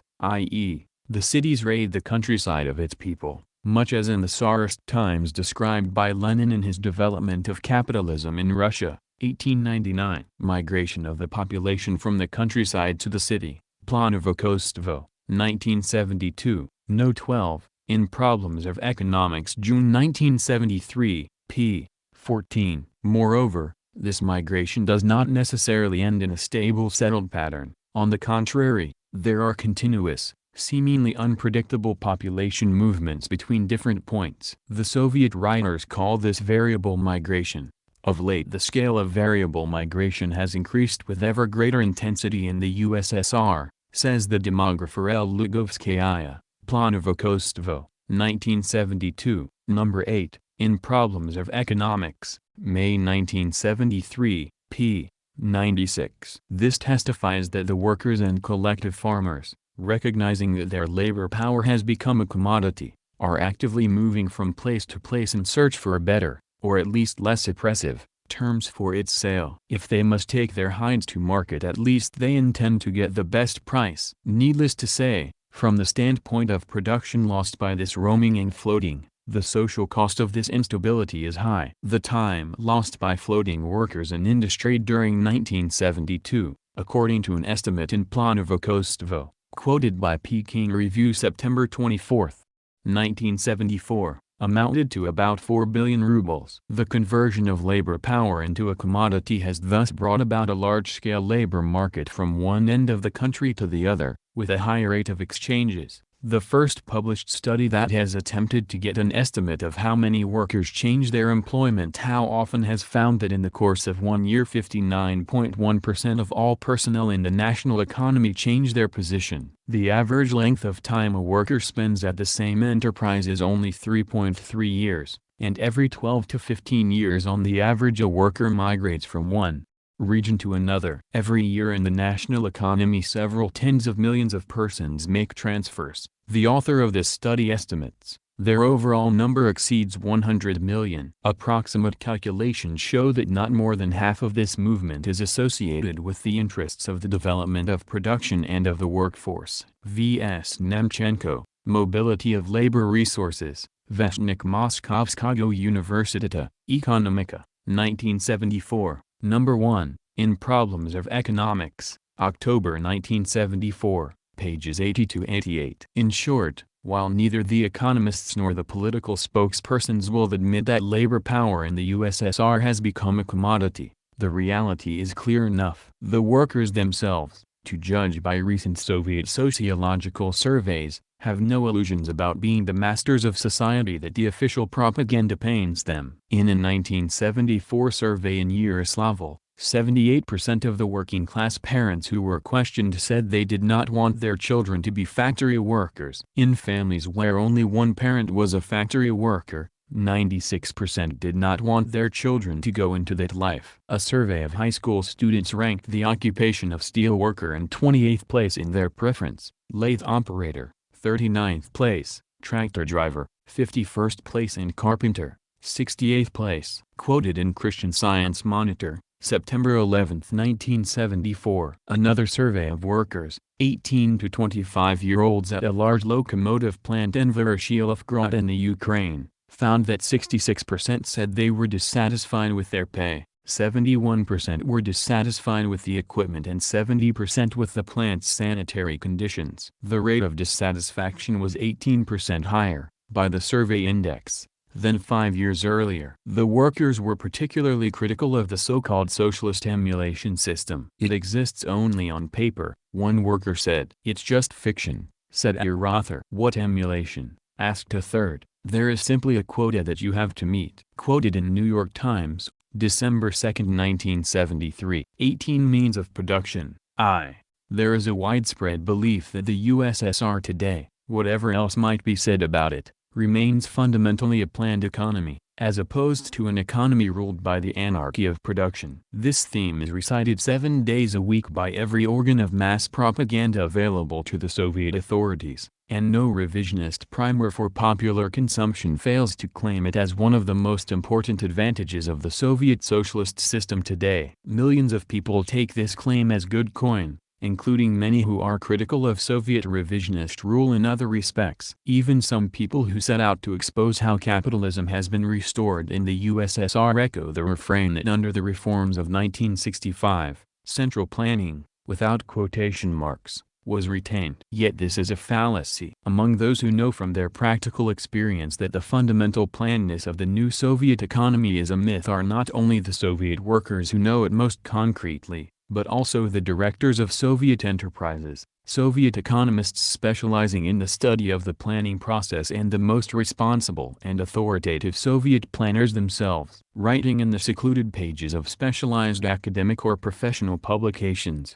behind a protective screen of jargon, with other economists and planners as audience, the Soviet writers are more or less obliged from time to time to interrupt their recitals of sleep-inducing generalities with remarks that touch on important practical problems arising in the work of their confraternity. At those moments the talk is very different. In the course of a droning recital of the progress of the 1965 reforms, for example, the head of the Department of New Planning Methods of the USSR State Planning Committee, Gosplan, Y. Androjichinsky, cannot avoid touching, however lightly, on the fact, no secret to his primary audience, that the 8th five-year plan, 1966-70, unfortunately did not come off the drawing boards before the planned period was already over. The work of drawing up 5-year plans, from the enterprise up to the USSR Gosplan, was not completed in the past 5 years and, therefore, the enterprises did not have such plans with a breakdown of assignments by years. A bit further on he calls for the conversion of the 5-year plan into a working program of each enterprise. The Economic Reform in Action, in Soviet Economic Reform, Progress and Problems, Moscow, 1972, pages 211, 224. What is a plan if it is not a working program? Or again, in the course of a discussion on the theme of the relation between planning and prices, the deputy chairman of the State Committee on Prices of the USSR Council of Ministers, A. Kamen, voices the complaint that, due to the frequent price changes which have become the practice, it is practically impossible to compile a 5-year plan, as the potential of modern methodology cannot keep up with the price fluctuations. Problems in the methodology and practice of planned price formation. Planovokostvo, 1972, number 9, translated in Problems of Economics, May 1973, p. 48.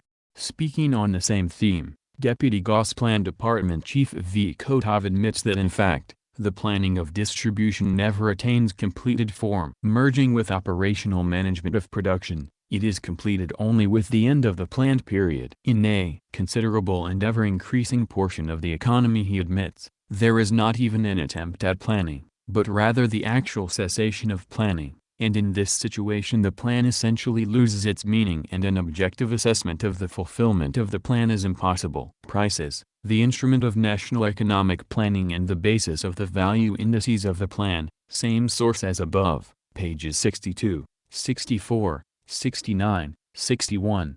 Further admissions of anarchy will be quoted later on. They appear, it should be noted, not in a mass circulation medium but in the Professional Planner's Journal, whose name ironically means planned economy. It is as if chaos had broken out in the building industry of a country where architecture is the state religion. The politicians speak glowingly, as before, of the glories of the national design, covering up, but the architects, among themselves, must somehow come to grips with the stubborn facts such as the failure to complete blueprints before the buildings are finished, the need to convert construction schedules into working programs for contractors, the tendency for drafters to design one thing and builders to build another, and so on. One of the Soviet planners' most frequent complaints, in fact, is that they cannot even find out what actually is happening in the economy, much less foresee what will happen. Not even to speak of imposing a consistent design. How did the Soviet economy arrive at this state? The answer,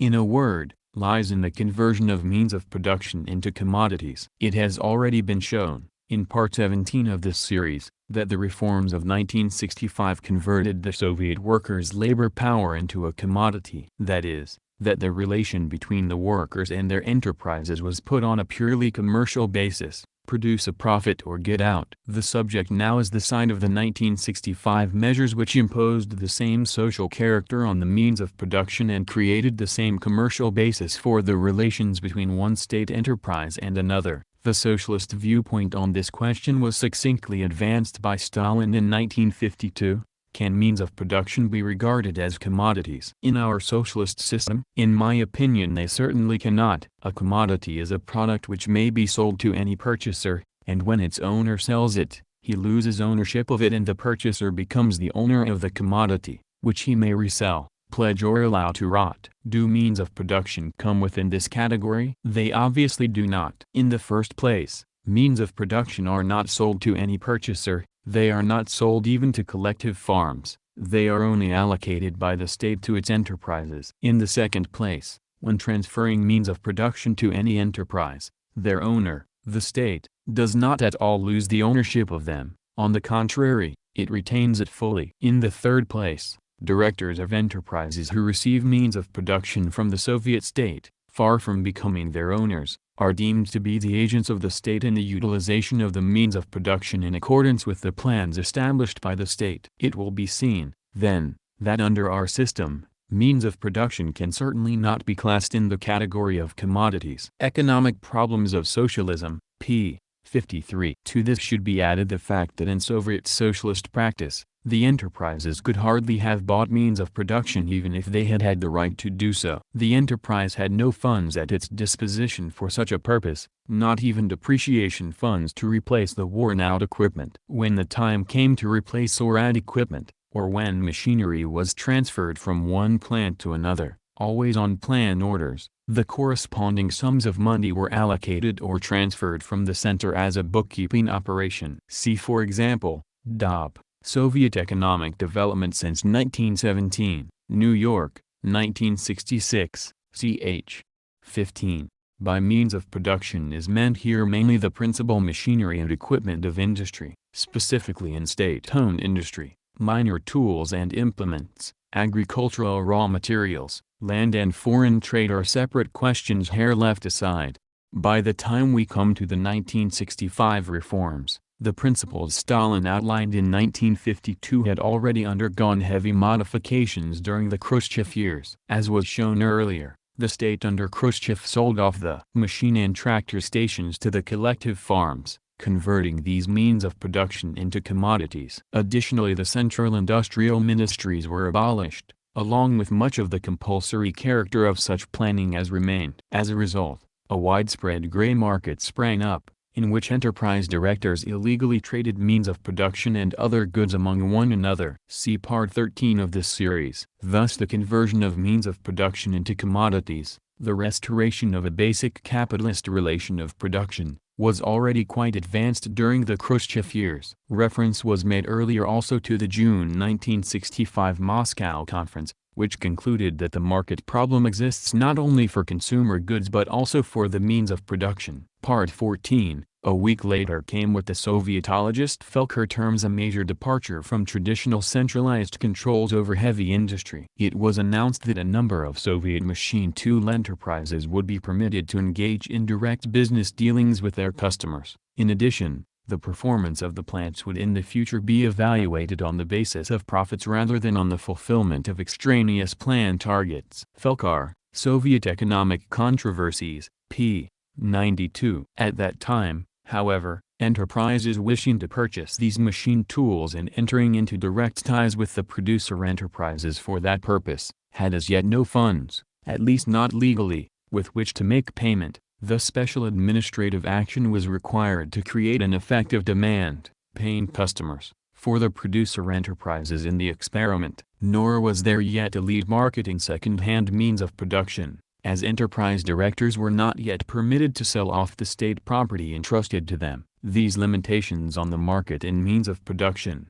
however, did not last long. In September came the reforms. Alexei Kosygin's sum-up of the experience of the Moscow transport pilot plants has already been cited. These enterprises prospered, he said, when they sold superfluous trucks and equipment and discontinued the employment of the superfluous personnel. The explicit right to sell off the means of production on their own judgment of what constitutes surplus equipment was granted to enterprise directors under the terms of the new statute on the socialist state production enterprises, approved by the USSR Council of Ministers that October 4. The new law also provides that sums obtained from the sale of material values representing fixed assets will remain at the disposal of the enterprise and are to be used for capital investments in excess of the annual plan. The statute is translated in Problems of Economics, January 1966, p. 11. Even more significant than putting funds at the disposition of the enterprise director was the provision of the reform which allowed enterprises to retain a substantial portion of the profits they generated. In the past, virtually all profits, if any, had gone directly to the center. In the first year of the reform's operation, enterprises retained 26%, on the average, of their profits. By 1968 this had risen to 33% and by 1969, 40%. Drozdchinsky, work cited above, p. 207. The largest and fastest growing portion of these retained profits went into a production development fund, earmarked for capital investment by the enterprise. On top of this, enterprises were allowed by statute to retain their own depreciation funds for complete renewal of fixed assets and to decide when existing equipment was to be written off and new equipment purchased. Finally, enterprises were given the right to borrow from the state bank to finance purchases of means of production. In this way the enterprises, which had been financial paupers under the rules of the Soviet Socialist period, became rapidly flush with liquid assets. Their treasuries swelled up particularly after the 1966-67 wholesale price reform,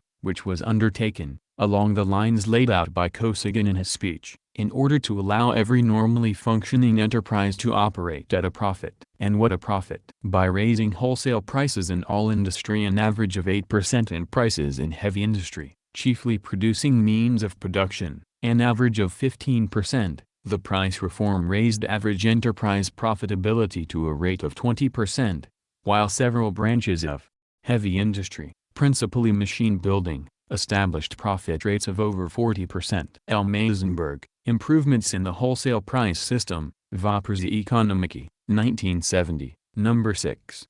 In Problems of Economics, February 1971, p. 49.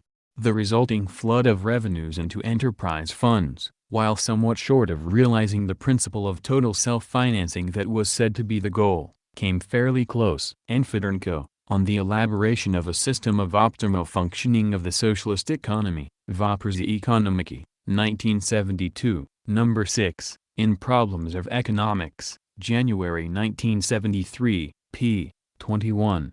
In 1969-70. Some 80% of total capital investment within the USSR, presumably excluding the military sector, was classified as centralized, 20% as decentralized. The latter represents capital investments by enterprises outside the plan and derives entirely from the own funds. Of the so-called centralized investments, i.e., investments that are classified as coming under the central plan, Despite the actual failure to work out the central plan before the period was over, some 73.5%, or 58.8% of total USSR investment, also came from the enterprise's own funds. Another 23.5% of the centralized investment, or 18.8% of total USSR investment, was centralized in the genuine sense, representing grants out of the national budget for the establishment of new industries, mainly automobile, aircraft and new branches of chemical industry, and the development of new regions, mainly the Far East and Siberia. The remaining 3% of the centralized investment, or 2.4% of the total investment, was in the form of long-term loans at interest by the State Investment Bank, Strobank. Thus, investment financed out of the enterprise's own funds amounted to 78.8% of total non-military investment in the USSR. I share Long-Term Credit for Industry, Voprzy Ekonomiki, 1970, Number 6, in Problems of Economics, December 1970, p. 46, and T.S. Kokocharov, The Economic Reform and Efficiency of Investments, in Soviet Economic Reform. Pages 156, 164. No wonder, then, that one of the much discussed consequences of the 1965 reform has been the failure of bank loans to grow beyond what the economist V.N. Kulikov terms an insignificant role in capital investment. At the top of the list of generally known basic reasons for this situation, Kulikov cites the high profitability of the majority of existing enterprises, which makes it possible to make capital investments from their own resources. Some problems of long-term crediting of centralized capital investments, Finanzi SSR, 1974, Number 5, Problems of Economics, February 1975. p. 61. In the Soviet literature, incidentally, the word own in this context is not usually put in quotation marks. The 1965 measures, in sum, wiped out the legal and financial barriers that had kept the emerging market and means of production underground during the Khrushchev years. The exchange of means of production as commodities,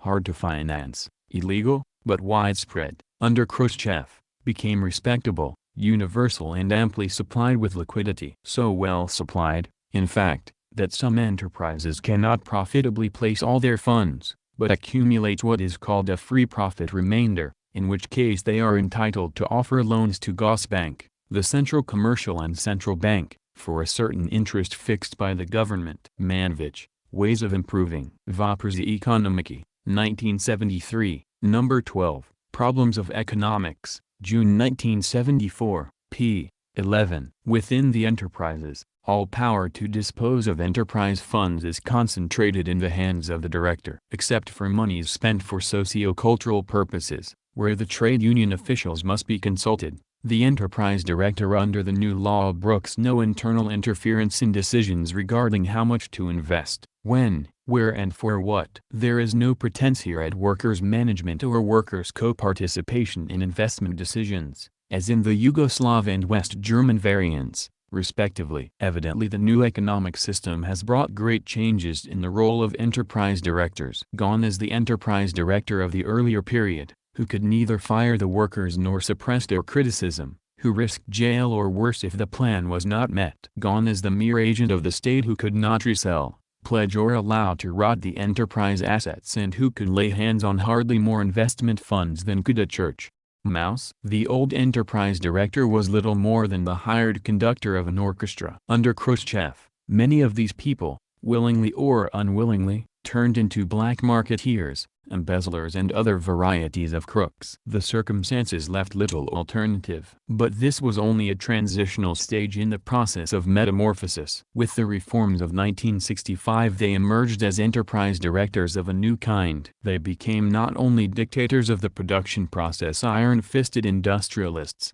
but also managers of important sums of money, who have to have the eagle eye of investors to succeed. What is the political-economic character of these directors? This may be seen by tracing briefly the cycle of their activity. The cycle begins with money, with a certain wage fund and a certain fund for the development of production. The director's activity starts with the purchase of the corresponding commodities, labor power and means of production. His task then is to combine and to consume these elements of the production process in such a way that, with the sale of the product, the money spent at the outset comes back expanded and multiplied. How the directors arrange the production process to achieve this, some glimpses have been given in Part 17. A director's task, in a word, is to make the elements of the production process function for him as the component parts of capital, as value that begets value. Should any portion of these elements fail to perform this role for him, the director, as has been seen, sells the superfluous equipment and discontinues the employment of the superfluous personnel. The greater profit of society, or even a steady high rate of profit such as might be assigned to a given enterprise under a social plan, do not interest this kind of director. As Kotov very justly observes, enterprises are interested not in high profits in general but in increases in profits paid into their funds. Prices. Article quoted above, p. 60. Not just steady high profit, but ever more profit, unlimited profit, and above all, profit for them. Then, with the enterprise funds once more replenished, the director personally of course receives a share. The cycle begins again. In Kokacharov's words, an enterprise itself has to decide what investments it is advisable to make for expanding and technically improving production. Of all the alternatives, an enterprise will choose one that provides for the biggest rise in profitability. The economic reform and efficiency of investments in Soviet economic reform. P. 156. What is the political economic character of the director of such an enterprise? Marx pinpointed it a century ago. The expansion of value.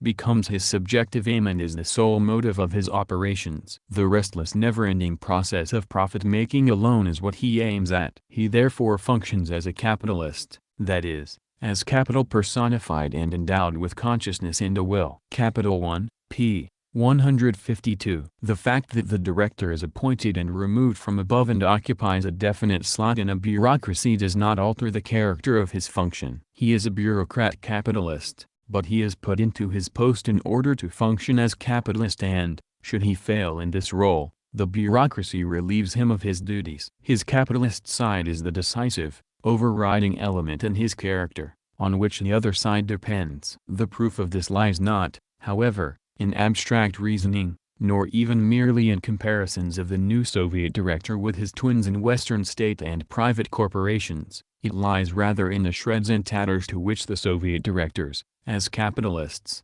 have reduced the power of the bureaucracy that is supposed to harmonize their strivings, the central planning machinery. 19. Means of production. 2. The essence of the reform, writes prominent Soviet academician A. Rumyantsev, consists in concentrating centralized planning on formulating the most general indicators of national economic development, extending the independence of enterprises, providing greater material stimuli to raising the efficiency of production and developing cost accounting. Management of the Soviet economy today, basic principles, in Soviet economic reform.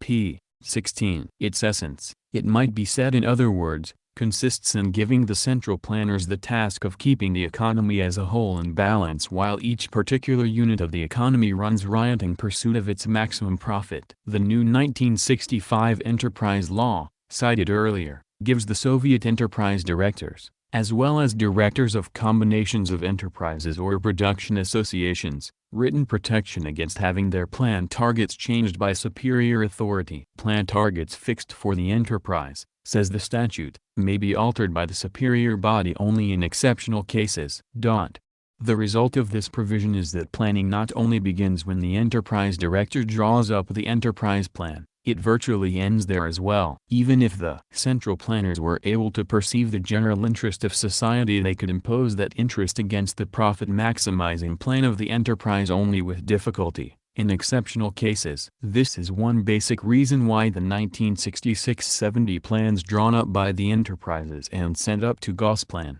the Central Planning Bureau, did not come back down again in the form of revised working programs for the enterprises, or even for the ministries. In the Soviet literature this is termed planning from below, though this does not mean, to be sure, planning by the workers themselves. In any system where labor power is a commodity and where the workers do not hold state power, they cannot very well participate in any real sense in planning. It means planning by the enterprise directors, who are, technically speaking, below the central plan, as are the heads of the production associations and the heads of the new ministries which themselves operate on the profit-maximizing principle, as will be seen later on. Under this system, as the French socialist theoretician Charles Bettelheim rightly observes, the central plan ends up merely running alongside the path chosen by the enterprises and the combines in pursuit of their maximum profit. In the extreme case, he writes, the development of commodity relationships ends in the result that the planning organs leave the enterprises free,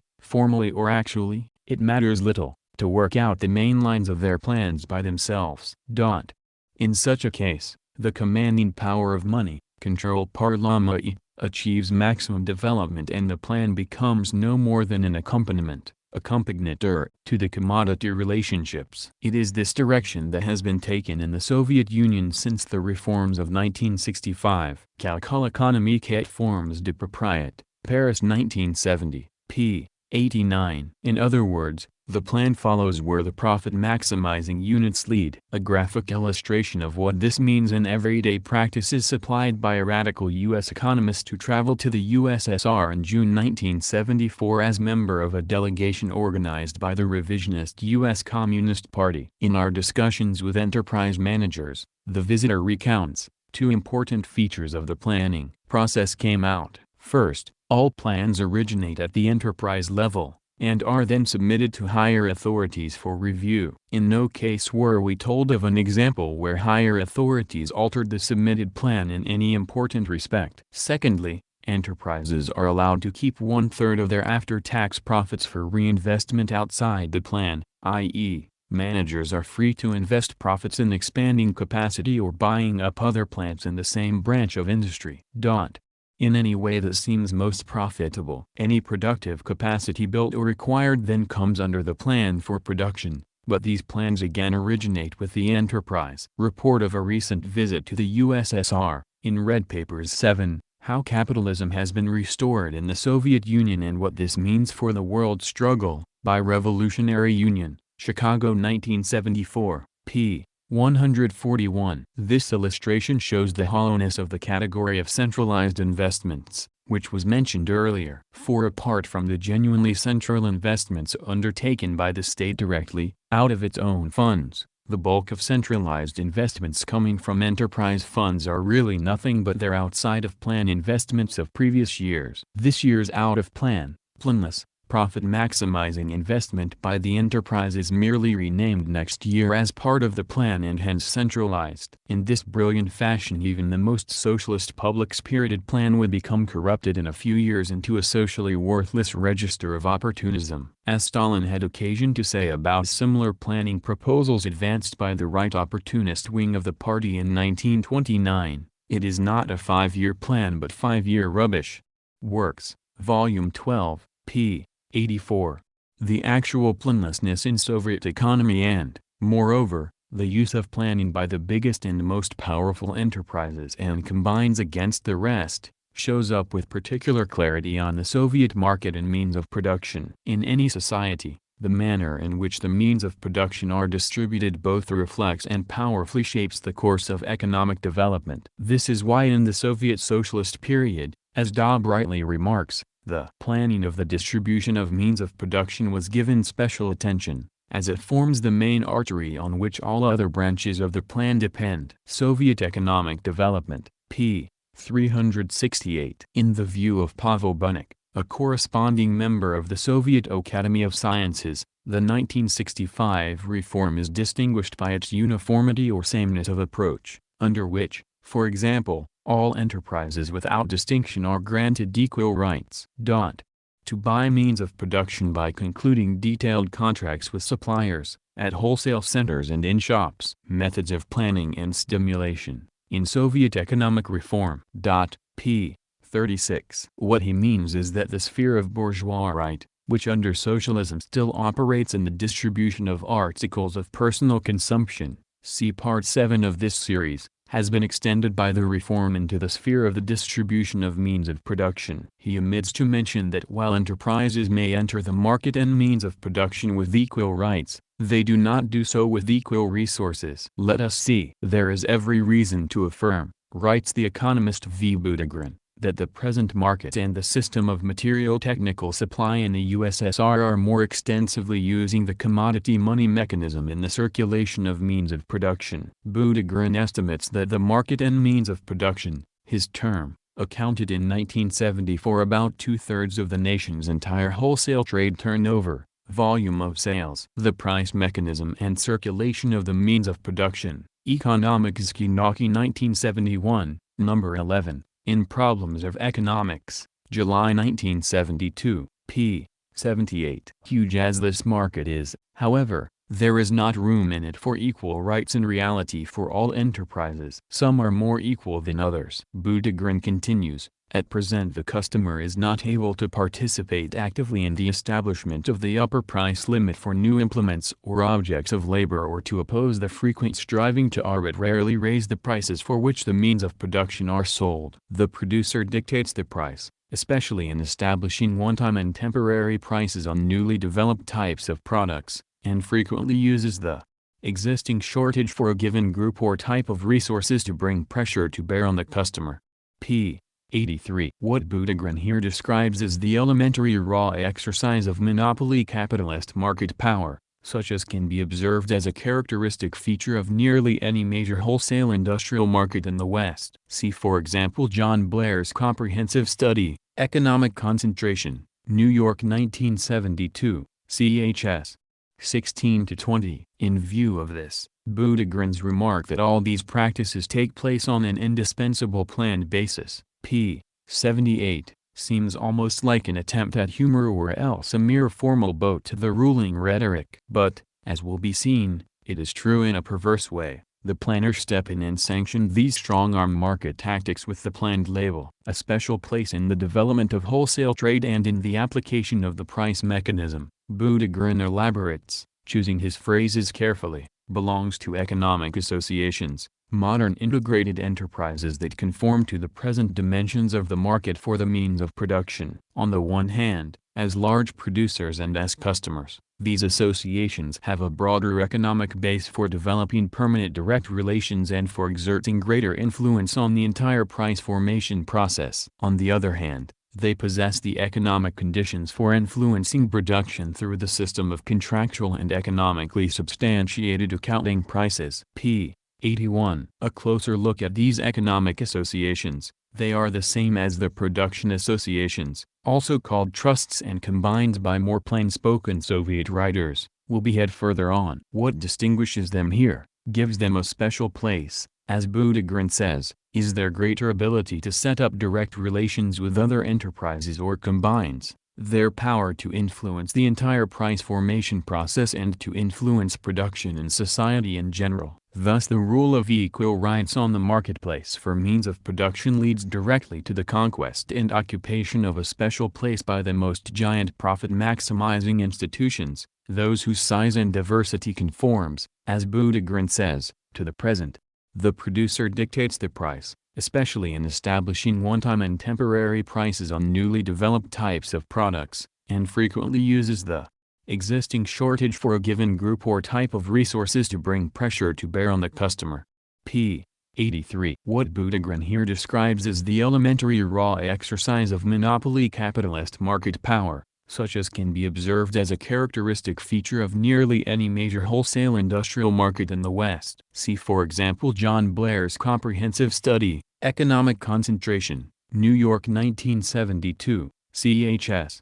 16-20. In view of this, Budegran's remark that all these practices take place on an indispensable planned basis, p. 78, seems almost like an attempt at humor or else a mere formal boat to the ruling rhetoric. But, as will be seen, it is true in a perverse way. The planners step in and sanction these strong-arm market tactics with the planned label. A special place in the development of wholesale trade and in the application of the price mechanism, Budegran elaborates, choosing his phrases carefully, belongs to economic associations, Modern integrated enterprises that conform to the present dimensions of the market for the means of production. On the one hand, as large producers and as customers, these associations have a broader economic base for developing permanent direct relations and for exerting greater influence on the entire price formation process. On the other hand, they possess the economic conditions for influencing production through the system of contractual and economically substantiated accounting prices. p.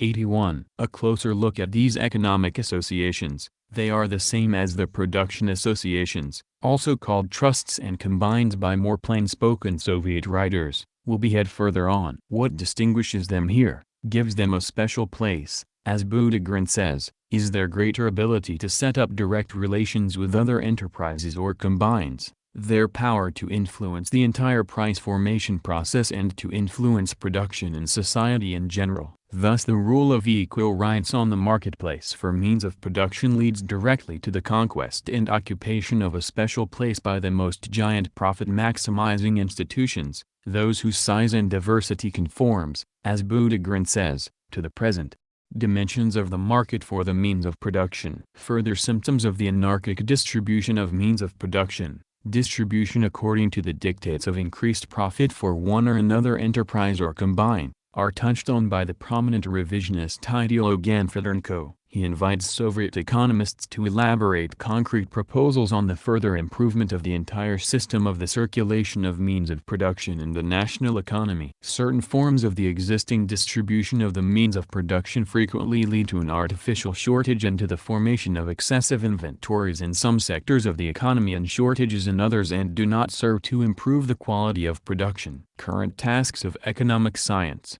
Voprzy Ekonomiki, 1974. Number 2, in Problems of Economics, December 1974, p. 24. The system of distributing means of production as commodities, in other words, brings with it also the fact that means of production are allowed to rot in the form of excess inventories that no one wants or can afford to purchase. At the same time, artificial scarcities are created, which producer enterprises, as was pointed out, exploit to dictate higher prices and bring pressure on customer enterprises. Both Budegrin and Fedorenko qualified these phenomena not as exceptional, but as frequent. Our experience points to the existence of a dangerous trend toward arbitrary price rises, reports the economist Helme Eisenberg. Improvements in the wholesale price system, Voprzy Ekonomiki, 1970, number 6, in Problems of Economics, February 1971, p. 64. A stern lecture against enterprises that increase their profits by arbitrarily jacking up prices on new equipment is delivered also by economist M. Rubinstein. He shows on the basis of comparative statistics that this tendency is a main cause of the low rate of production of new items in Soviet machine-building industry, a phenomenon much viewed with alarm in the Soviet literature. Scientific and technical progress and planned price formation,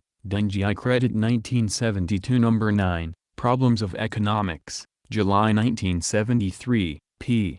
22. He omits however to extend his comparison to Western countries, which would have shown him that resistance to technological modernization and low rate of introduction of new machine tools are standard features in branches of Western industry where monopoly is entrenched. Progress-minded Western engineers, industrial consultants and economists have often remarked on the excessive age and backwardness of the existing stock of means of production in the United States. See for example Blair's Economic Concentration, CHS 9-10, Seymour Melman's Pentagon Capitalism, New York 1970, pages 184-191, Baran and Sweezy, Monopoly Capital, New York 1966. Pages 93-97 and others. The phenomenon and its roots are already mentioned by Lenin in his Imperialism, ch.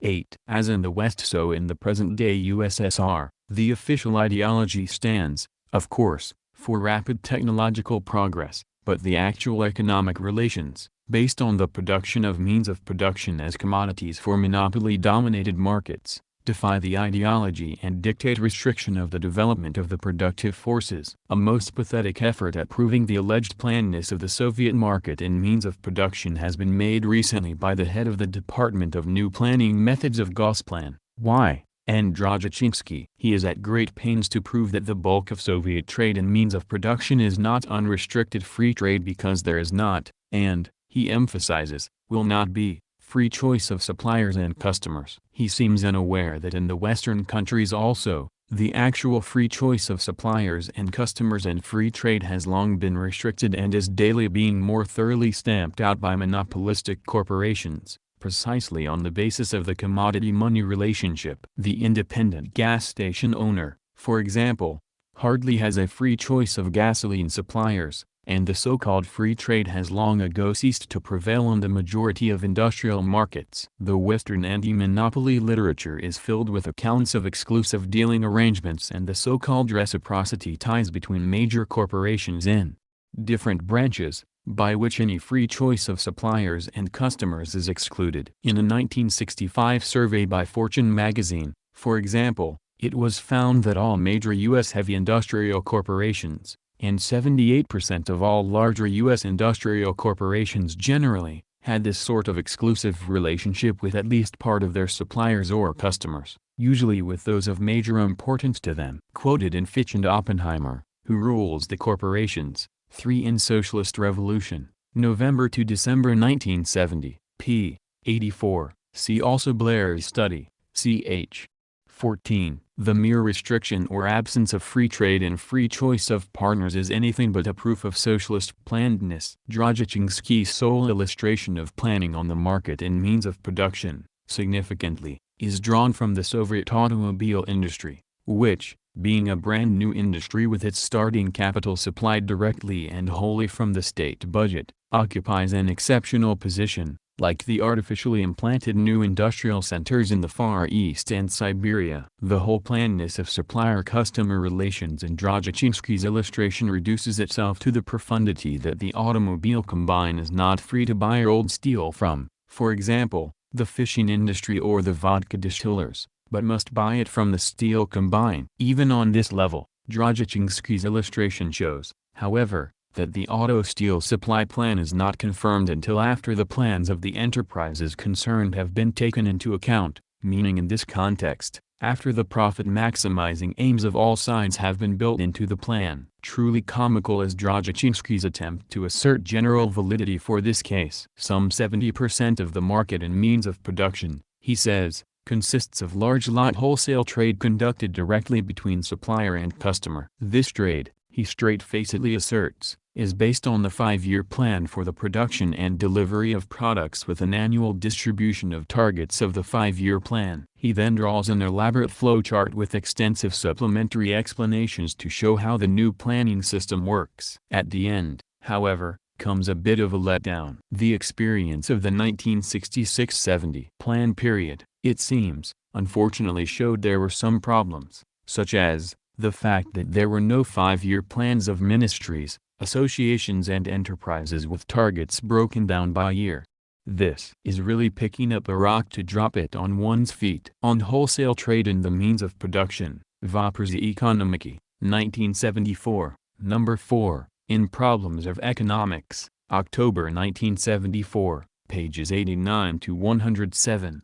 20 Prices. When the Soviet central planners seek out the reasons for their inability to plan, they point the finger mainly at the instability of prices. The prices which state enterprises charge one another, under the conditions of the new economic system established in 1965, change rather frequently. These are wholesale prices, and the changes may or may not directly affect the price level in retail trade. But whether they do so or not, the frequent wholesale price changes are an essentially new phenomenon in the Soviet economy, a phenomenon which deals the mortal blow to the planners' efforts. There have also been price revisions in the past, even if they were considerably less frequent, writes V. Kotov, the deputy Gosplan chief, in an article quoted earlier. He refers here to the socialist period of Soviet economy. But with the comprehensive centralization of management, less developed economic relations, stable prices and a formal attitude toward cost accounting, this problem,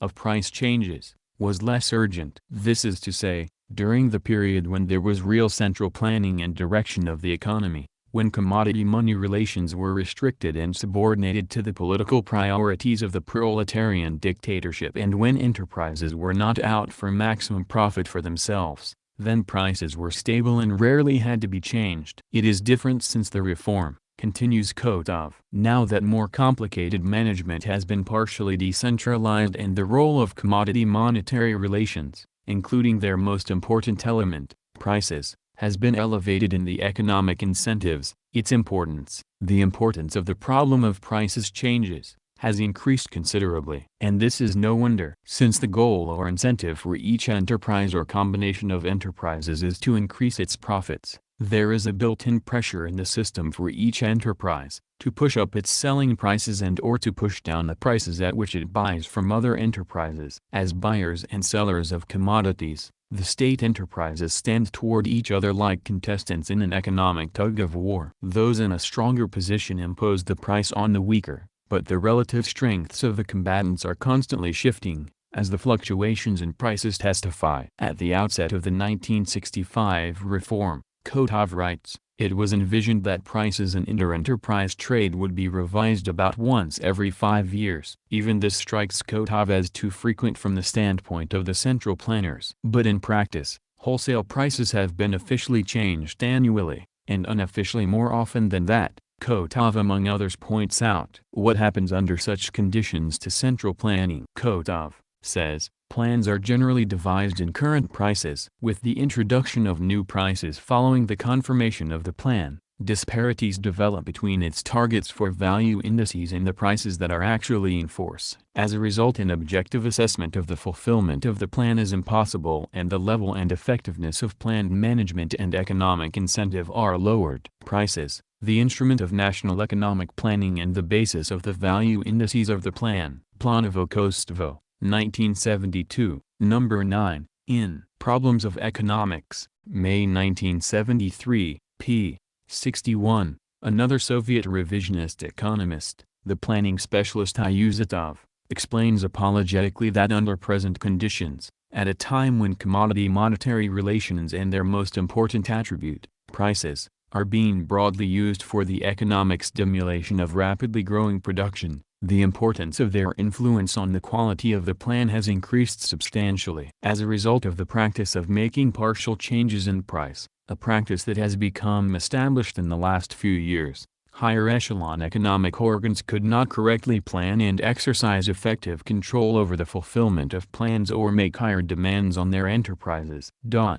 The elaboration of plans and the system of prices, Ekonomические науки, 1972, number 9, in Problems of Economics, March 1973, p. 54, in plainer words, in an economy where commodity-money relations prevail between enterprises, central planning is impossible. Kotov says the same thing in different terms when he complains that the current Soviet central price-setting system is virtually divorced from the planning of production. Same article, p. 65. His colleague A. Kamen, who is deputy chairman of the State Committee on Prices, writes that it is practically impossible to compile a 5-year plan while simultaneously revising wholesale prices and accounting for changes in wholesale prices. For Kamen and others, the problem is no longer how to set prices and to plan their evolution, but how to forecast them. Problems in the methodology and practice of planned price formation. Planovo Kostovo, 1972, number 9.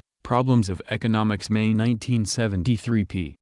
48. The USSR possesses, of course, an extensive apparatus that is supposed to control prices of all types, including especially those current in trade between state enterprises. A closer look at the activity of these organs shows, however, that their effectiveness is hardly much higher than was that of the Cost of Living Council established under Nixon's new economic policy in 1971. All the big capitalist states of the 20th century have resorted at one time or another to price controls, but none have succeeded for very long in achieving their proclaimed objectives. What are the Soviet price bodies doing about the instability of prices, a phenomenon whose very existence violates the principles of central planning and control? In the first place, they are hard at work drawing up survey questionnaires, which they send out to the state enterprises in order to obtain average prices for supplies and items expended on the output of various branches, as the statistician Eidelman reports. In other words, the central bureaus concerned with prices are trying to find out what prices are actually in force throughout the economy. They do not know. Since 1959, the year after Khrushchev eviscerated central planning, the central statistical bureaus have been sending out questionnaires at the end of each plan period, Eidelman reports, adding proudly that in 1972 for the first time all enterprises in some industrial branches, instead of merely a sample, will receive the questionnaires. In this way the Central Statistical Administration, where Eidelman holds the post of Chief of the Administration of the Balance of the National Economy, hopes to elicit the most important interrelations and proportions in the national economy that determine the development of the economy in the 9th five-year plan and that hold great importance for economic analysis and planning. The new ex post intra-branch balance. Vestnik Statistiki, 1972, number 6. In Problems of Economics, May 1973, p. 23. Of course it would be unreasonable for the central planners to control or even to have current information about the prices and quantities sold of every last little item and service in every corner of so vast an economy as that of the USSR. But the ignorance of the Soviet planners is not confined to these marginal matters. The development not only of details, but, as Eidelman testified, even of the main proportions in the whole economy proceeds independently of their will and prior knowledge. A necessary result, as will be seen in a moment, is that the main proportions develop out of proportion. How can the price control bodies maintain the pretense that they are controlling prices when they do not even have enough current price information to determine the main lines of development? The answer is what the Soviet planners call the normative method of price setting. As Kamen, of the Central Price Committee, explains, because of all the price changes there is an annual increase in the volume of work involved in confirming prices. The central bureaus cannot keep up. For this reason, Kamen writes, it is essential to incorporate extensively the normative method of establishing prices. The essence of this method is the centralized confirmation of base prices and their norms, and markups or discounts by price formation organs and the establishment of concrete prices by enterprises or associations themselves. Article cited above, p. 47. A fine method of price control. The central organs lay down the theoretical prices and establish prices in the abstract, but as for the concrete prices, the enterprises and combines establish them on their own. This method reduces the price controllers to the role of dispensing general formulas to guide enterprises and combines in figuring out how much they ought to be charging. The content of these formulas, however, could not be more convenient from the viewpoint of the enterprises. For, as Kamen explains, socially necessary expenditures on production are the economic basis of prices in a socialist economy. In other words, the real content of the process of bringing prices closer to socially necessary expenditures of labor is the coordination of prices with social production costs in money terms. For this reason, in practical terms the economic substantiation of prices amounts to the precise definition of the enterprise cost of production and of the magnitude of the surplus product, profit, turnover tax, rent. Article cited, pages 37.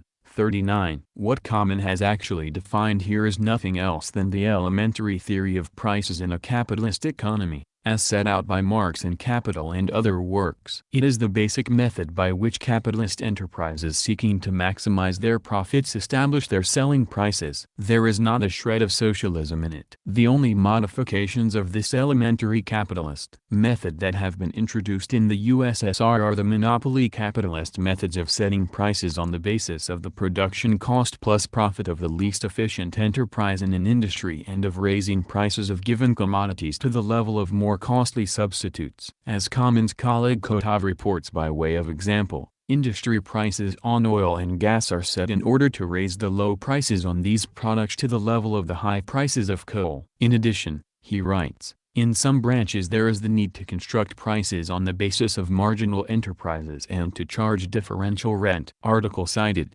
pages 52, 58. If these are socialist pricing principles, then General Motors, U.S. Steel and Exxon are also socialist enterprises. The role of the Soviet price control bodies, in short, appears at least in part to be that of enforcing the capitalist monopoly prices prevailing in certain industries, especially in the raw materials extracting branches. That this is not entirely a coincidence may be seen from an observation by the economist Nicolaus, who noted as early as 1969 that the price control bodies were being infiltrated by those whom they were supposed to control. With increasing frequency, Nicolaus writes, individual economic elements or their representative organs that have a direct interest in the price level are beginning to take part in work connected with centralized price formation. Improvement of price formation under the economic reform. Ekonomiczki nauki, 1969. Number 4. Problems of Economics, October 1969, p. 32. The foxes, in other words, are taking an ever greater part in running the chicken coop. Nicolaus warns that the continuation of this trend might lead to runaway prices, such as have been experienced. He says, in Poland, Czechoslovakia and the German Democratic Republic. He is naive, however, in his belief that the gradual takeover of the control apparatus by the controlees is an aberration in the new system. The basic design of the 1965 reforms, as will be shown, is to promote precisely such a takeover, and on the very largest scale. The thing Nicolaus is pointing to has of course its countless parallels in U.S. monopoly capitalism today. The anti-monopoly literature in the U.S. shows case after case where federal regulatory agencies are staffed by representatives of the industry they are supposed to regulate. The bourgeois state with all of its branches is nothing more than an instrument to serve the most powerful sections among the capitalists. It is no different in substance in the present-day USSR. To imagine that the Soviet Central State apparatus today genuinely plans and controls the Soviet economy independently of and even against the enterprises and combines, is, as facts show, an erroneous notion. Cyclical crises, the capitalist pattern of boom and bust in the economy, is a feature of revisionist rule in the Soviet Union now being hinted at by Soviet economists themselves. After surveying the reasons for the absence of genuine planning behind the so-called Eighth Five-Year Plan, 1966-70, Deputy Gosplan Chief Kotov makes the following glum observation regarding the ninth edition, which was projected on the basis of 1971 prices. Even the new prices will hardly retain their stability during the new five-year plan. As experience has shown, a broad price revision during the effective period of a five-year plan is not advisable, since it causes changes in national economic proportions and norms, disrupts the interrelationships and continuity of plans and makes the fulfillment difficult. In such a case, the five-year plan in terms of value indices essentially loses its meaning. As Kotov had foreseen, a new across-the-board price revision was undertaken at the beginning of 1973, once again scrambling all the initial calculations. Even more long-faced is Kotov's look into the slightly more distant future, and rightly so, for the planner's inability to control the main proportions and interrelations in the national economy as a whole signifies an unstable, unbalanced course of economic development. Kotov admits just that, though in a roundabout way, saying, experience in the elaboration of the prospective development of the national economy until 1980, and of five-year plans in existing, at the time of their elaboration, prices, has shown that subsequent price revisions fail to maintain the continuity of long-range and current plans not only with respect to targets in terms of value indices but also with regard to general value proportions. p. 68. This is to say, in so many words, that such basic economic properties as, for example, the ratio of the production of means of production to the production of consumer goods or the ratio of production of consumer goods to the effective demand for them, developed the Soviet economy in an erratic, unplanned, basically uncontrolled way. The development of imbalances in such general value proportions, however, is precisely the precipitating cause of general crises in any capitalist economy. The conclusion is inevitable that the pressures making for the alternation of boom and bust, of so-called prosperity and general depression, are built into the basic structure of the Soviet economy. It remains to be clearly seen to what extent the Soviet state, like its Western counterparts, is able temporarily to conceal, repress or shift abroad the effects of these underlying imbalances. Soviet economists so far do not speak directly about the subject of economic cycles in the Soviet economy, any more than they openly refer to labor power as a commodity. The literature shows a great deal of guarded concern, however, about fluctuations in the Soviet economic growth rate, which the revisionists generally blame on the effects of the weather on the harvest. There is a rash of articles also on the theme of economic indeterminacy. The economists Spabinin and Belisov,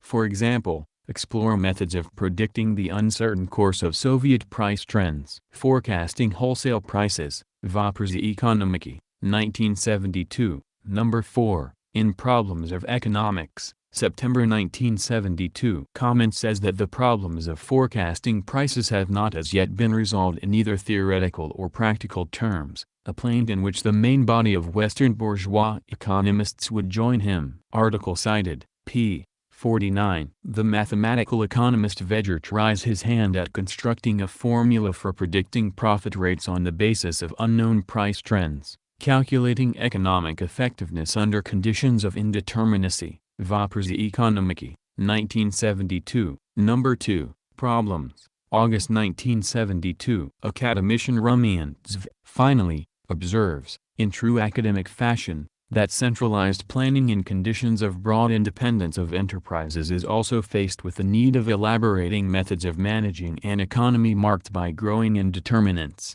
probability, stochastics, of its processes. Management of the Soviet economy today, Basic Principles, in Soviet Economic Reform.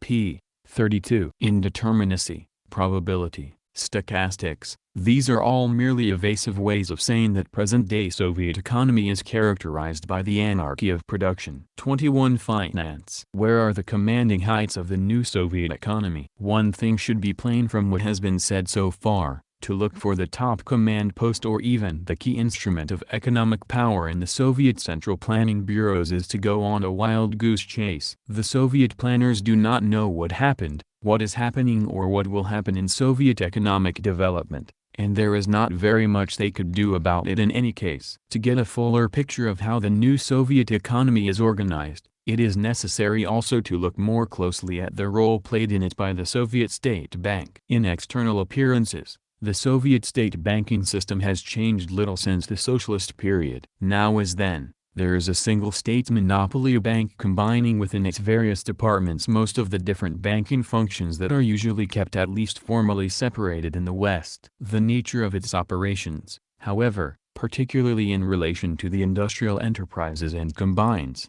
has changed profoundly as a result of the 1965 reform measures. Kosygin explicitly touched on a key feature of this change when he called for restricting the system of making interest-free grants and expanding, in its place, the role of credit, i.e., of lending at interest. See Part 16 of this series. Prior to the reform, it was the general rule that industrial enterprises received what they required in the way of short-term funds, working capital, and long-term funds for the expansion of production, investment capital, from the respective departments of the state bank on an interest-free, non-repayable basis. This did not mean that the utopia of capitalist dreams had come about, an economy where the bank gives away free money. On the contrary, there was also the other side to it, that any idle funds in the enterprise's account instantly came under the control of the bank, not of the enterprise, and, as was pointed out earlier, virtually 100% of all enterprise profits, if any, were directly centralized in the state. Thus the system of interest-free non-repayable funding did not profit the enterprise, in the capitalist sense, one bit. Nor did Gosbank, the state bank, also the name for its short-term funding department, or Strobank, the long-term funding department, make a profit on their monetary operations. Another aspect of the Soviet socialist banking system also essentially distinguished it from capitalist banking. This was that the Soviet state bank with all its departments was both legally and in practice subordinate to the central plan, which expressed the political economic policy of the proletarian dictatorship led by the Bolshevik Party. The bank served the central plan by allocating and transferring funds to, from and between enterprises as laid down in the plan, by keeping and balancing the national accounts, and by running audits on how the enterprises were using the funds assigned to them. This is why the Soviet Socialist State Bank was frequently called a post office or messenger service for the plan. Such a banking system clearly could not survive unaltered under the economic conditions created and consolidated by the 1965 measures. In the first place, in the absence of a comprehensively worked out, Directive Central Plan. The bank, if unchanged, would have floundered aimlessly. In the second place, it would have been quickly stripped of all its funds had it continued to issue them without charge. For now that enterprises were allowed to retain a large portion of their profits and their directors had a personal incentive in profit maximization, nothing could have been more idyllic from the enterprise director's viewpoint than to get free money from the bank. It would have meant free and unlimited profits for as long as the giveaway lasted. The old economic quackery of a capitalist system with free credit, zero interest, advanced by Proudhon in Marx's day already, and as persistent in petty bourgeois thought as crabgrass, would have been realized for the first, and last, time in history. In short, once the funds left at the disposition of the enterprise acquired the social character of capital, the funds at the disposition of the bank likewise had to undergo this transformation. The conversion of socialist production units into capitalist enterprises was not possible without the transformation of the socialist state monopoly bank into a state capitalist monopoly bank. Beginning with a nominal 2 to 3%, the basic interest rate in the USSR was raised after 1967 to a more nearly commercial 6%. A Western bourgeois observer of this development, a correspondent for the Financial Times of London, commented in 1971 that this was still relatively cheap, but that it represents a great advance compared to the devastating interest-free credits or state budget financing of a few years ago. A. H. Herman, East-West Finance, in The Banker, August 1971, p. 872. In harmony with these sentiments and to the applause of the Western capitalist banking world, the Soviet economic literature has devoted extensive space to arguments that the interest rate should be raised even further. For example, Maimonides, The Interest Rate and Its Differentiation, Dengi Credit, No. 3, 1972, in Problems of Economics, November 1972, Ussr, Some Problems in Building Models of Interest, same source. This may well have occurred. The ideological acrobatics by which the Soviet revisionist economic theorists tried to reconcile the principle of a substantial interest charge with the principles of Marxism make a sometimes amusing but more often repulsive chapter in the Soviet economic debate, which would take too long to pursue in detail here. Apart from the rare strokes of brazenness, such as the ultra-revisionist Leontiev's out-front declaration that a capital charge fixes the commodity nature of capital assets, and that this is good, the discussion is marked by a general conspiracy of silence about the clear and thorough analysis of interest found in Marx's Capital, for example. Volume 3, Chs.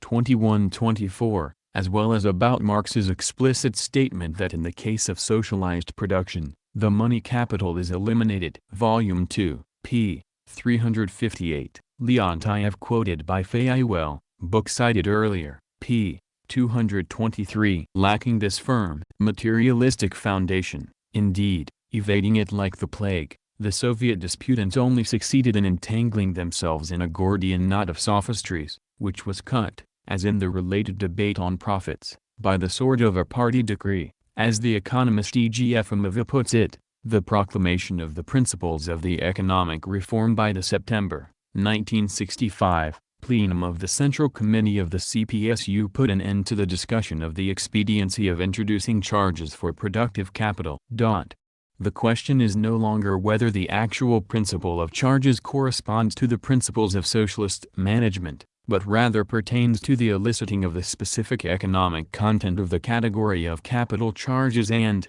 on this basis, to the elaboration of the procedure for determining the size of the charges and the rules for collecting them. On the economic content of capital charges, Seria Obszczvennik Nauk, 1971, No. 1, in Problems of Economics, April 1972, p. 49. In other words, the question is not whether money is to be converted into capital, but by what terminology this conversion is to be disguised and how high the rates should be. Discussion of basic principles is forbidden. A knotty problem for Soviet ideologists has been how to define the economic relation between enterprises and the state. In addition to paying interest charges to the state bank, enterprises pay so-called capital charges to the state budget. Originally the two types of payments were treated as having the same content, The distinction between interest and capital charges was treated as broadly identical with the distinction between interest on short-term and on long-term loans. As the reform advanced,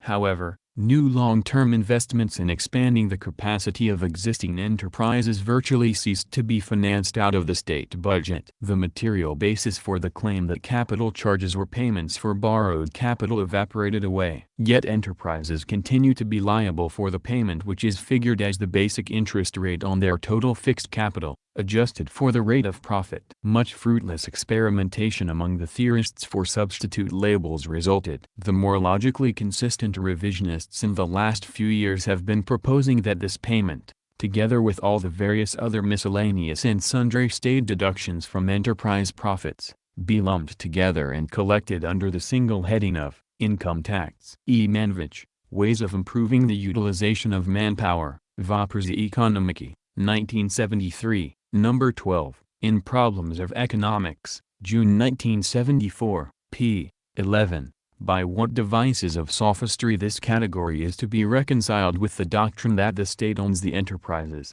how can it tax its own property?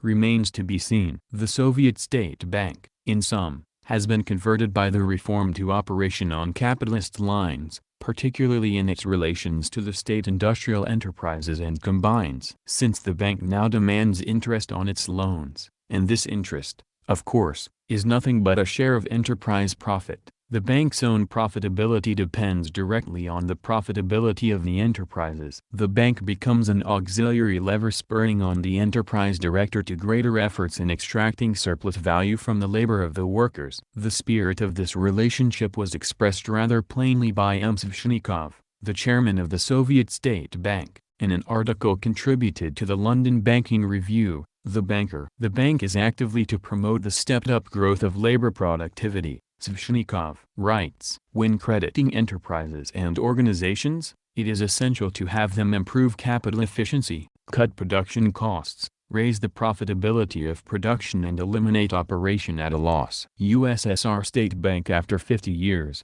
The Banker, December 1971, p. 1479. These principles of banking policy could have been uttered just as well, knife in hand, by Rockefeller or Morgan. It would be a serious misreading of the facts, however, to suppose that the Soviet State Bank today, by virtue of its control of bank capital, exercises some sort of general dictatorship over the state industrial enterprises and combines the image of the Soviet state capitalist bank as a giant octopus dominating the industrial scene, which is sometimes conjured up, is the product more of fantasy than of investigation. Altogether ludicrous is the view sometimes advanced that in this supposed dictatorship of the state bank over industrial capital lies one of the key parallels between the present-day organization of Soviet capitalism and the organization of capitalism during the Nazi period in Germany. These parallels are indeed striking, but they lie in the opposite of the relationship imagined. The power of capitalist banks over capitalist industry varies, it is generally agreed, with the degree to which industrial enterprises are dependent on the banks as a source of capital. How great is this dependence in the USSR? As was already indicated,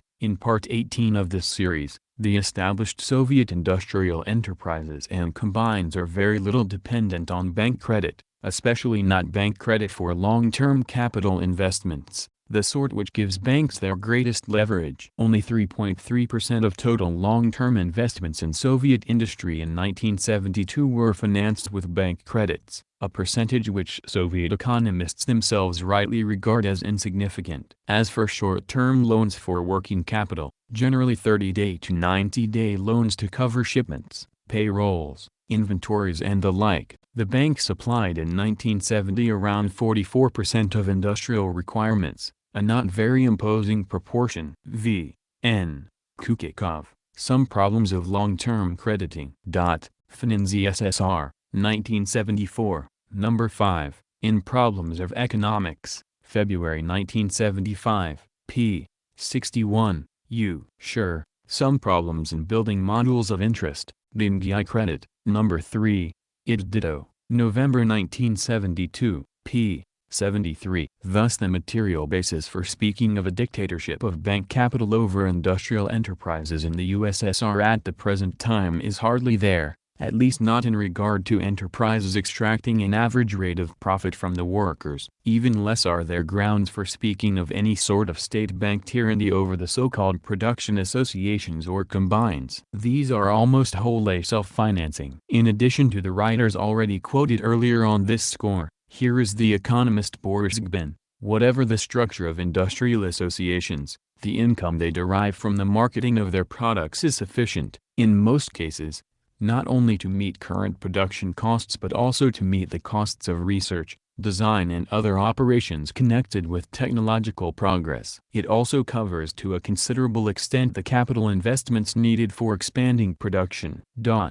In the associations, fullest expression is given to the principle of financial self-reliance as the basic principle of cost accounting. Raising the efficiency of socialist management, Moscow, 1973, p. 105. Financial self-reliance, of course, which sounds quite good in the abstract, means in this context that each combine makes such high profits from the exploitation of its workers that it is not dependent on the bank or the state budget for capital with which to expand the scope of its exploitation. In no other major capitalist country today are industrial enterprises, including the biggest monopolies, as a rule so non-dependent on bank capital for investment funds as in the USSR. In the US, for example, in recent years corporations have obtained roughly a third of their investment capital from banks, and this dependence is increasing, while in the Western European states dependency on banks is generally over 50%, and in Japan more than 70%. One has to go back in history to find a case of such extreme self-financing by industrial combines as is the general rule in the USSR today. Precisely here,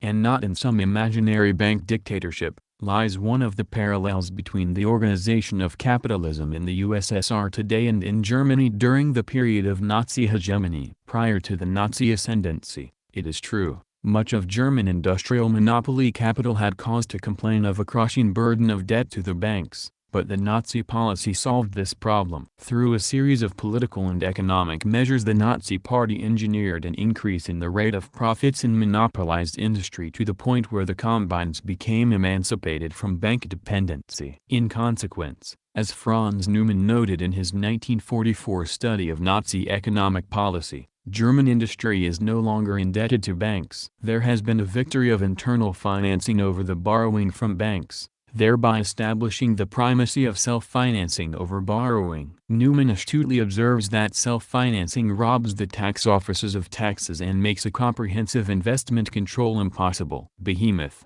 The Structure and Practice of National Socialism, New York 1944, pages 319, 318. In this way, as Neumann points out, the big German banks themselves were saved from the ruin that awaited them in the event that the industrial combines, due to lack of sufficient profits, had gone into bankruptcy. Self-financing under capitalism means that the big industrial combines are their own investment banks. Bank capital as such also flourishes, but banking plays the role of helper and partner of the established combines, not their master. The material foundation of this financing system is a very high rate of industrial monopoly profit. German industry in the pre-World War II period did not possess vast foreign investments from which to draw super profits and avoid bank dependency, or delay it. Neither, of course, did Soviet industry before 1965. The Nazi program, while aiming at war and the conquest of foreign wealth,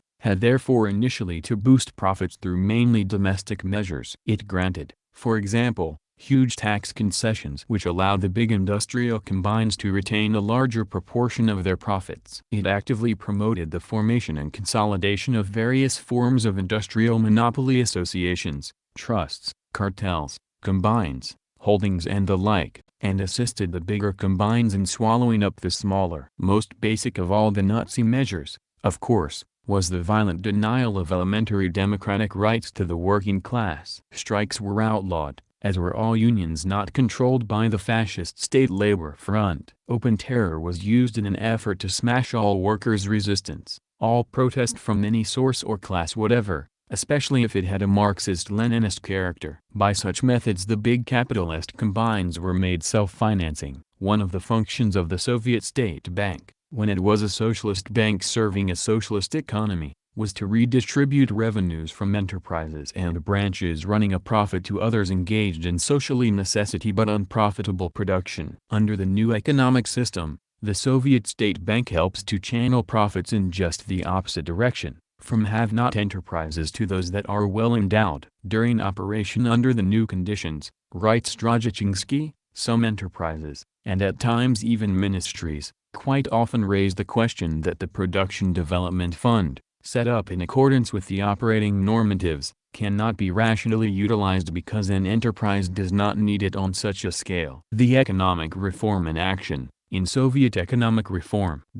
P. 218. In other words, it is not merely that profits are quite high. In some enterprises and branches they are so high that there is a lack of opportunities to invest them according to the profit-maximizing rationale. Of course there is no lack of opportunities in present-day Soviet society to expend funds on serving the people, for example by improving the miserable conditions in agriculture or reversing the decay of free public services, of which more later. But to place money in this way does not yield the enterprises any increase in their profits. By the logic of the system, such expenditures are irrational. Thus the economic pressures stemming from a superabundance of capital, relative to existing opportunities to invest at the going rate of profit or better, and hence the pressure to export capital abroad, are very much present in the new Soviet system. See Lenin's Imperialism, the highest stage of capitalism, Peking ed. p. 73. At the same time there are other enterprises, as Drozdchinsky goes on to note, which do not realize enough profits even to keep going at an adequate standard. Does the Soviet State Bank in this case come to their assistance? Hardly. The economist Kulikov, in an article quoted earlier, draws attention to the existence of restrictions on granting credit to existing enterprises. That are relatively unprofitable. The bank specialist sure says that relatively unprofitable enterprises are to be reconstructed so that they are able to pay interest to the bank. This usually means merging them with bigger enterprises. Financial Problems and Capital Construction, Finanzi SSR, 1972, No. 2, in Problems of Economics, October 1972, p. 75. The economist Bessel has praise for the special procedure for granting loans to poorly functioning enterprises and the granting of loans on a preferential basis to well-functioning enterprises, but is still not satisfied with the results. Poorly functioning enterprises should be placed under still tighter loan restrictions so that they will eliminate shortcomings in their work more promptly. Credit and its Development. Ekonomические науки, 1972, No. 9. In Problems of Economics, March 1973, p. 90. These writers draw no distinction between enterprises that may be said to be functioning poorly due to managerial incompetence and those whose economic situation,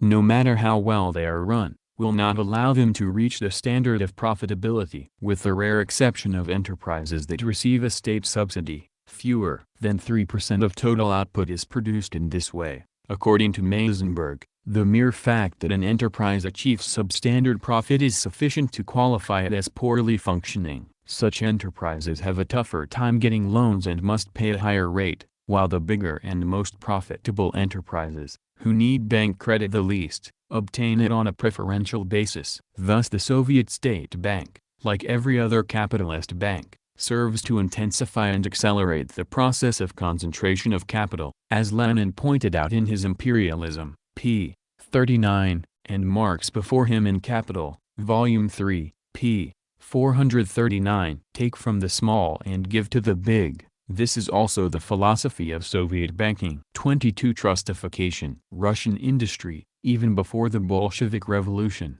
was the most highly concentrated in the world. No other country, says Podkolzin, had such a high percentage of workers employed at large industrial enterprises. A Short Economic History of the USSR, Moscow 1968, p. 59. This situation, created by and further contributing to the concentration of capital in Tsarist Russia, was undoubtedly one of the reasons why the Russian proletariat, despite the enormous backwardness in all other sectors of economic life, was able to play a vanguard revolutionary role not only in reference to Russia, but also for the whole world. The concentration of workers speeds the development of class consciousness, facilitates organization and enhances the workers' power to act in their economic and political interests. From the standpoint of the smaller capitalists, however, the concentration of capital is a constant threat. The complaints of little capital against big capital, of the petty bourgeoisie against the big bourgeoisie, of non-monopoly against monopoly capital,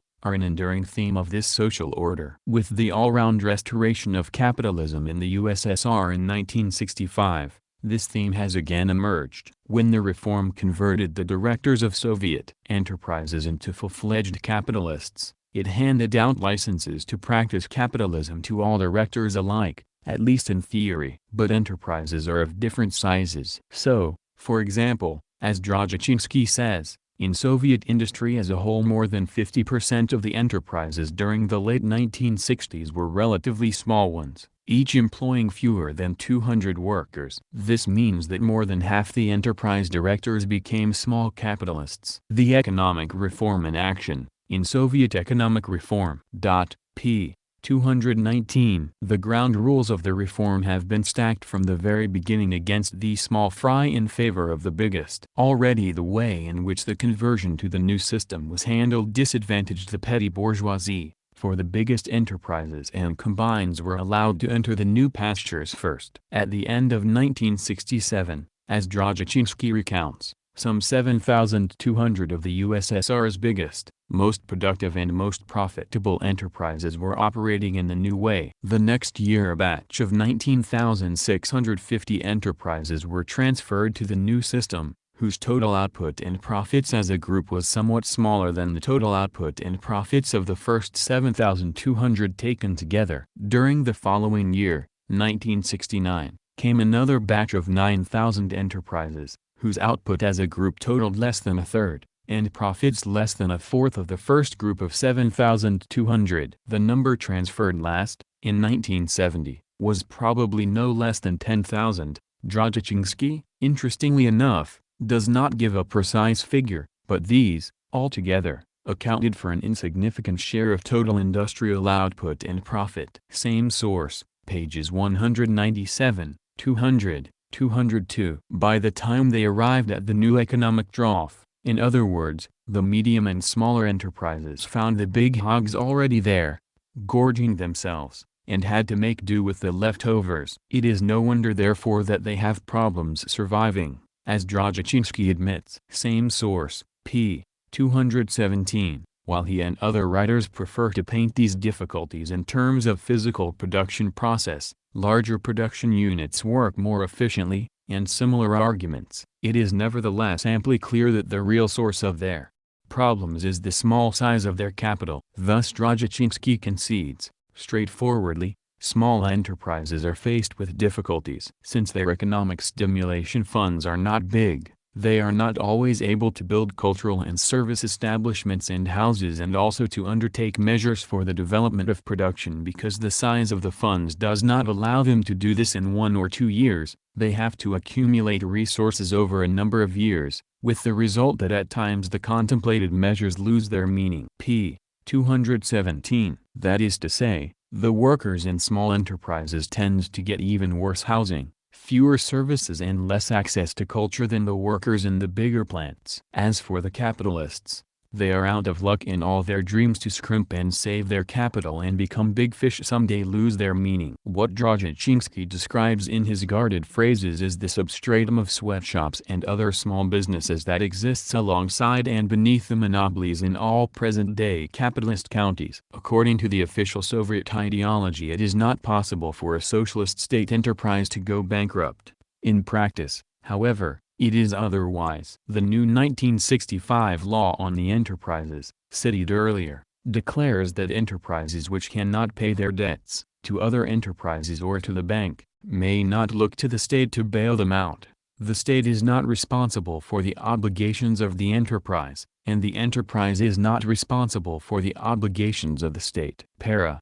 9. This sounds like a divorce decree, and is difficult to reconcile with the doctrine that the state is the owner of the enterprises. However that may be, enterprises that get into trouble are on their own. The law provides procedures for their merger into other enterprises, or that failing their liquidation. In the latter case, All creditors must be duly notified and claims against the enterprise being liquidated will be met from its property on which, by law, execution may be levied. Para.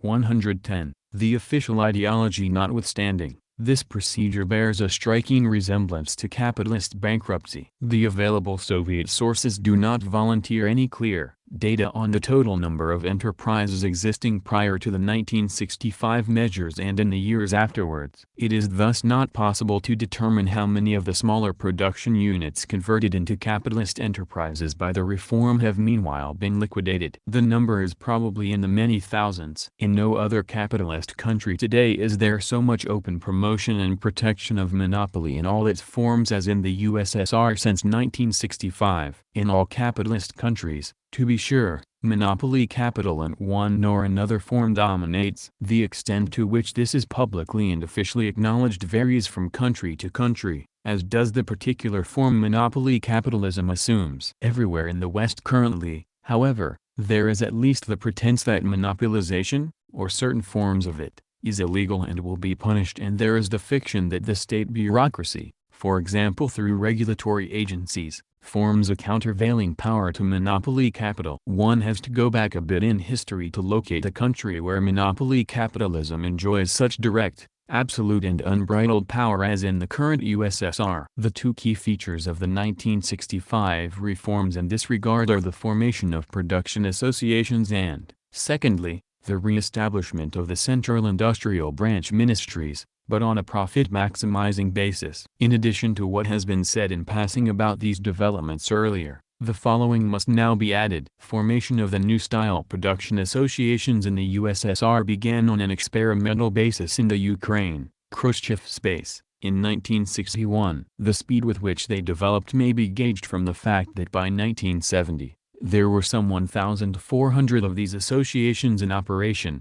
incorporating more than 14,000 industrial enterprises. A landmark decree of April 1973 made it compulsory for every enterprise to join. A total of around 5,000 production associations of different types now exist. GBIN, raising the efficiency. p. 86. The Soviet economist Boris Gbin describes the main types of associations in these words. Soviet associations of the trust type incorporate, as a rule, enterprises manufacturing products of the same kind and having a managerial apparatus isolated from enterprises. Within the framework of a trust-type association, a number of modifications are possible in the composition of enterprises, their territorial distribution and organization. Despite the differences in the level of centralization of production and management, the principle on which associations of the trust type are based is the same. Associations of the combined type incorporate enterprises connected by the sequence of operations and processing raw materials and manufacturing products. In contrast to them, an association of the firm type incorporates, as a rule, enterprises of one industry connected by relations of cooperation in manufacturing products of the same kind. Within a firm, the managerial apparatus of the biggest central enterprise manages the operation of the association as a whole. In addition to several basic types of industrial associations, agrarian industrial, scientific industrial and industrial commercial complexes are being set up in the Soviet national economy. GBIN, p.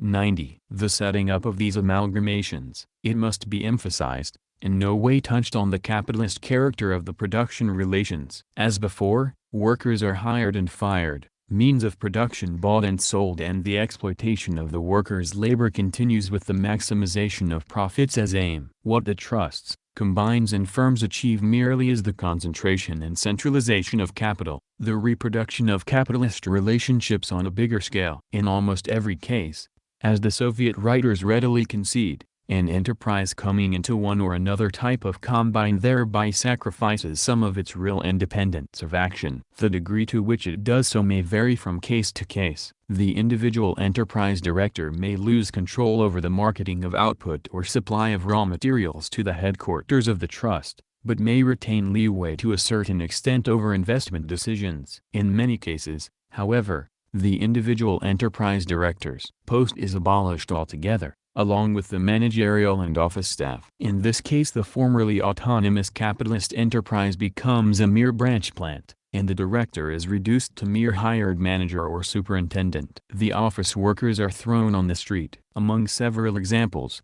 Gbin says praiseworthy the following.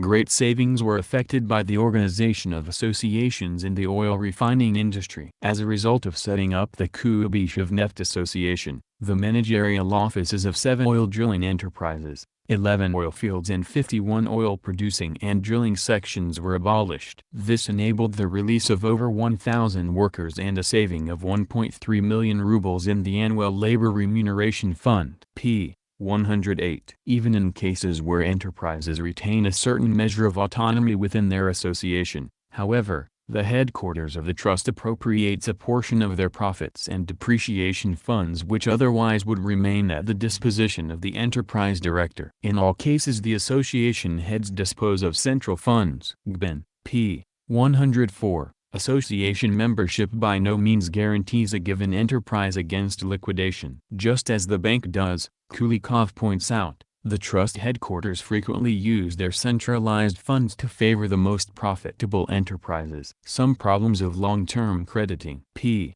61. All powers and resources lost by the directors of member enterprises are taken over, as Gbin points out, by the headquarters of the trust, combine or firm. Typically this headquarters is the previously most powerful single firm in the industry or territory. Powers and resources of the smaller and medium capitalists, even of some quite big ones, become concentrated in the hands of the biggest in the given field. In itself this sort of thing is not exceptional in current capitalist practice. In the U.S., for example, virtually the whole of the steel industry has long been controlled by the biggest firm, U.S. Steel, which thus heads up the informal steel trust. See for example Blory, Economic Concentration, pages 500 to 505. General Motors in a similar way heads up the de facto automobile trust, and Exxon a well-organized oil cartel. In most Western European countries and Japan there are similar, usually less hidden arrangements. In no other capitalist country, however, are all enterprises in a given industry compelled by law to join the trust or cartel, and nowhere else are they required by law to follow the orders of its dominant leadership. The Maverick Steel enterprise in the U.S., for example, which dares to disobey U.S. Steel's leadership has every legal right to try it. Not so in the organization of Soviet capitalism. Once it enters a production association, and since 1973, as already pointed out, all enterprises have been compelled to do so, it becomes formally, legally, subordinate to the head enterprise and loses all legal autonomy. In practice, as Drozdchinsky points out, individual enterprises frequently retain considerable de facto rights and functions, but being formally deprived of legal autonomy they exercise their freedom of action only on the tolerance of the trust or combine. On wholesale trade. Voprzy Ekonomiki, 1974, number 4, in Problems of Economics, October 1974, p. 107. In the Soviet Union today monopoly cartels, run on the basis of profits in command, both directly dominate the state and legally force smaller enterprises into their combines. What is the precedent for this practice? While it is certainly part of the bourgeoisie's economic arsenal in all countries, it is not applied at all times and places. One has to go back more than 40 years in the history of capitalism to find cases where, in similar fashion, membership in cartels is made legally compulsory and where the biggest enterprises enjoy legal authority to buttress their economic power over the others in the group. Japan in April 1931, Italy in June 1932 and Germany in July 1933 passed similar compulsory cartelization decrees. Franz Neumann comments on the purpose of the German measures. The compulsory cartelization decree is again primarily directed against the small and medium-scale businessmen,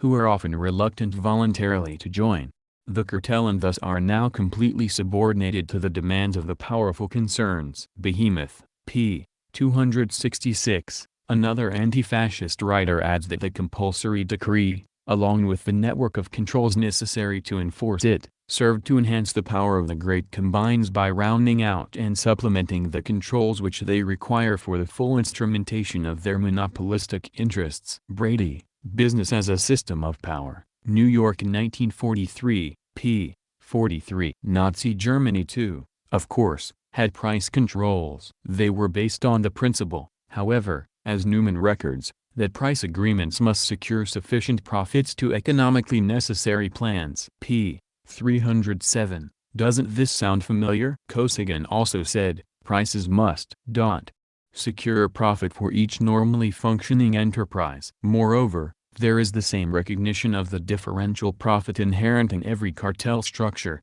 the so-called cartel rent. Newman, p. 307, or, in Deputy Gosplan Chief Kotov's words, the need to construct prices on the basis of marginal enterprises and to charge differential rent prices. p. 58. This system is a source of enormous super profits for the biggest and most powerful firms.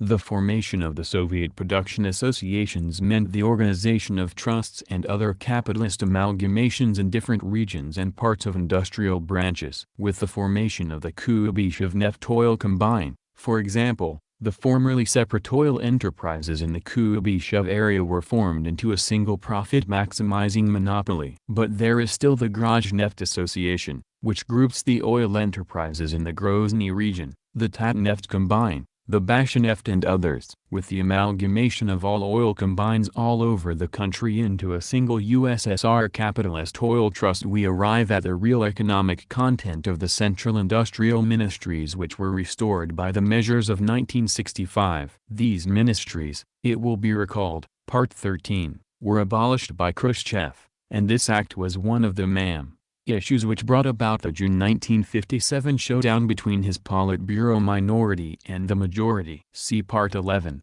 the 1965 decision to set up central ministries again, announced by Kosygin, thus appeared to superficial observers as a concession to Stalinism or even a partial return to socialist planning. Nothing could be further from the truth. Kosygin himself was fairly explicit. Once his phrases are decoded, it may seem at first glance, he said in his 1965 speech, that a mere return to the former ministries is being suggested. To think so, however, means to disregard a number of new factors and to make a mistake. The new ministries will work in entirely different conditions, under which the functions of the administrative management of industry are combined with a considerably greater application of cost accounting methods and economic incentives, and the economic rights and initiative of enterprises are substantially extended. Within industries, a network of cost accounting amalgamations is being set up and they will exercise direct management of their respective enterprises. The ministries will rely in their work on the cost accounting amalgamations, handing over many operative functions to them. Moreover,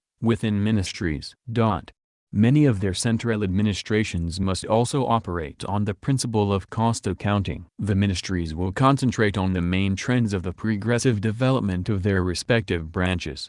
The phrase cost accounting amalgamations here means profit-maximizing trusts or combines, and the entirely different conditions under which the new ministries are to work are the conditions of capitalism. To these trusts and combines, the ministries are to hand over many operative functions, and furthermore, ultimately the ministries themselves must operate on the profit-maximizing basis, i.e., become converted into capitalist trusts. What these phrases express, in other words, is the principle of the direct takeover of the state of its political administrative organs, by the biggest capitalist amalgamations. It is what Franz Neumann, in reference to the prevalent trend in Germany during the 1930s, called the delivery of the political organs to the cartels. Behemoth, p. 270. The Soviet economists themselves clearly express the capitalist character of these so-called ministries, though of course they do not use the term.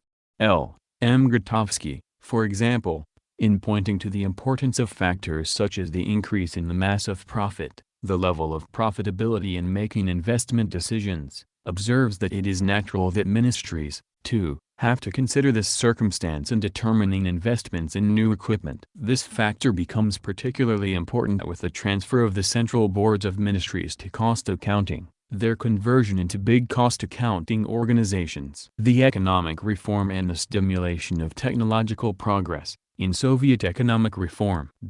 P. 173. Kamen, the deputy price chief, declares that in the practice of price formation, one of the most urgent problems is the problem of profitability. While in the past the profitability index was viewed only from the standpoint of the enterprise. At the present time the profitability index interests associations and ministries. The extension of this principle to all ministries will require an increase in profitability norms and will lead to a rise in the level of wholesale prices in industry. Problems. p. 41. Bin gives a graphic example of illustrating the effectiveness of the new principles for the running of ministries in the case of the Ministry of Machine Tool and Instrument Making, one of the first to be reconstructed. During the 1969-70 period alone, the ministry released more than 12,000 employees from the managerial apparatus and curtailed annual managerial expenditure by 24.5 million rubles. Profits rose, raising the efficiency. p. 107. Here are two examples from light industry working directly for the consumer market. In this branch, the ministries are organized on a republic basis, i.e., each of the federated republics of the USSR has its own.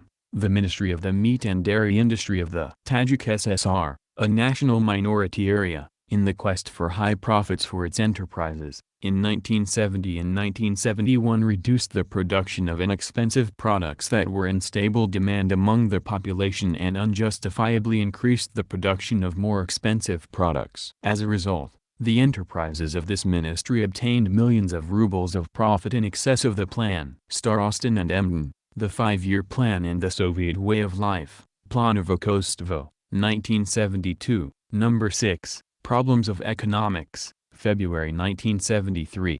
The behavior of the Ministry of Light Industry in the Russian SFSR, Soviet Socialist Federated Republic, the biggest, is guided by the same principles. As another writer testifies, another factor frequently underlying the non-fulfillment of orders submitted by trade is the low level of wholesale prices on ordered items, which does not provide industrial enterprises with the necessary profit. In such cases, industrial enterprises try to curtail the production of relatively unprofitable and especially totally unprofitable items despite the fact that they enjoy high consumer demand. For example, enterprises in RSFSR light industry satisfied only 70% of orders submitted by trade for jackets made from a certain fabric for the second half of 1971, whereas it offered a quantity 2.3-fold greater than demanded of men's raincoats of the same fabric, an item enjoying limited demand. Economic incentives for meeting consumer demand. Voprzy Ekonomiki,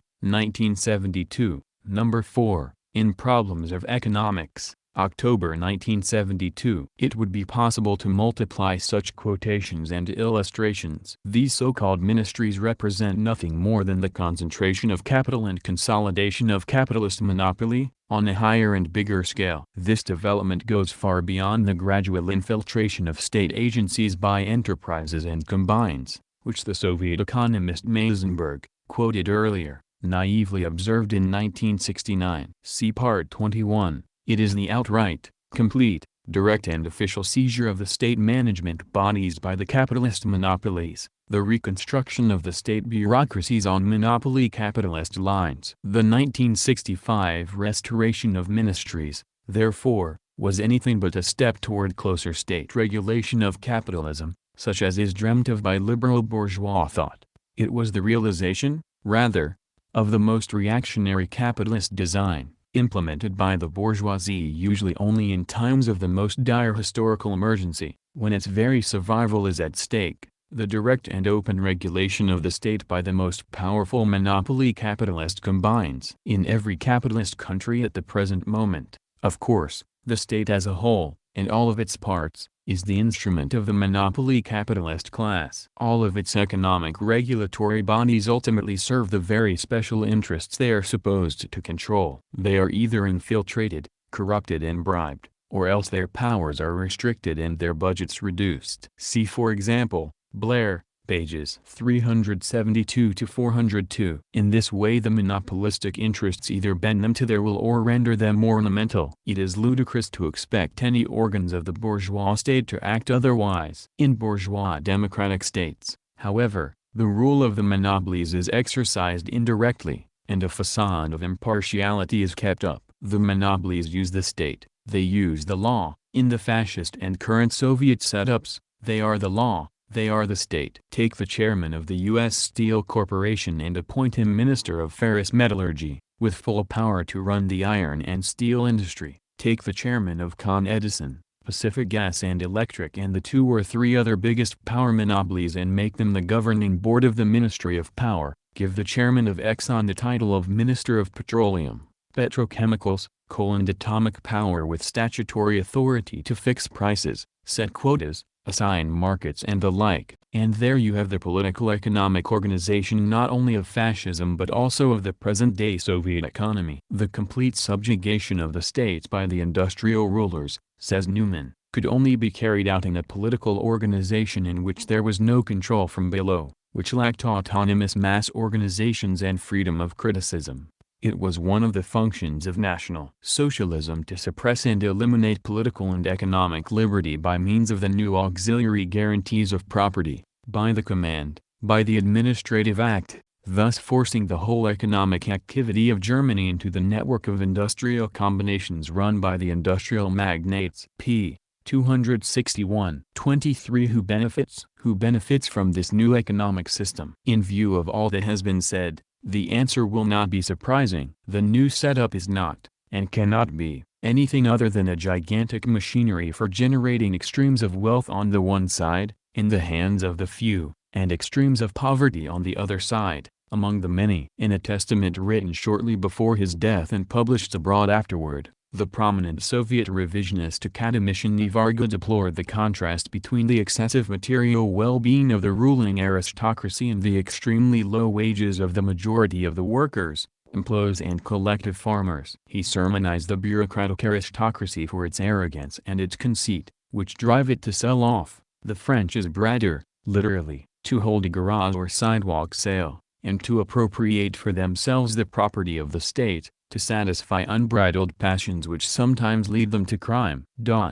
At the same time Varga observed that the precarious material situation of the workers results in all kinds of reprehensible phenomena: drunkenness, ill-treatment of spouses and children, domestic quarrels, the refusal to work, delinquency and sometimes crimes of desperation. Le Monde, 12-13, September 1971. Quoted in Sur l'Histoire du Capitalisme en USSR by André Pommier in Communism, Paris, September to October 1974, pages 56, 77.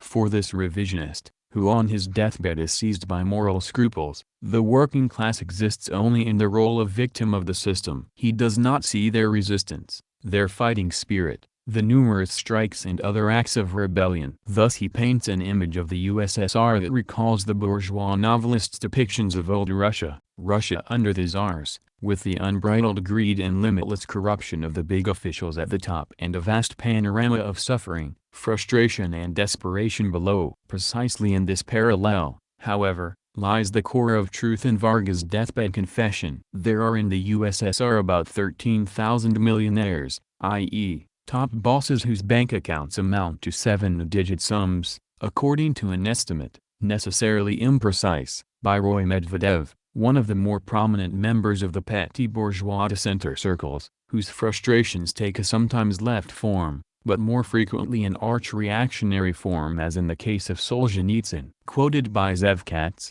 Insights from Émigrés and Sociological Studies on the Soviet Economy, in Soviet Economic Prospects for the 70s. Joint Economic Committee of the Congress of the United States. Is the gap between the rich and the poor in the Soviet Union today growing, as it is in other capitalist countries, or is it being restricted, as it is in socialist countries? On the basis of a study of Soviet sociological surveys as well as interviews with Soviet émigrés, the U.S. bourgeois sociologist Katz arrives at the following summary: the Brezhnev-Kosygin administration provides various high-cost material incentives to those who can afford them, or gain access to them: private cars, imported goods, tourist trips abroad, luxurious entertainment facilities at home, condominium, cooperative, flats, high-cost modern services, restaurants, hotels. Available now only to a small minority, such items become a mark of status, a Soviet equivalent of conspicuous consumption.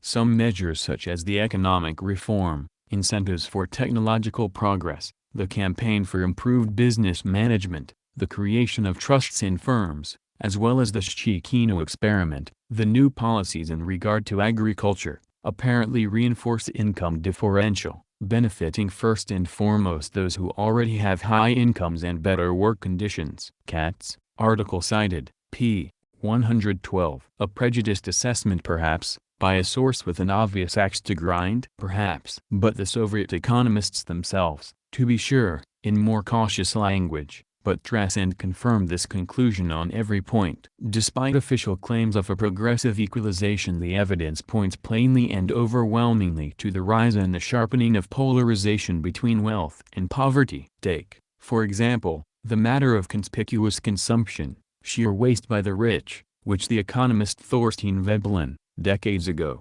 satirized as a trait of nouveau riches. The whole of the Soviet bourgeoisie, as a class, is of course of this kind. In this regard, the Soviet economist and Buzlyakov writes, at the present time, families with maximum per capita incomes are consuming certain types of food and non-food commodities at a level recommended by rational norms or at an even higher level. There is no doubt, that with a further rise in incomes, the consumption of such families will grow quantitatively and qualitatively in the next 15 years, and with respect to a number of goods and services will significantly exceed the rational norms. In such a case, can there be a discussion of irrational consumption? Rational long-range income and consumption norms, Planovokostvo, 1974, number 6, in Problems of Economics, November 1974, p. 84.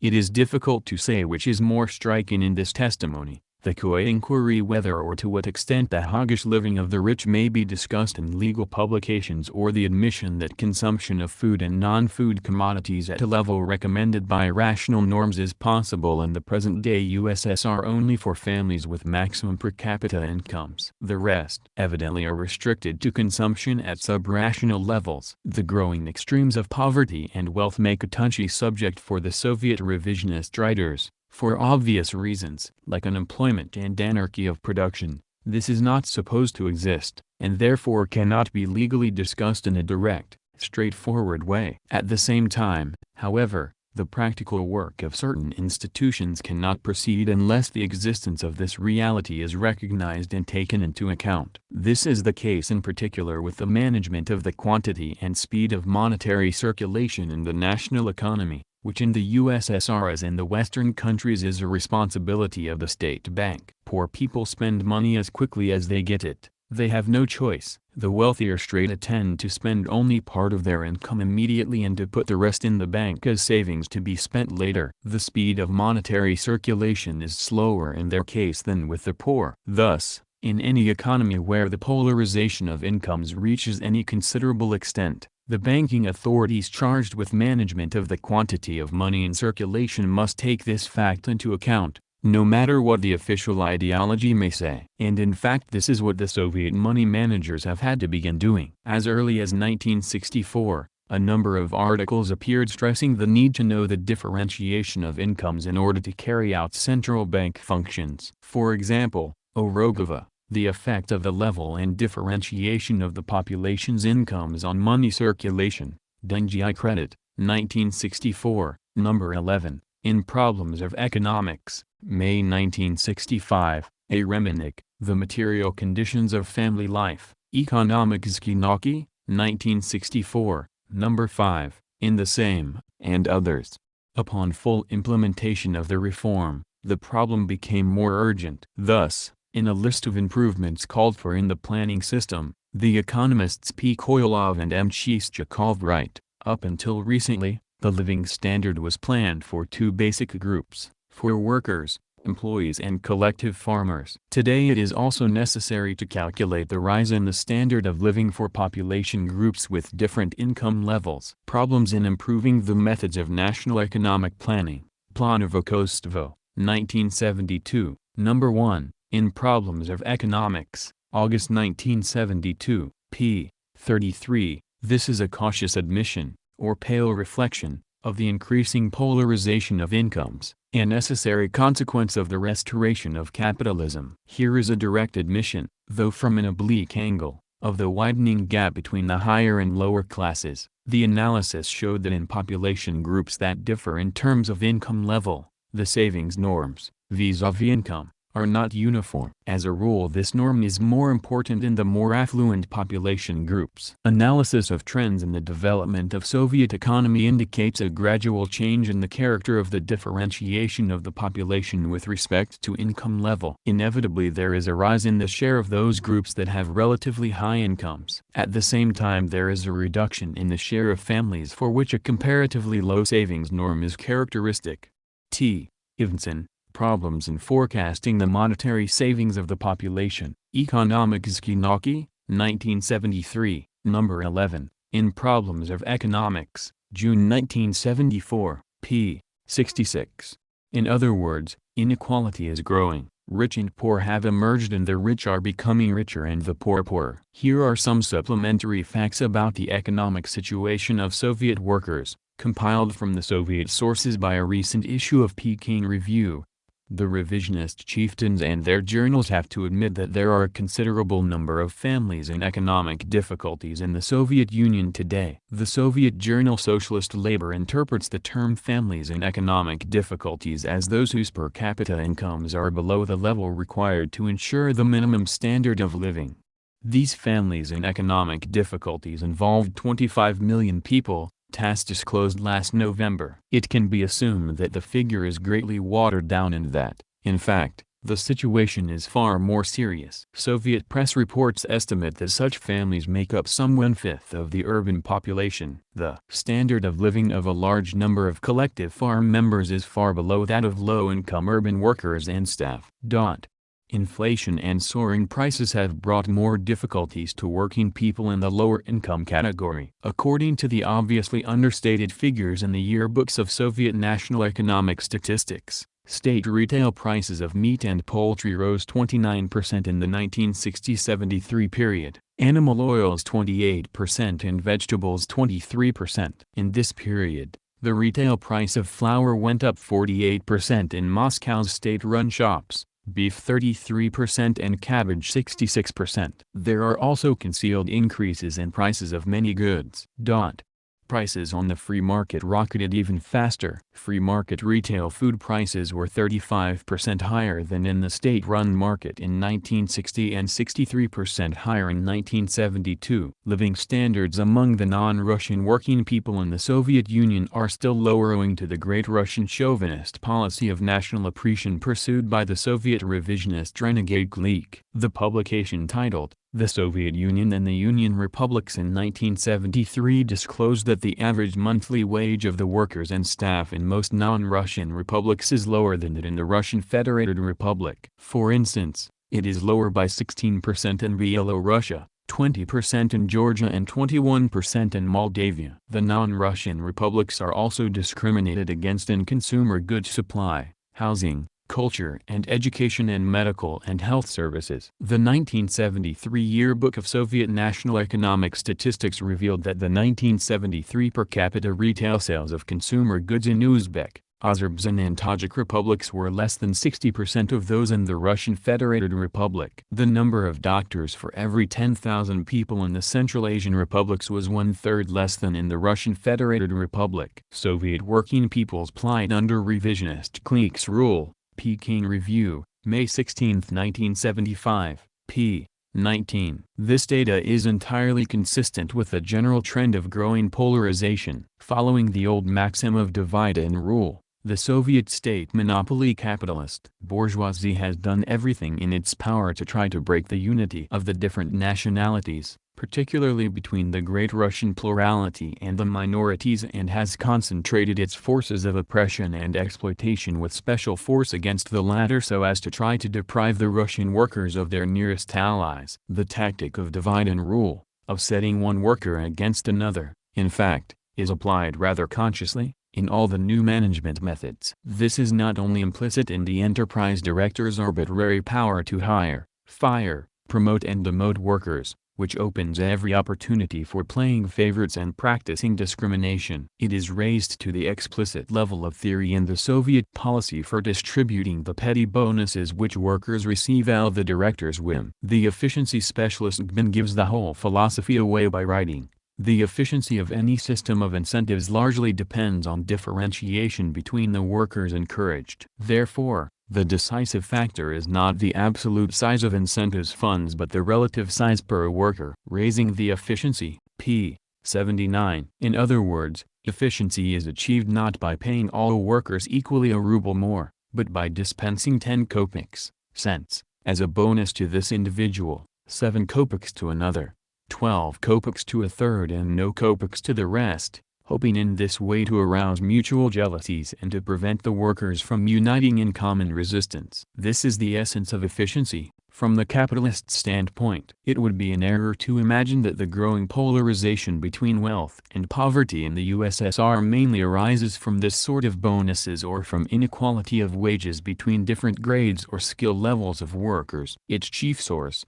rather, lies in the gap between the wages of the workers, on the one side, and income received by non-workers, income which is not wages, on the other side. This is disguised in the form, also, of bonuses, but at least the Soviet revisionist writers no longer pretend that the bonuses paid to the directors and their immediate underlings are a form of wages. The fact that they are a share of the profits is routinely admitted. Indeed, it was proclaimed as a principle in Kosygin's 1965 speech. Who gets the bonuses? From the earliest beginnings of the 1965 reforms, the lion's share of this income, all sources agree, has gone to the handful of top personnel on each enterprise or combine. Already, in the Moscow transport experiment, the pilot project mentioned earlier, it was admitted that inequitable differentials in payments arose, with large increases for top management. Kaladinova and Tomsky, in Voprezi Ekonomiki,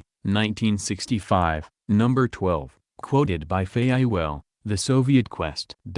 P. 243. So large were the increases for the directors that something of a scandal was raised and the authorities had to promise to exercise restraint, as Fayewell reports. At another early group of enterprises transferred to the new system, according to the same source, it was found that 46.6% of the material incentives fund went for monthly managerial premiums, 15.5% for monthly workers' premiums, and the rest was distributed as end-of-year bonuses. The directors and their immediate staff received bonuses from the material incentives fund amounting to 22.7% of their base salaries. The same source notes also that the size of the bonuses from this fund is keyed directly to base salaries. The higher the base pay, the bigger the bonus. Thus in sum, the average income of industrial workers at a sample of the first enterprises under the new system increased by the pittance of 4.7%, considerably less than their productivity rise under the impact of the new speed-up methods. Managerial bonuses from the material incentives fund increased by 35%. Fayewell, pages 298, 300. 313. The following figures are given by Drozdchinsky for all enterprises shifted to the new system in 1966. The material incentive fund was split almost exactly evenly between workers and those classified as engineers, technicians and other employees, with the former getting 50.7% and the latter 49.3% of this fund. The workers, however, made up at least 85% of the total personnel at the enterprises. An even split of the material incentives fund is thus already a gross inequity. If the scope is narrowed to the category of current bonuses, i.e., extra payments on a weekly and monthly basis, the breakdown is this: 15.7 million rubles went to the workers and 72.7 million rubles to the engineers, technicians and others. Of the bonuses proper, in other words, 18% went to the 85% majority of the workers, while the 15% minority of the top personnel took 82% of the money. Economic reform in action, in Soviet economic reform. P. 194. To round out the discussion of the role of bonuses, however, it must be noted that the material incentives fund at each enterprise is merely one among scores of sources of bonuses which, as a result of the 1965 Kosygin reforms, is controlled by the directors. According to Manvich, who as a Stakonavite has a special interest in the subject, the material incentives fund is not even the most important of the bonus sources. In a 1973 article, he writes, at the majority of enterprises, The Material Incentives Fund has not yet become the basic source of bonuses for personnel, since there are more than 30 bonus systems in operation simultaneously. Frequently the so-called special bonuses are considerably higher than the total bonuses that personnel receive on the overall performance of the enterprise, i.e., from the Material Incentive Fund. Ways of improving, p. 13. Unfortunately, after the early stages of transfer to the new system, the legal Soviet economic literature simply clams up on the matter of more or less exact statistics of who appropriates how much of the profits left at the enterprises and combines. Even general hints, such as Manvich's, are infrequent. It is as if a lid of censorship had been clamped on the question, perhaps for reasons of state security. With the successive waves of concentration of capital and of trustification, the bonus is pocketed at the very top by the chiefs of the various industrial financial empires must have risen to truly obscene dimensions, whose publication might well constitute incitement to riot. To round out this brief survey of the distribution of incomes under the new economic system, it is necessary to look at the main trends in the sphere of social services, inasmuch as these can represent a form of income which is consumed collectively rather than individually. Static comparisons on this question, for example comparison of the availability of medical care in the USSR and in the US today, prove nothing. The existing level and scope of public services in the USSR is very largely an inheritance taken over by the Soviet bourgeoisie from the previous, socialist era, during which the Soviet working class, led by the Bolshevik Party, built itself the finest and most comprehensive public service system in the world at that time. Static comparisons also have a way of backfiring on those who press them. Those who argue, for example, that the existence of a comprehensive free medical care system is proof that a country is socialist thereby shoulder the burden of proving that contemporary England for example is a socialist country. It is obviously nothing of the sort. Despite the vast superiority of the British public medical care system to that of the US, the level and scope of public services in a capitalist country reflects chiefly the history of organized working class struggle in that country and is a fruit of that struggle, albeit not always the fruit that was aimed at, but more often a bone tossed to the movement to delay its advance toward political power. What has the new Soviet bourgeoisie done with the magnificent inheritance of social services which it usurped? Two main trends clearly stand out from the Soviet literature on the subject. They are, 1. The services which make a profit are being strongly developed. 2. Free services, those which do not show a profit, are being neglected and let slide. The Soviet revisionist writers always distinguish between the paid services and the free, i.e., those for which the user does not pay directly. Among the free services are education and culture, which however serves the Soviet bourgeoisie as a weapon of indoctrination in reactionary ideas, as well as health, medical and physical services, and subsidies for housing construction and maintenance. The relative importance assigned to the free services by the Soviet bourgeoisie may be clearly read from the following figures on the growth of enterprise funds 1966-70, supplied by Drozdchinsky, the enterprise funds for the development of production, i.e., funds for capital investment, for increasing the intensity and expanding the scope of the exploitation of the working class, increased sixfold. The Material Incentives Fund, i.e., the elementary fund for personal enrichment of the directors and their cohorts, rose fourfold. The Fund for Free Services, titled Socio-Cultural Measures and Housing Construction, which includes factory-built hospitals, child care facilities and other such services, increased only twofold. The Economic Reform in Action, in Soviet Economic Reform. P. 207. The distribution of enterprise revenues, in other words, shows a marked uneven development to the detriment of the free services. An ever greater proportion of enterprise profits is being diverted for padding the personal pockets of the director and top staff, and for ensuring an expanded flow of profits into their pockets in future years. An ever smaller proportion of enterprise profits serves the needs of the workers. The lag in the development of the free services is clearly recognized in the Soviet literature and is expected to continue. Komelinsky, The Sphere of Social and Economic Services and the Reproduction of Aggregate Labor Power, Ekonomические науки, 1972, No. 4, Problems of Economics, June 1973, p. 55. The 1972-75 plan, in the euphemistic words of the economist Komarov, calls for the relatively more rapid growth rate of paid services. The paid services include passenger transport and communications,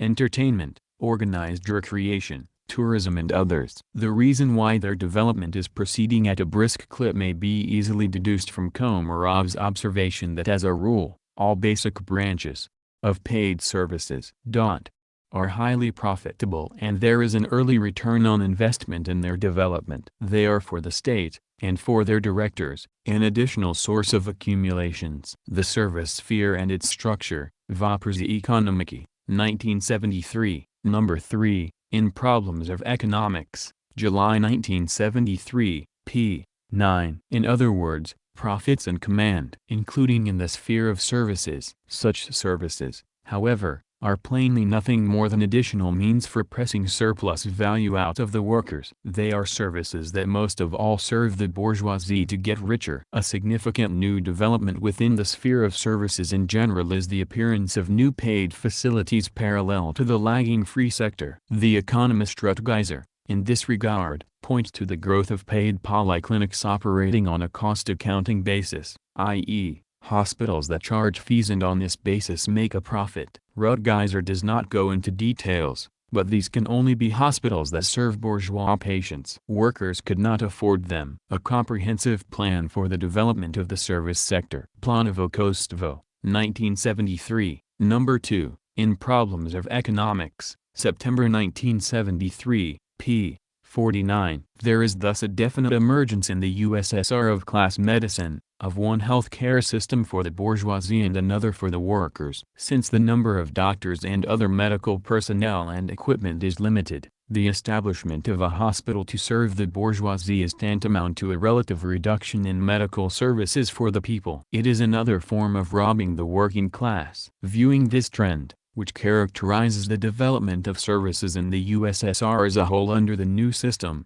Rutgeiser is struck, however dimly, by the inequity it represents. The reduction of the sphere of free services and the satisfaction of the expanding range of the needs of people in paid form are possible only up to a certain limit, beyond which the undesirable differentiation of the enjoyment of services by individual groups of the population with a different level of per capita income in the family may take place. p. 49. This pale, sickly anxiety about the undesirable differentiation which may take place, when it has taken place and is increasingly glaring, is all that remains, within the authorized thinking of the USSR, of the great principles of scientific socialism. 24. Conclusion. There is much more that could be said, but it is time to sum up and to conclude this series of articles on the recent developments in the USSR. One general point emerges from the investigation: a retrograde change in character, from progressive to reactionary, can take place not only in individual persons but also in the social systems of whole countries,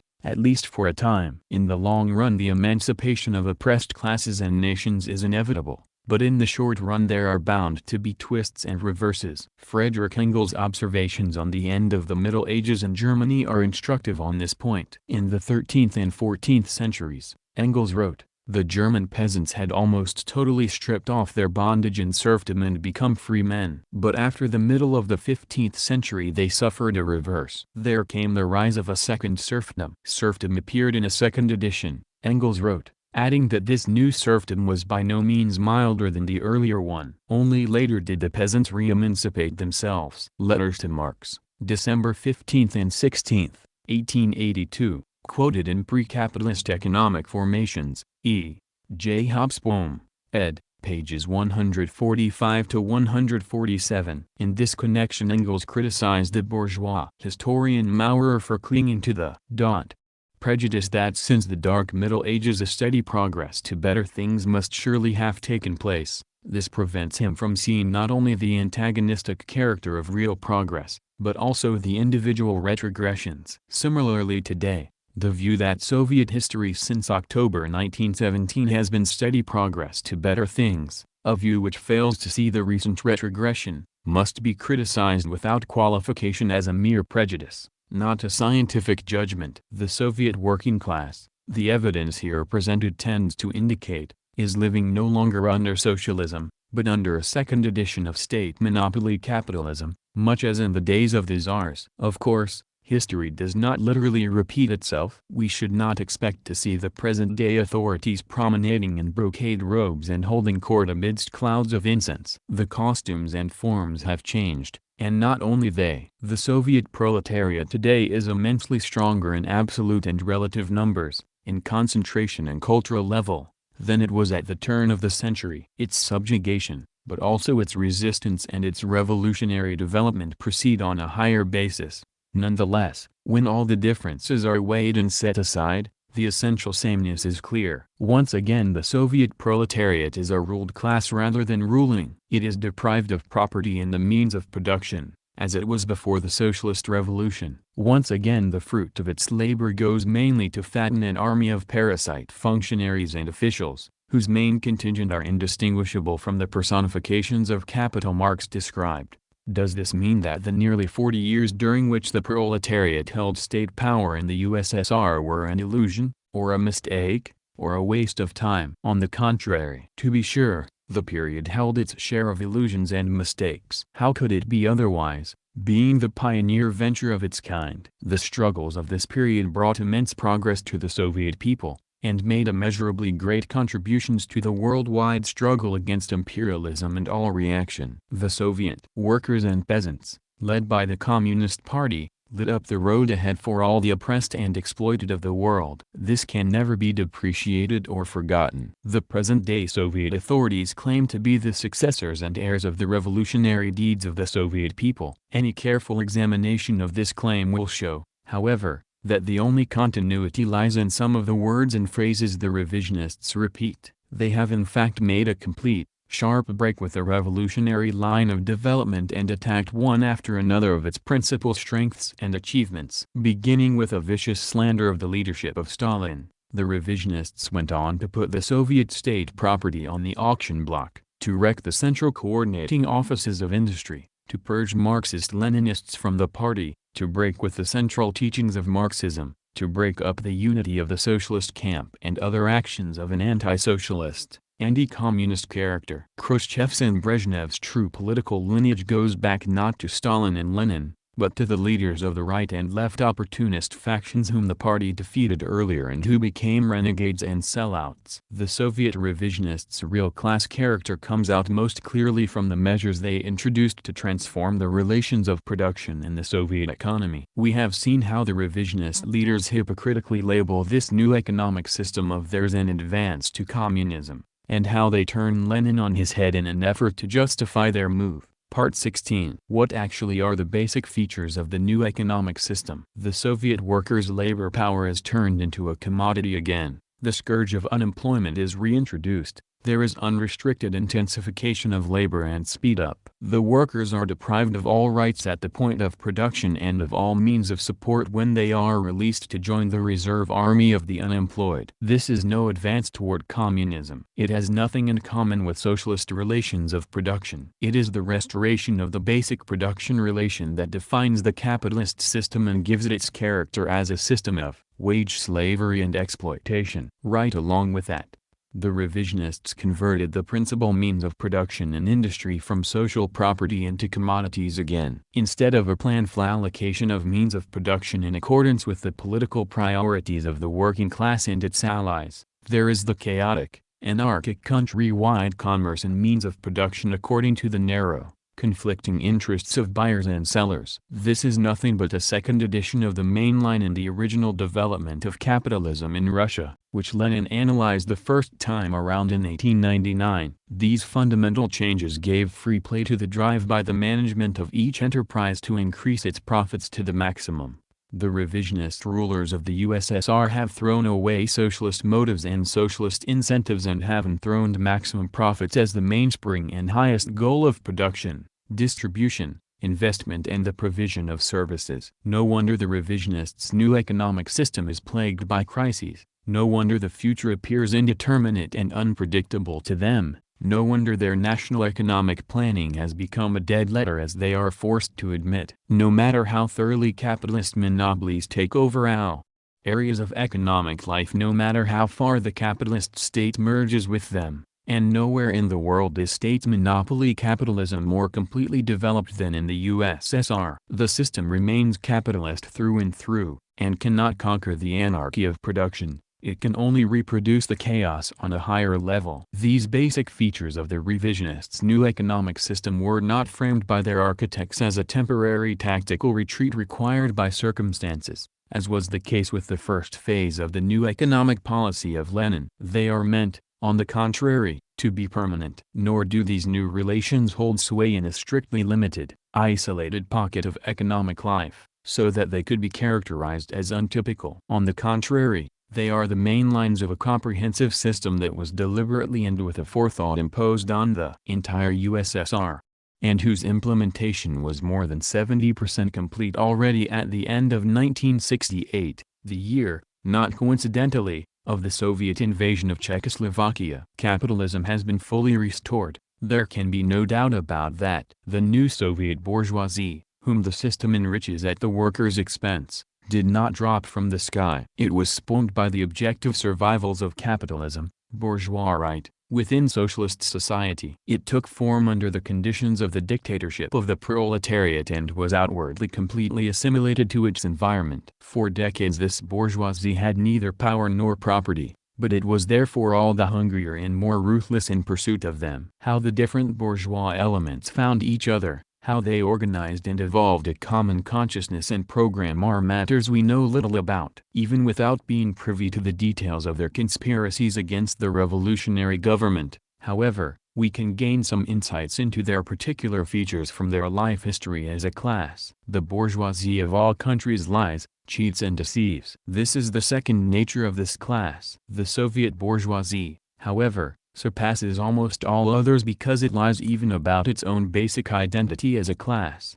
U.S. imperialist ideology, by comparison, encrusted in deceit as it is, usually contains at least the frank admission that they are capitalists running a capitalist system. But the Soviet bourgeoisie, having grown up under the conditions of the dictatorship of the proletariat, has from the beginning denied its own name. In this it imitates the last-ditch disguises adopted by the most reactionary sects of the bourgeoisies of Germany and Italy 40 years ago, who likewise pretended that they were not capitalist but socialist to try to fool the masses. Such demagogy is not only second nature for the present Soviet bourgeoisie, it has been its nature from the start. In its lexicon capitalism is communism, revisionism is Leninism, imperialist invasion is solidarity, exploitation is aid, bullying is peacemaking, lackeys and compradors are patriots following an independent policy, right-wingers are leftists, fascism is democracy and reaction is progress. There is no more despicable hypocrisy in all the world than the systematic Soviet revisionist inversion of the basic principles of Marxism-Leninism. A second point follows directly. The basic amendments which the Soviet revisionists led by Khrushchev introduced into Marxist-Leninist theory all have a smooth, harmonious ring. There is the state of the whole people and the party of the whole people, as if class society were one big happy family, and Khrushchev's three peacefuls, peaceful coexistence, peaceful competition, peaceful transition, touch the same melody. But this did not prevent that same Khrushchev in June 1964, when a majority of the leadership of the Party of the Whole People voted him out, from resorting to classic guerrilla tactics of military intervention.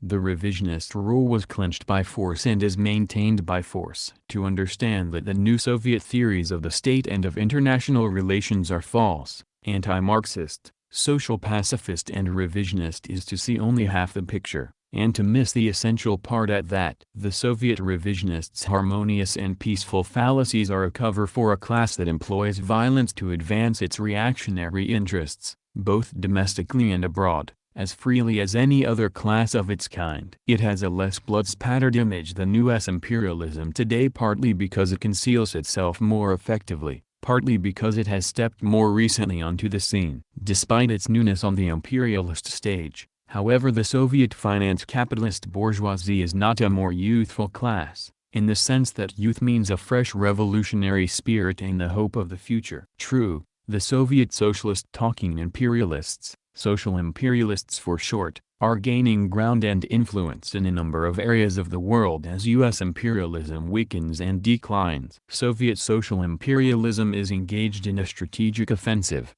while U.S. imperialism is going down. The vicious thrashings about of U.S. imperialism are those of a hardened mass murderer on his deathbed. But the present Soviet rulers represent a class that was already dead and disposed of by the revolutionary Soviet people nearly 70 years ago, and which has crept up out of its intended tomb to establish a second empire over the living. Unlike the bourgeoisies that now rule in other countries, who began their present reigns typically by a revolt against a more reactionary class, the rule of the current Soviet bourgeoisie has never had a progressive content, having usurped power from a more progressive class. Indeed, from the most revolutionary class in world history, the Soviet bourgeoisie of today is more than merely an obstacle to progress. It is a leap backward, a momentous historic reversal. Its rule inspires with hope only the most moribund sections of the world's other bourgeoisies, who pray and scheme that they will obtain somehow a similar second lease on life. It is more advanced than U.S. imperialism only in the ultra-reactionary sense that Hitler and Mussolini represented a more advanced stage of imperialist, state monopoly, capitalist decay and desperation. What will be the consequences of the retrogression in the USSR for the world situation is a question which this is not the time or place to explore. One thing is certain, however, if history teaches anything, this is that in one way or another, sooner or later, the monstrous revival of wage slavery and imperialist tyranny that has fastened itself on the USSR will be swept away again by a second edition of the Great October Revolution.